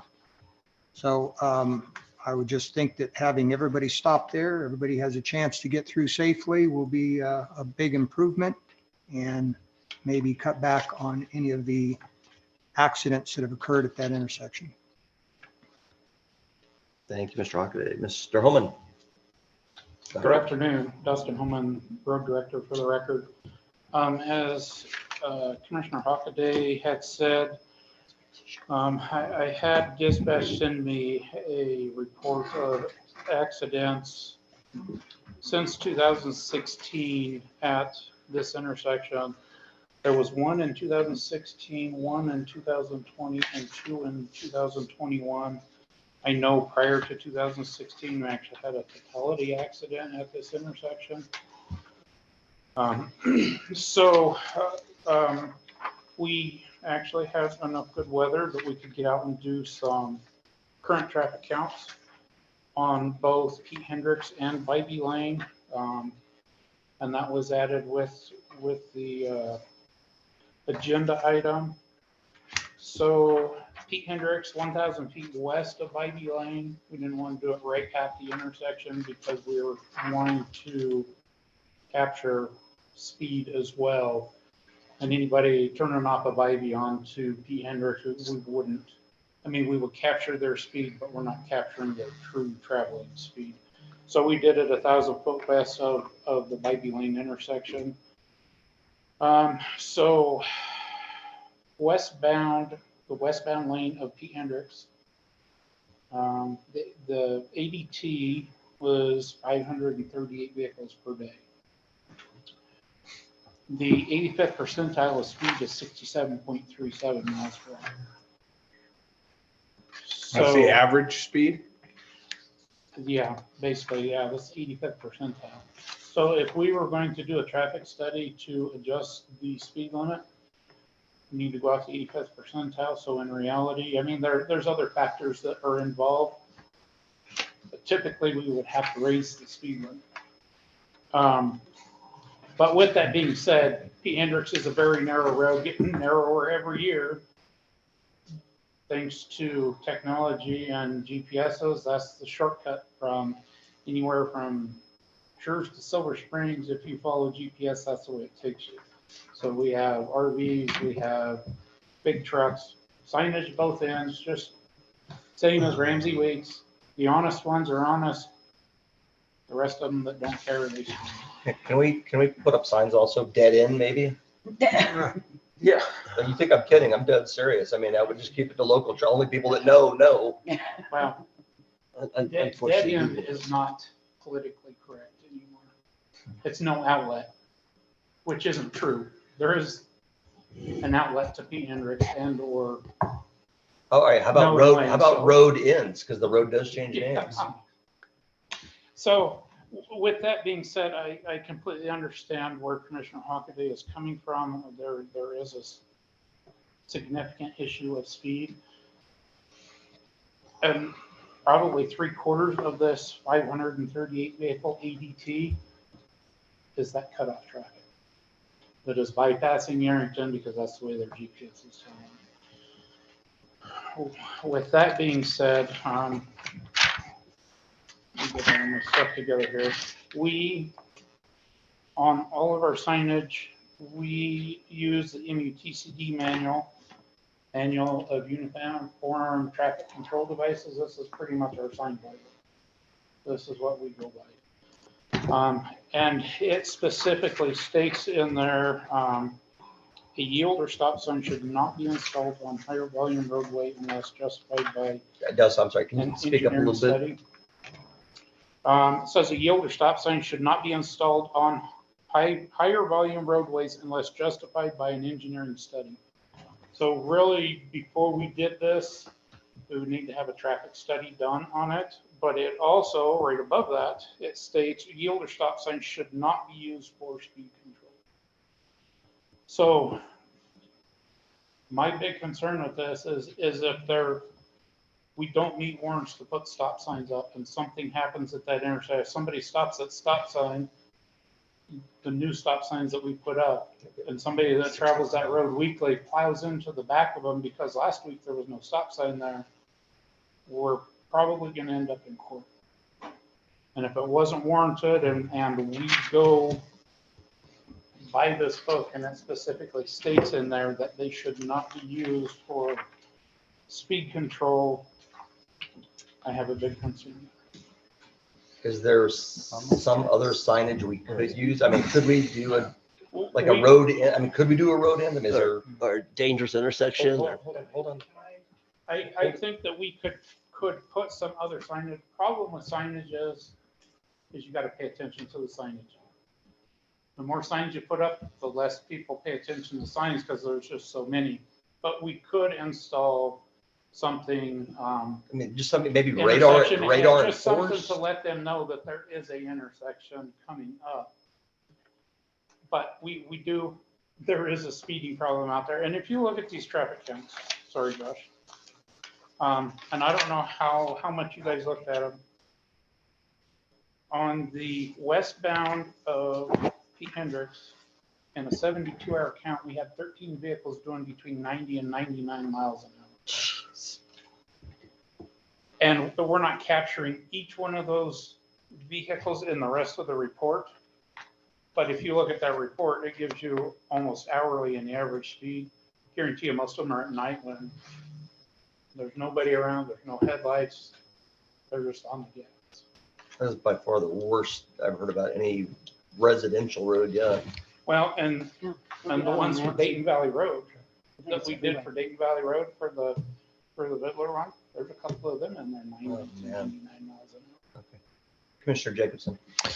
So Mr. Holman, in an open meeting, what I've heard you say is we need to do a traffic study if we want to do anything. To put stop signs up, I believe we need to do it. Probably any signage is my guess. Well, I think we could put the intersection signage up, intersection ahead, or the cross. The four-way intersections. But to put a stop sign up, I believe we would need to be covered, and we should. How much is a traffic study? Off the top of my head, I'm not exactly sure. I too many irons on the fire, and I didn't get that. No, that's all right. I'm sure the money guy knows. Can I answer some other, or make some other points first? Josh Boyle, Lyon County Comptroller, for the record. One of the reasons, my understanding is one of the reasons why they don't utilize stop signs for high speed or higher traffic areas like this has been described is because the people who are coming on from the other sides that currently have stop signs get the false belief that someone's going to stop coming at that point. And I imagine they have seen increased vehicle accidents because putting a four-way stop there, and people don't expect it as they're going 90 some miles an hour. Someone stops, expects them to stop too, and moves forward, and you end up with more and more and more accidents because of that, which is, again, why they've done these studies and come up with those recommendations. So I would love to find a way to slow people down on that. As you've stated, stop signs probably aren't going to get you there. Speed limit signs aren't going to get you there. The only way you're going to be able to do it is to use spike strips, which probably would get you in trouble too. Or got my vote. A number of sheriff's deputies there. But just a recommendation from the road department as we look at that is we do have an issue. There's no question there's an issue on these intersections. As far as putting up signs, no outlet and dead end, the problem is GPS doesn't read those. What GPS reads is how fast people are going and what the shortest route is based on those speeds.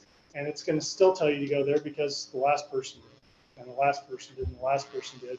And most of them are going to ignore that. So I don't have a great solution for you on this other than become very friendly with your local sheriff.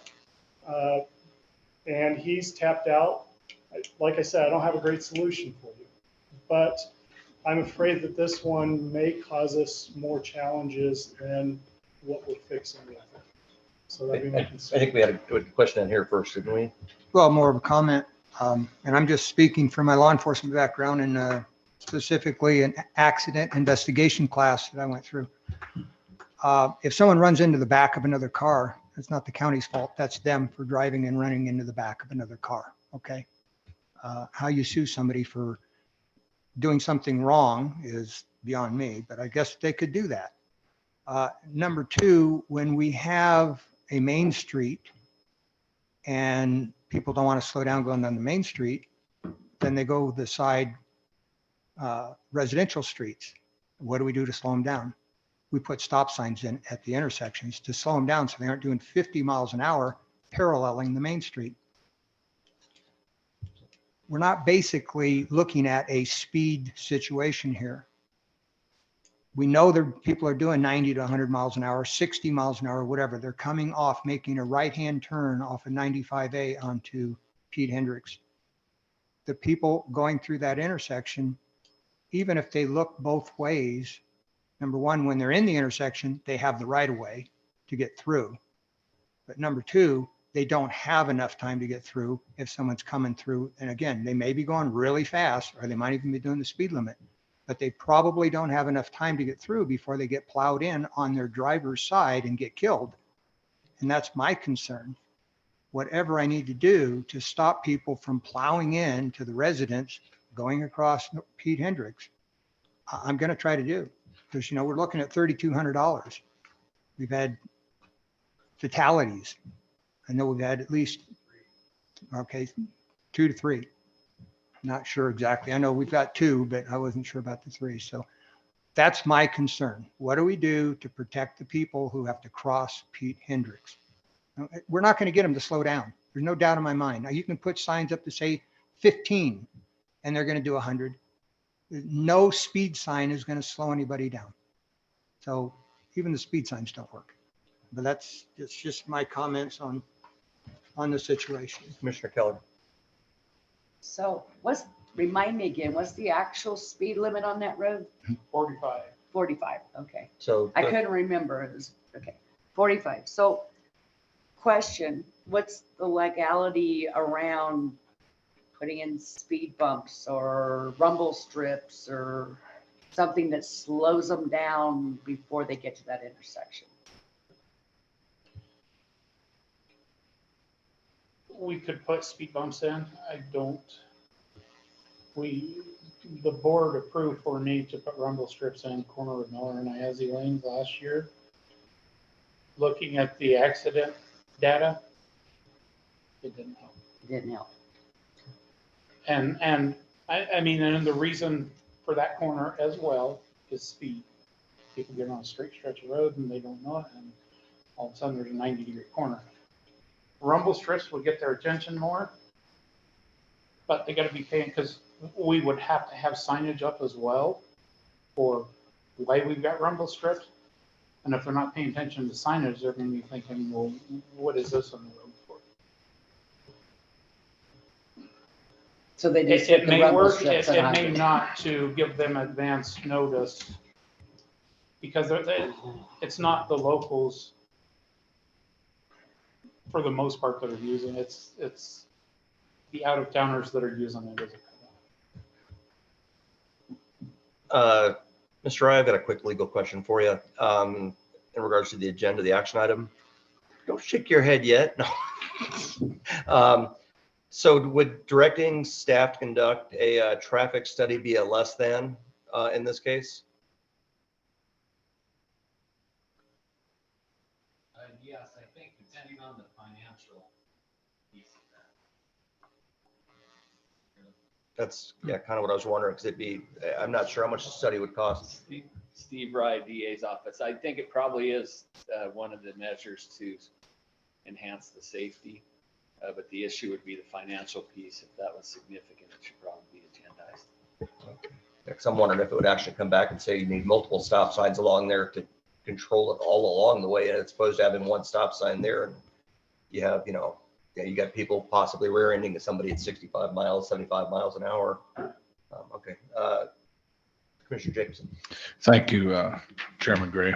Not trying to be flippant. I'm actually kind of semi-serious on this.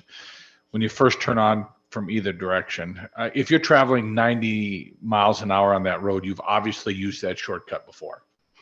Okay, you're not just driving that for the first time.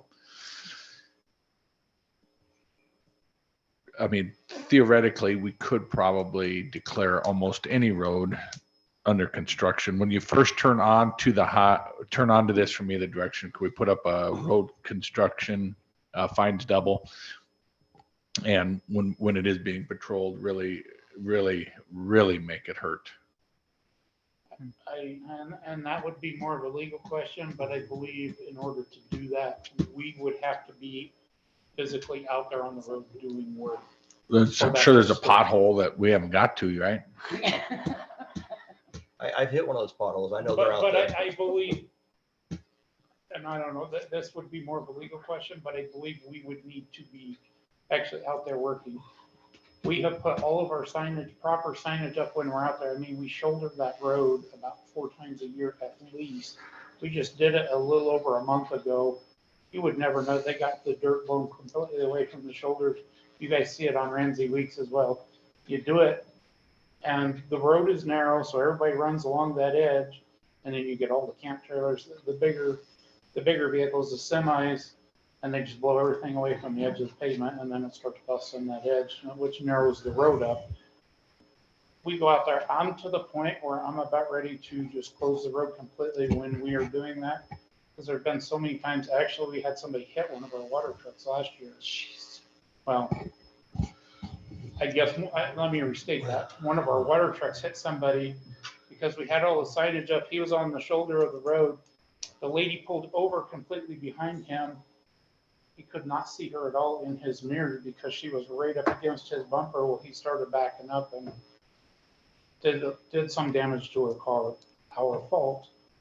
But I mean, people, they will not slow down even when we're out there. They're still doing 65 mile an hour half the time when we've got equipment on the edge of the road or way out into the road. So I'm to the point where I'm ready to just, when we're out there working for my guys' safety and for the public safety, just close the road for the day. Open it back up at the end of the day when we're done working. Close it back the next day if we're back out there. So, Sheriff, I got a quick question for you relating to the vehicle code. Isn't anything above 20, could that be considered reckless? Yeah, no, I'm just wondering. I mean, it's just talking about making it hurt. I mean, because you said the average speed out there was 65 or something? 67. 67. So, I mean, if you nailed a few, because it sounds like a lot of those people, like you said, go through on a regular basis. You nail 4 or 5 of those, and the word's going to get around. But I don't know. So, and that is westbound traffic, eastbound traffic. We had countered in one lane, counter in the other lane. Eastbound, the average speed is 64 miles an hour. And then Bivey Lane, we did Bivey Lane between the intersection of Pete Hendricks and the intersection of 95. The average speed on that was 51 miles an hour, and that's a short stretch. Yeah. 51 and 57 miles per hour were the average speeds on that short stretch of Bivey as well. That's crazy. Mr. Henderson. Thank you, Mr. Chair. Just to comment on this, I think a stop sign should be our last option. But I would like, there's got to be something we can do, some kind of warning sign, like intersection ahead or something. I kind of look into our road department for their recommendations. But as far, I think we need more study before we just put a stop sign up. Well, and there is there's roads in the Dayton area all over. I mean, we have those roads all over Smith Valley that are pretty much through roads. And I mean, nowadays everybody speeds, doesn't matter what road they're on. I mean, Bybee Lane is a good example. They're speeding there.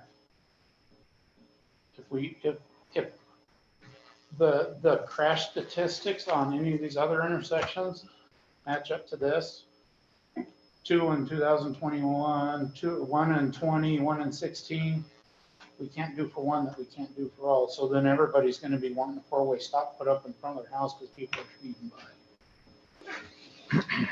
I'm gonna piggyback off what Commissioner Henderson said, but I'd like to ask the sheriff if he's got any words of wisdom for us that maybe we can, look to. I mean, you're in the enforcement business, Dustin's in the engineering it business, and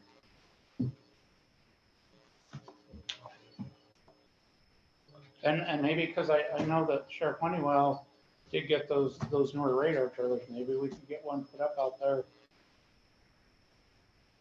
Might help. I mean, they get your attention. Now, whether people will see how fast they can make them go, or if they will, it will wake them up and go, oh, wow, I'm really doing a little speed limit. That may be an option to start with as well. yeah, but as we know, that's a short-term fix. It only works as long as it's out there. Yeah.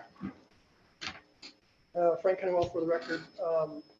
So we have written quite a few speeding tickets out there over the last 6 or 8 months, and I got 2 guys that specifically go out there quite often. But, I mean, like Mr. Holman pointed out, your 90-mile-an-hour person is an idiot, number one, because you're probably doing it at nighttime, and there's plenty of four-legged critters running across that road at any given moment. And we can't be out there 24/7. So the radar trailer, we had a radar trailer set up out there for a little while, not right on Pete Hendricks, but we had it out on Falcon.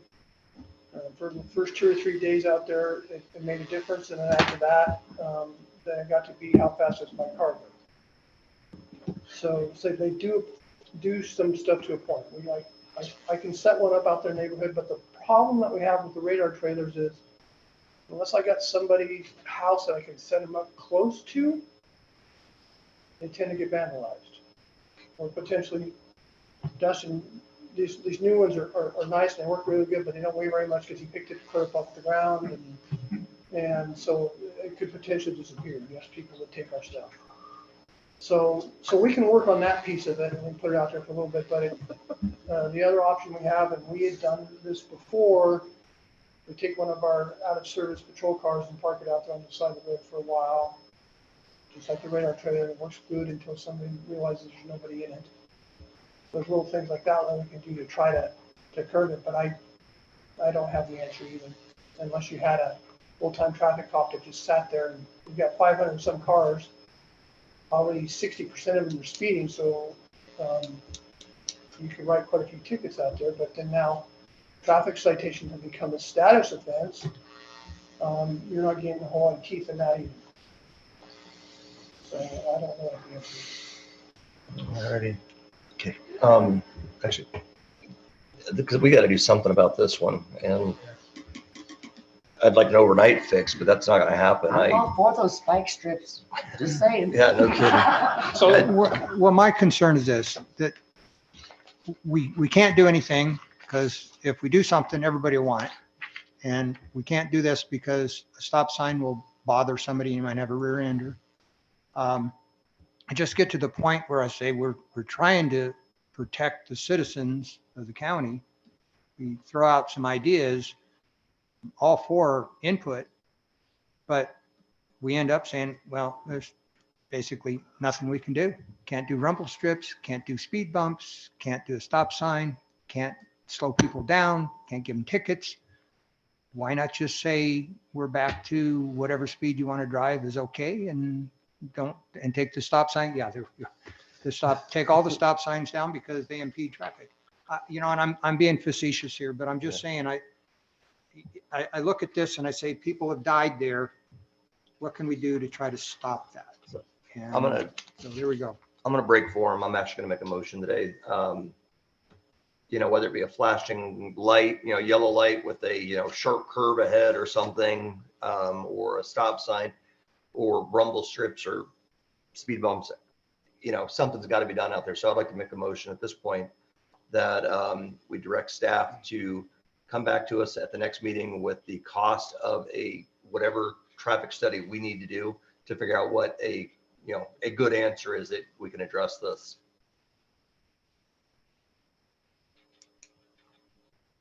I have a question for the DA. We can have a second. I'll second that. We need to do something. Okay.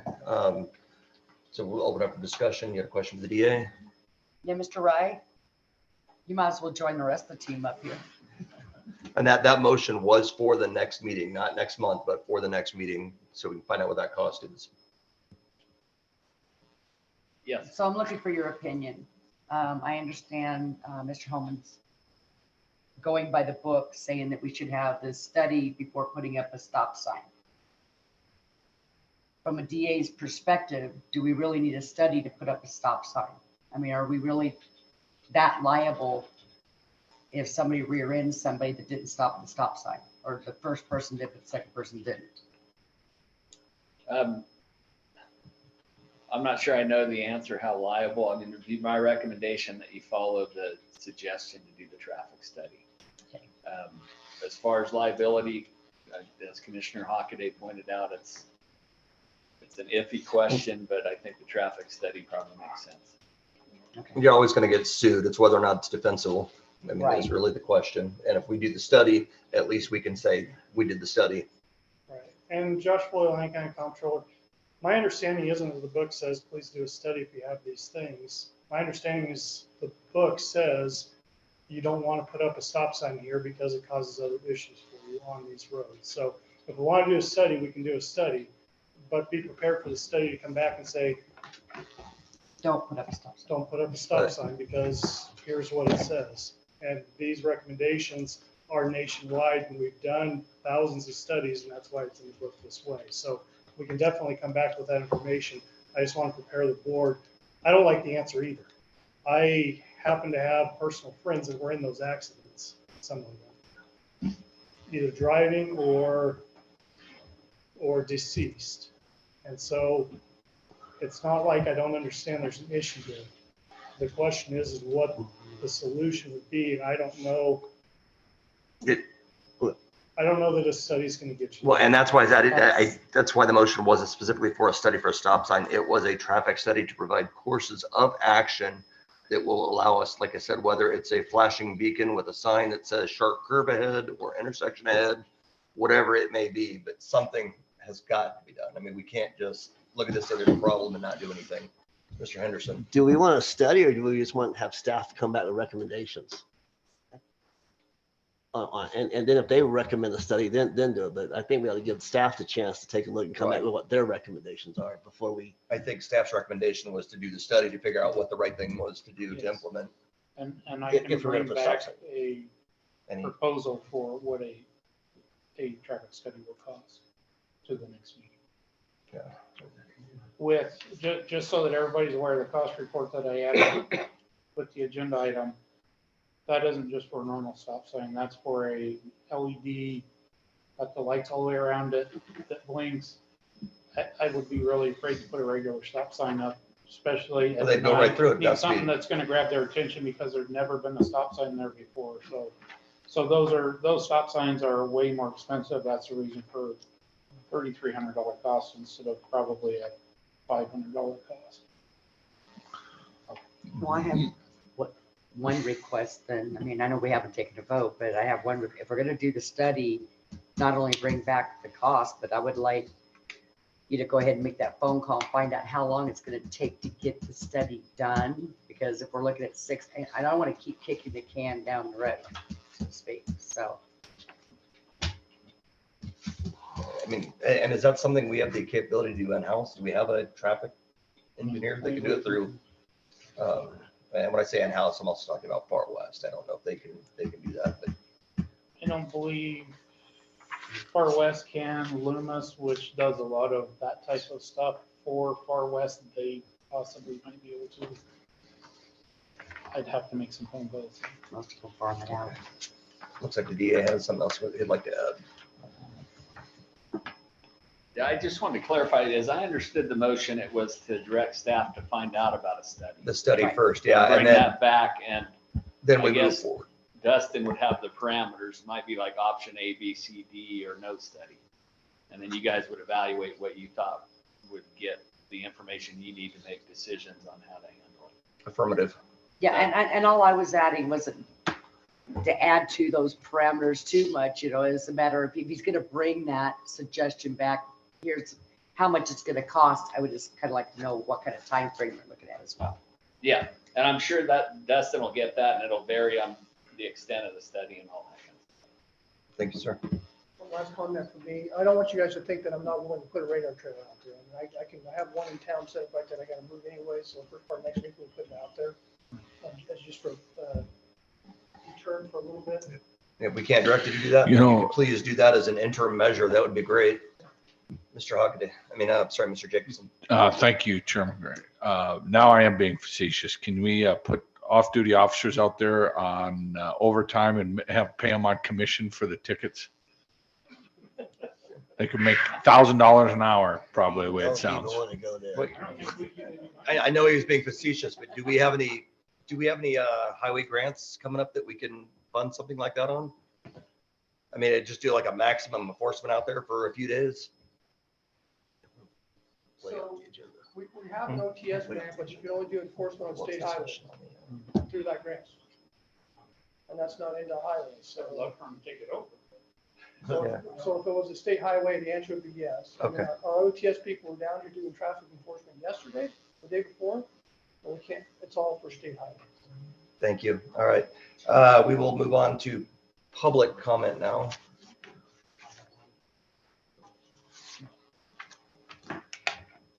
Russ Wright again, still live in Dayton.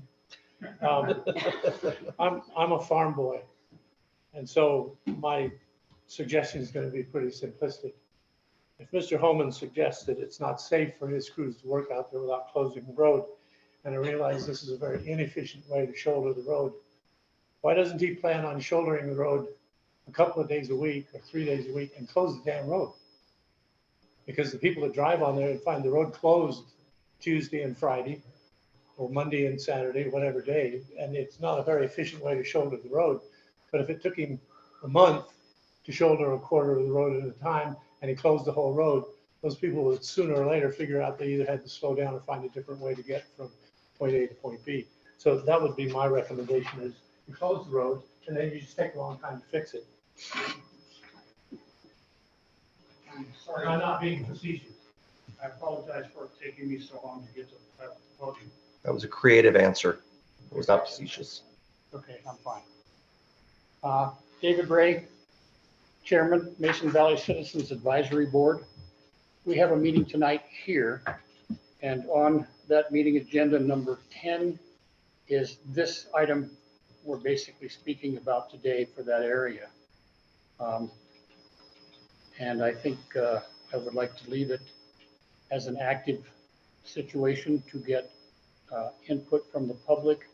It may give some kind of ideas to certain things that might happen. It could be done without a lot of money, a lot of problems and issues. It won't be illegal. Maybe we can get it to the point where we can get it fixed. It's desperately needed. There's people who've lost their lives out there. There's been close calls. You guys have it right. It's a hotbed issue. That's all I got to say. It's going to be on tonight, and I'll forward whatever information we get from the public for you. Thank you. Thank you, Mr. Ray. Any further public comment on Zoom? Any more comments from the board? Okay, to restate the motion is to have staff come back to us at the next meeting with the cost of a study. We have to come back to us at the next meeting with the cost of the study. And then I would assume that we'll put this back on the agenda for possible action again as a separate item in 2 weeks as well. All in favor of the motion signify by saying aye. Aye. All opposed, say nay. Motion carries 5-0. Thank you. Wish we could have done something stronger on that today. Okay, item number 23, utilities for possible action. Discussion about effluent user fees for the Dayton Valley Golf Course a request from Tour Specs Golf Course Management to waive the user fees for 5 additional years, and direction to staff to bring back a modified agreement for the sale of treated effluent. David Burketta. Chairman Gray, Commissioners, David Burketta for the record. The camera's not on down there, so can someone turn I have a presentation with this. It's about a handful of slides. I just wanted to give you a little background. Someone can turn that presentation on. This is 23A.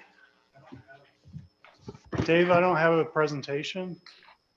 Okay, I can wing it. Sorry, you guys. In your packet, there is a presentation included, and just gives a little bit of background about the Dayton Valley Golf Course, its location, where it is up here, and how it is fed with effluent from the 2 wastewater treatment plants. Gives you a kind of a visual perspective of where the golf course is located, because there's about roughly 30 linear feet of pipe associated with this to get it from the rolling A treatment plant to the golf course. And then our south plant treatment, is very close to the golf course, but eventually when we get our expansion, that will go away. What we have is we have an agreement for them to use the effluent to water the golf course. It's really a win-win situation. The agreement, we waived the fees. This agreement was originally done back in 2010. They've been waiving the fees since for a variety of reasons. Oh, there we go. Just to step back real quick, just to give you a perspective, highlighted in green there is where the Dayton Valley Golf Course is located. It's in Dayton, just off of Dayton Valley Road on the south side of the river. Next slide. What this is a visual perspective. You can see where the golf course is, and that purple line is the reclaimed water line. On the upper right-hand side is the Rolling A wastewater treatment plant. Yep. And then on the lower bottom is the south wastewater treatment plant. So basically both those treatment plants put into one of the ponds, and it just gives you a perspective of the piping associated with delivering the effluent. Next slide, please.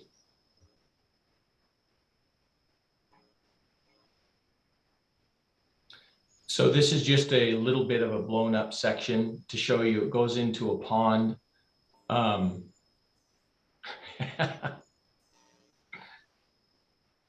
not sure exactly what that is. I think that's the last agenda item, isn't it? Yeah, and that's okay. It was just really to give you there's the agreement. It's just to give you a high level overview of just kind of what we're talking about today. In this package material, toward the end, there's an Excel spreadsheet. And what the spreadsheet shows is the usage of the golf course, just so you can understand what the impact would be, potential impact to the golf course if there was a fee associated with, delivering this effluent to the golf course. And what on average, in your packet, what it looked at was how much they used per month. Oh, there we go. And so on the farthest left-hand column, it's by month. So in 2019, in January, February, March, all the way down to December of 2021. So what the contract says is we wouldn't charge for effluent disposal except for April through October. So that's why there's only amounts associated with this. And so there was a slide, we don't have to go to this, but there was a slide before this one, and it broke it down into gallons per month. And you can see in 2019, they used about 124 million gallons. This column here is what we call T gallons per month or 1,000 gallons per month. And the reason is because that's how the contract terms are written. We charge per 1,000 gallons. So high level overview, in 2019, the golf course took about 125 million gallons of effluent.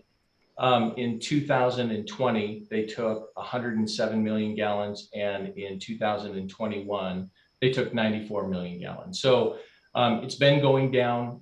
Mr. Kepler here will explain maybe some of the reasons behind that if you'd like to know more information.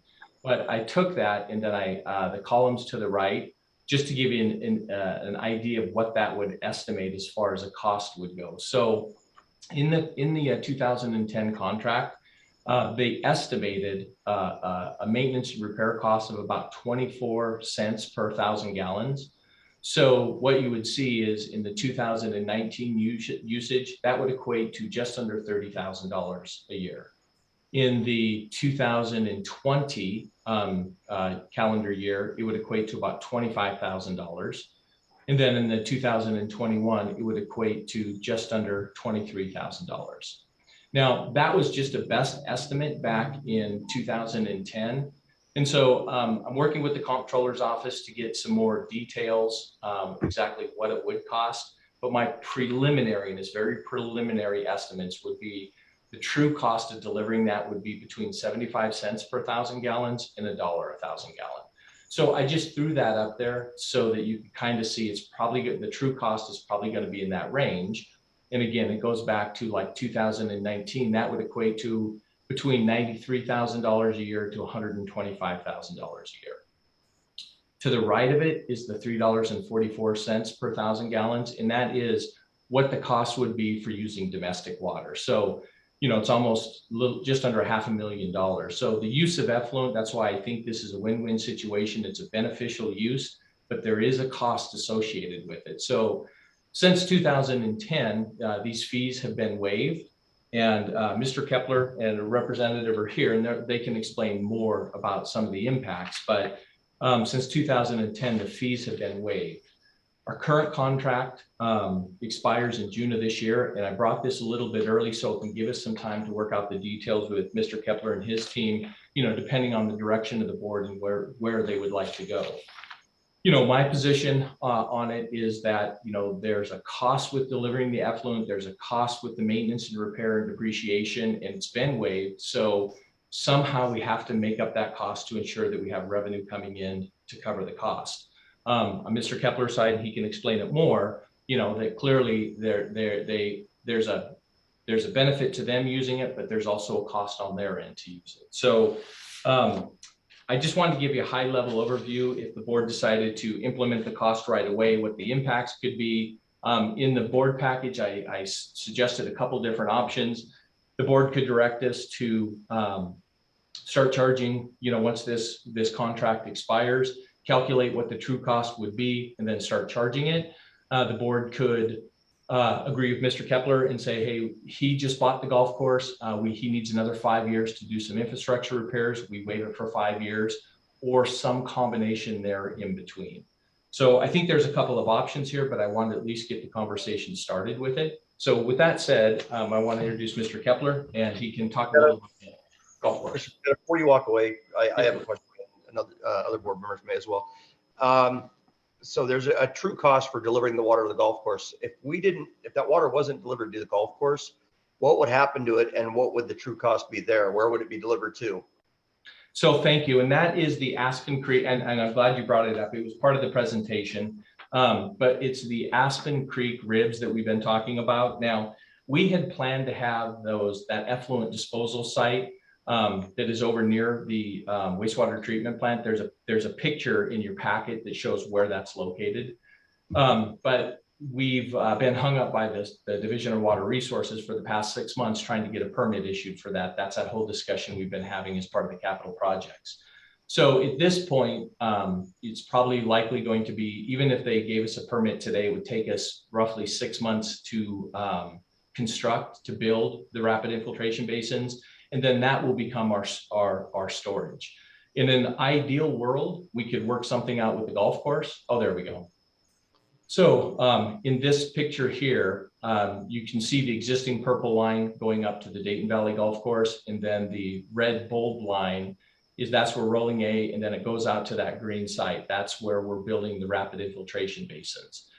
So the idea behind that was, we've always been dependent upon the golf course to take this effluent water. And so, you know, just so we don't end up in a situation where we're left without options, we want to build those rapid infiltration basins so that we have a place to put it, one in the wintertime, because the golf course doesn't take it in the wintertime, where they take very little. And that's historically been a problem for us because we don't have enough rib capacity. So in the winter, that's where our problem has been. So building these ribs gives us redundancy and it gives us security in case something happened to the golf course. Got it. And that's kind of where I was going. So they've actually been doing us a favor, more or less, giving us a place to put that effluent so we didn't have to truck it out or do something else. Yes, sir. So back in 2010, when they did this agreement, the options were, you know, hey, let's build a rapid infiltration basin. But they said, look, we can allow you to use this on the golf course, and then you won't have to build a rib. But that wasn't completely thought out because there's still winter disposal. We still need rapid infiltration basins in the wintertime when the golf course doesn't take the water. So as we continue to grow, that would be a larger and larger problem. So we're going to have to build these ribs anyway. Commissioner Henderson. Thank you, Mr. Chair. Mr. Burketta, the ribs that we're putting in, I understand that they have the capacity to take the effluent during the winter. Would they have the capacity to handle the effluent during the other times of the year that where it's now going to the golf course if we didn't go there? Yes, it would. So we're building the ribs for the plant expansion. So it would go up to the capacity of the expanded treatment plant and it would be able to take it year round. Thank you. Not that I'm against using it on the golf course. I just wanted to make sure we had the capacity there. Yes, sir. Any other board member questions? Okay. All right. Thank you, Mr. Burketta. Mr. Kepler. Yes, thank you for your time. I don't know how many of you know me, but the commissioners, and I started here in 1991. I opened the golf course with not Duncan Golf Management, with Lakemont, which was the second one, right? Yep. So it was originally John Lawrence. And all this affluent stuff was part of the original plan. It took, I think they started giving us water 1997, is that what it was? So Kay Bernstein was with the staff at the time. He knows more of the technical stuff about that because he handled much of it. He helped the county put it together. The problem we need to have here is we need to have more discussion going forward because there's a wide variety of things that goes on here. First of all, we've helped the county from day one to absorb the affluent water. That's been very helpful for the county. Also, it's caused us problems with the golf course because it causes problems with the quality of the water. Sometimes creates creatures and stuff in the water that's impossible to kill at times, and so you're always doing extra maintenance. So if we use fresh water, we'd have way less problems, but also it would cause us a need to pay for the water. We do have water rights going forward. So for me, it's kind of a complicated issue. The golf course itself has gone through ups and downs. It was built during the time when the golf course were added 3,500 golf courses around the country in about a 10-year span. Major developers came in and built these golf courses to sell their homes at a much higher price and get more density per acre, and that's a very good business plan for them. But once they get built out, they give the golf courses to golf course operators, and they're often left with a property that's 20 years old that has got a bunch of infrastructure problems. And when I bought the golf course, I was aware of the problems. This last year, I spent just on irrigation problems alone between a new pump house and new sprinkler heads and stuff. You know, we have 2,500 sprinklers on a golf course, and we pump all your affluent water onto the golf course through the sprinklers. Sprinklers are about $300 a piece. So that being said, last year we spent about $400,000 on stuff that directly relates, not even county labor, directly relates to helping the county. Now, yes, it does help us because we're getting water. We also have lots of fresh water. The reason it's gone down is because the lakes have some disrepair in them because they're taking so much water that they have a lot of sediment on the bottom. And Kate can give you more decisions about this. We're looking to take these next few years to fix the product, because we don't want the product to go away. When it goes away, it harms the county, it harms the homeowners, and it puts a black eye on this community. You know, this golf course was such a gold rush in the 1850s. This golf course brought more of this into the county than anything could possibly get thought of. So when Palmer flew to town, it's a big event for this community. And this golf course is still rated as a top 20 golf course that Palmer ever built anywhere in the country. So that's a big bonus for this community, as well as the homeowners and the home values out here is a big thing to us. I would like the opportunity to work with the county. And I think we have some things we have to discuss as far as lakes and issues with lakes going forward.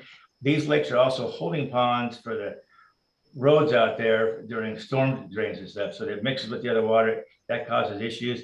Not all these lakes, some of these lakes are just holding ponds that we hold your affluent water in. So they go up and down during the season, but we only really pump water out of I think 2 or 3 lakes. Well, there's 4 lakes that act as a transfer system, and 2 lakes are actually the main pumping part. So the lakes, like we have other lakes, just hold affluent water and we run them down and we take water as a county needs to get rid of it. So it's a win-win situation right now. But we certainly like the opportunity to get the infrastructure fixed. So much deferred maintenance was done during the time when housing market crashed in 2005 and 6 and 7 and went down and down. And golf almost went off the map. Now in the last 7 years, there's been about 100 golf courses built a year. In the last 2 years, golf's on fire. So we went from having no play to probably 10,000 extra rounds last year. So that's a positive out of the pandemic, if that's such a thing. But we are looking forward to be getting more aggressive going forward to provide, we improve the restaurant and building. So we think we're a big asset to the community and to generally to the county. But Kay's got much more information about the particulars. I'd like to bring him up here now. It's Kay Bernson. Kay works for the Tahoe City Utility District. Tahoe City Public Utility District. My name is Kay Bernson. I'm the Parks and Facility Superintendent. Prior to that, I was involved with Duncan Golf Management, and prior to that, I've been with the golf course for over off and on almost 30 years now. I'm back consulting now, so it's a good thing. The first thing I want to say is, the partnership that I've had with Lyon County over the since 1997 really has been exceptional. The water usage, I think we've maintained a great usage of the water. I know Jim talked a little bit about the lakes. I want everyone to understand that we have 50 surface acres of water with an average of 12 to 15 feet deep on the lakes. So the storage capability of Dayton Valley Golf Course is exceptional. Now, some of those are our irrigation lakes, which we use a couple to transfer, a couple to pull irrigation water out of, and then the rest are just all beautification. Since the inception of the effluent water, we've started to see clarity go down extremely fast. Now, a lot of the lakes, we have odor issues. We have several other things that are kind of related to that. And it's cost the golf course, I'll say thousands of dollars a year to maintain the lakes, just to keep algae and smell and weeds down out of them due to the sediment deposits and also the high nutrient load of the effluent water. So, that's just one side of the impact. The other side of the impacts that the effluent water causes are you have to do a lot of different cultural practices to keep your turf growing. And with the effluent water, what a lot of people don't understand is, yeah, it comes with a little bit of nitrogen in it, and that's a good thing in certain parts of the golf course. But other parts, it's a bad thing, and it loads up salts, and salts mixed with bicarbonates in turf. That's a surefire way to kill it over slowly over a period of time. That's why there's an enhanced amount of cultural practices that go into turf maintenance when you're using effluent water. Jim did mention we've encountered a microorganism that's called bryozoan, and this is common in effluent treatment, and they're starting to see it in golf courses all over the United States that are using this. And bryozoan, I'll just give you the short story. It's a small organism that attaches to the inside of pipes and produces a mat that plugs sprinkler heads, plugs valves, and it does. We've seen it. I want to say it started showing in 2008, and it's been a problem at Dayton Valley Golf Course ever since. So, just to, I don't want to keep going on with all the particulars about what the costs are. Jim touched on heads and all that different stuff. My main thing is there are significant costs in usage of effluent water. But I think Dayton has adapted to where it's a great partnership between the county and I know Jim just buying the golf course. I wrote a letter to Mike Workman back in 2010 and actually asked for the deferral of the charge of the water, and I really encourage the county to do this again, to give Jim a start to, he's incurring a lot of costs already due to infrastructure, pump station, several other things. And I think by the end of the next 5 years, we could be in a place where it would be feasible where we could pay for water at that point. You know, the one thing too is, you know, using the effluent water, if we took it away, we're going to go back to using a natural resource out of our wells, which we do have several acre feet. But I think that it's a good usage of effluent water on the golf course. It's manageable, but it does come with costs. And just to kind of wrap that up, so I know it's the last thing of the day. Again, the partnership is great. There's significant costs for each side. I understand that. And one thing I did want to mention, I heard Dave talk about, you know, wintertime, you know, Dayton, the reason why we asked for a reduction in water during the wintertime is because we started seeing those years where we see significant rains and we end up with a flooding situation. And my biggest fear is to have a bunch of effluent water going up into people's homes. So I'm actually the one who kind of instituted that, cutting it back in the wintertime. I think the mark is 315,000 a day in the winter. I think that no, so it's going to be dependent on your grass. So NDEP actually regulates that now. I know historically we tried to get it cut back to 315,000 gallons per day coming to the golf course in the winter, because we could house that in the lake storage. Yeah, but that's all I'm going to say for now. And I thank you for your time and have a good afternoon. Thank you, sir. Any closing comments? No, I mean, I get it. We want to work with the golf course. I just, you know, I want to make something just clear, and that is that, you know, dealing with wastewater is not like dealing with water. I mean, there's no doubt there's some challenges dealing with wastewater, but a lot of it had to do with how the golf course is built. You know, wastewater is a contributing factor, but I guarantee it's not the only factor. You know, stormwater runs into those ponds.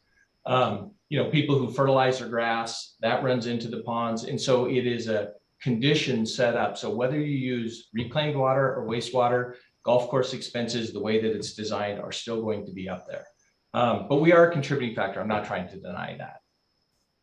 So really what I'm looking from the board is, since our contract does expire, you know, at the end of June, you know, what the pleasure of the board would be. You know, would it be, let's extend this for another year and then reevaluate? Would it be to, you know, accommodate a 5-year request, or some combination thereof? Excuse me for 1 second. We'd kind of like to look at it in that aspect and try to get a 5-year thing in place. I like to work earlier, also a 20-year plan, so this thing can be put to bed for a long time, and so we can have a process going forward. So if we can make financial investments that make sense to us, if we don't know what's going to be happening going forward, it's pretty hard to make huge infrastructure investments and changes without having to know what the plan is going to be. So it's going to be, all of a sudden you come back in 5 years, well, Jim, now it's going to be 300,000 here. Well, then I can decide now what we're going to do business-wise, because we don't know. You can only get a certain amount of play on a golf course, and the value of golf courses has gone way down in the last 10 years. Now it's leveled off, and prices are going to go up, obviously, like everything else, because we've got 72 new golf carts today to take gas, and gas prices are now going to be $6 a gallon. And so they used to be $1 a gallon when we started with gas. So all that stuff comes into effect. But I certainly think if we have a long-term plan and we can put it part of our business plan, just like you're trying to do part of your business plan, I think we can work together to make this work very well for the community, the county, and for me as an individual. So thank you for your time very much. Thank you, sir. Mr. Henderson has a question for Mr. Burketta.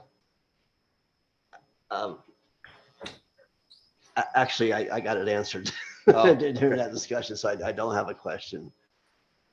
I don't think. Yeah, I don't. Mr. Jacobson, you've got a question?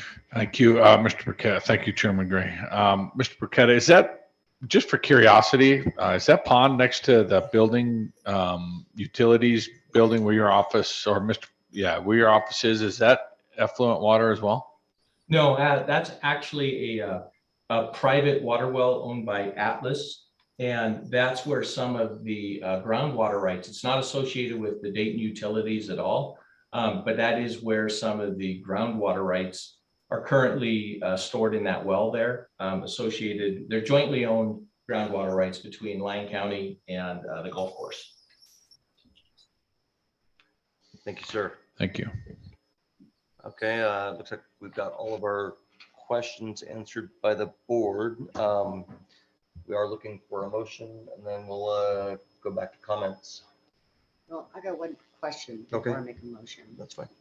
So, Mr. Rye, so the agenda item says discussion about the affluent fees for the Dayton Valley Golf Course, a request to waive the user fees for 5 additional years and direction to staff to bring back a modified agreement. My question is it references the 5 years? Can I make a motion that maybe references the 5 years and ask them to bring back a long term? Or do I have to have that separately agendized? I think you would, if you wanted to approve a 5-year extension under the agreement, you could, but if you can't do a longer term. Not on this, okay, Not that's what I on needed this. to know. Yeah. Okay. Okay, we are looking for a motion. Well, I'd like to move that we extend the current agreement of waiving the fees for 5 additional years. Second. Okay, we have a motion in a couple of seconds. More discussion?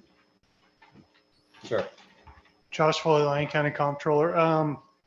If I understood the motion correctly, it says if the motion is actually waiving fees at this time. I think we can only do that by a modified agreement. So I would recommend that we bring back the motion might include the wanting a modified agreement To brought bring the back. modified agreement, what, back in the next meeting? Yeah. Okay. It may not be the next meeting, Or, just because our cutoff for the next meeting is Monday afternoon, so that's a little bit quicker turnaround, but thank you. and I think David brought this on, as he mentioned, so that we have a little bit of time to work on that agreement. But my understanding was the same as Josh's, that the action would be the board supports a 5-year extension and direct David to bring back an agreement that would cover that. And then you guys would have a chance to review that agreement, and at that time, if you wanted to modify or whatever you do. All right, so, I thought that's what she said. yeah, exactly that, what he said. So the motion and second still stand? Yes. Okay. Board discussion? Okay, public comment, Mr. Wright. I'm still Russ Wright, I still live in Dayton. This is actually the only reason I stuck around all day. Mr. Kepler's commitment to Dayton has been pretty remarkable. And just like the infamous second bridge across the river is a can that's been kicked down the road for way longer than it should have. Fortunately, Mr. Page now has on board department heads and directors who are looking more at the long-term solution to problems. If we'd done this with the bypass, when we first decided to put a bypass around YERINGTON, we wouldn't be arguing over stop signs and speed bumps and traffic studies and all of that sort of thing.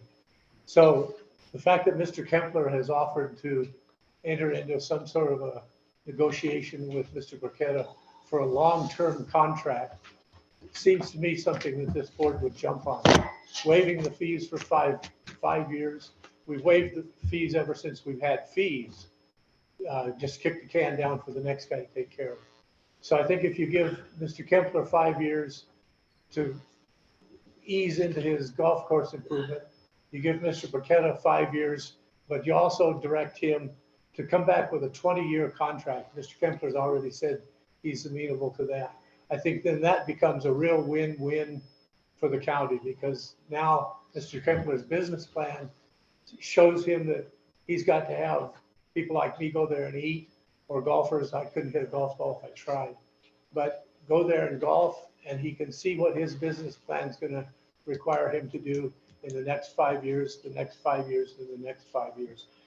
So I would urge you not to kick the can down the road, but leave this door open so that both Mr. Burketta and Mr. Kempler can get together and work out something that long after you folks are gone, still works for the next guy. Thank you. Thank you, Mr. Wright. I agree with you too, and I think Mr. Kepler and the golf course has provided, a valuable service to us. We had nowhere else to put that water. No, I was just trying to get your attention. Yeah. Yes, No, I just, we don't normally go back on public comment, but that's why the question to the DA was because I was trying to get there. So. Okay, so we have a motion, we have a second, looking for action on it now. So all in favor of the motion that was presented, signify by saying aye. Aye. Motion passes 5-0. So we will be looking for a modified agreement. Thank you. Thank you very much. Okay. Thank you. Gotta flip the page here, sorry. On to item number 24, our final, adjourned to reconvene as Basin Valley Mosquito Abatement District Board. Public participation, no action will be taken on any item unless it is properly agendized. Move on to item 25, possible action, review and accept district manager's report and minutes. Move to approve. Second.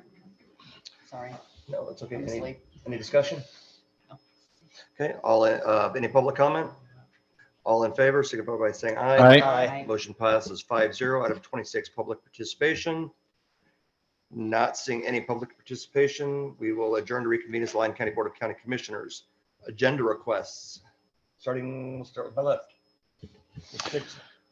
We have a busy week next week, so I think there's plenty there. We'll have a chance to add some for the following meeting at that time. So I'm good.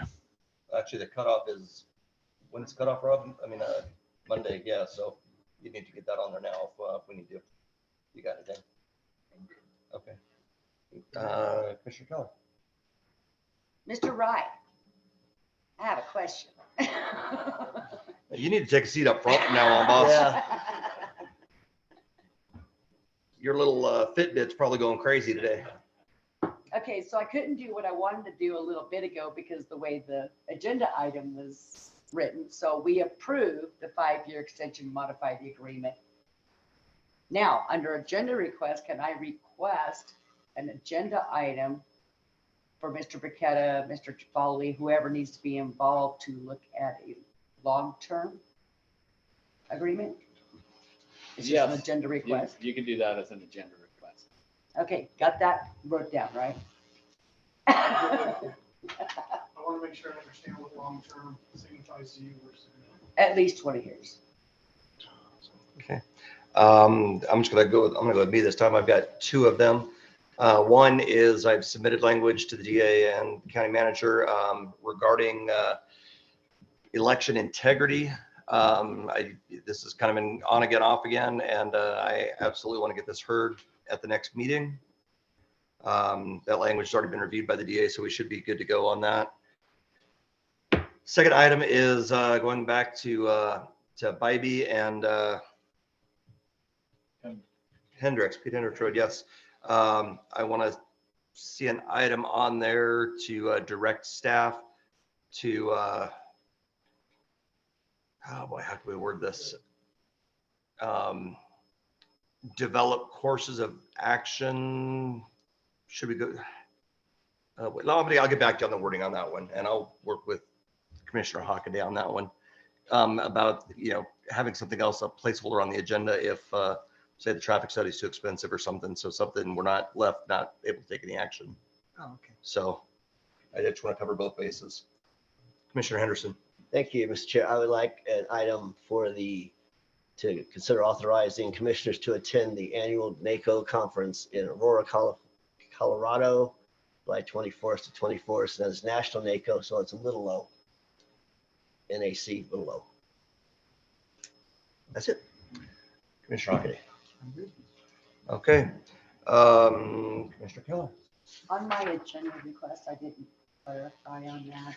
It's not like, I wasn't asking for the next agenda. I wanted to clarify that. Yeah. 2 weeks. Well, So it's in Dayton. That'd be a good time to do it. well, the next one is in Dayton, right? Yeah. Yeah, no. 2 weeks. No, yeah, it needs to be the one after that. So that they have time to work on That it. would be Cinco de Mayo.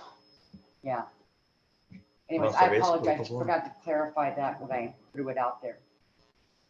I'm not expecting to have it together tomorrow. So we clear on that one? All right, commissioners' comments. I started on my right this morning, started on the left with Commissioner Jacobson. You know, I believe it was Mr. Sullivan from NV Energy that pointed out something very honest. We have very courteous, professional staff, and I want to thank them. People notice, and I will say this, every time I've called, that phone gets answered with a nice hello, how are you, without knowing. I know they don't have caller ID from the phone booth I'm calling out of. So I want to give a big shout out to our staff and say, you know what, Mr. Sullivan from NV Energy, thank you for noticing our staff is incredible. Thank you. Ms. Keller. I just want to say it's been a long day, but it's been a good day, and hope you all enjoy your evening. Thank you. And the only comment I have is, I'm sorry, I've been dealing with a headache all day today and kind of been disjointed. Is that what you referred to, the guy on your right? Absolutely. I just want to echo Commissioner Jacobson's comments. We have a marvelous staff, and yeah, you guys make Lyon County a great place to live. So thank you. Mr. Jockey. Same comment. Enjoy working with them, and I think the people do a great job.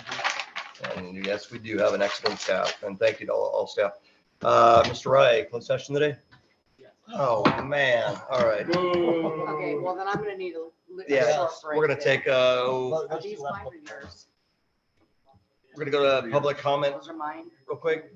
Is there any public comment on Zoom or in person? I'm just cleaning up, so. Seeing none, we're gonna take a break for at least 5 minutes. 9/7. Yeah.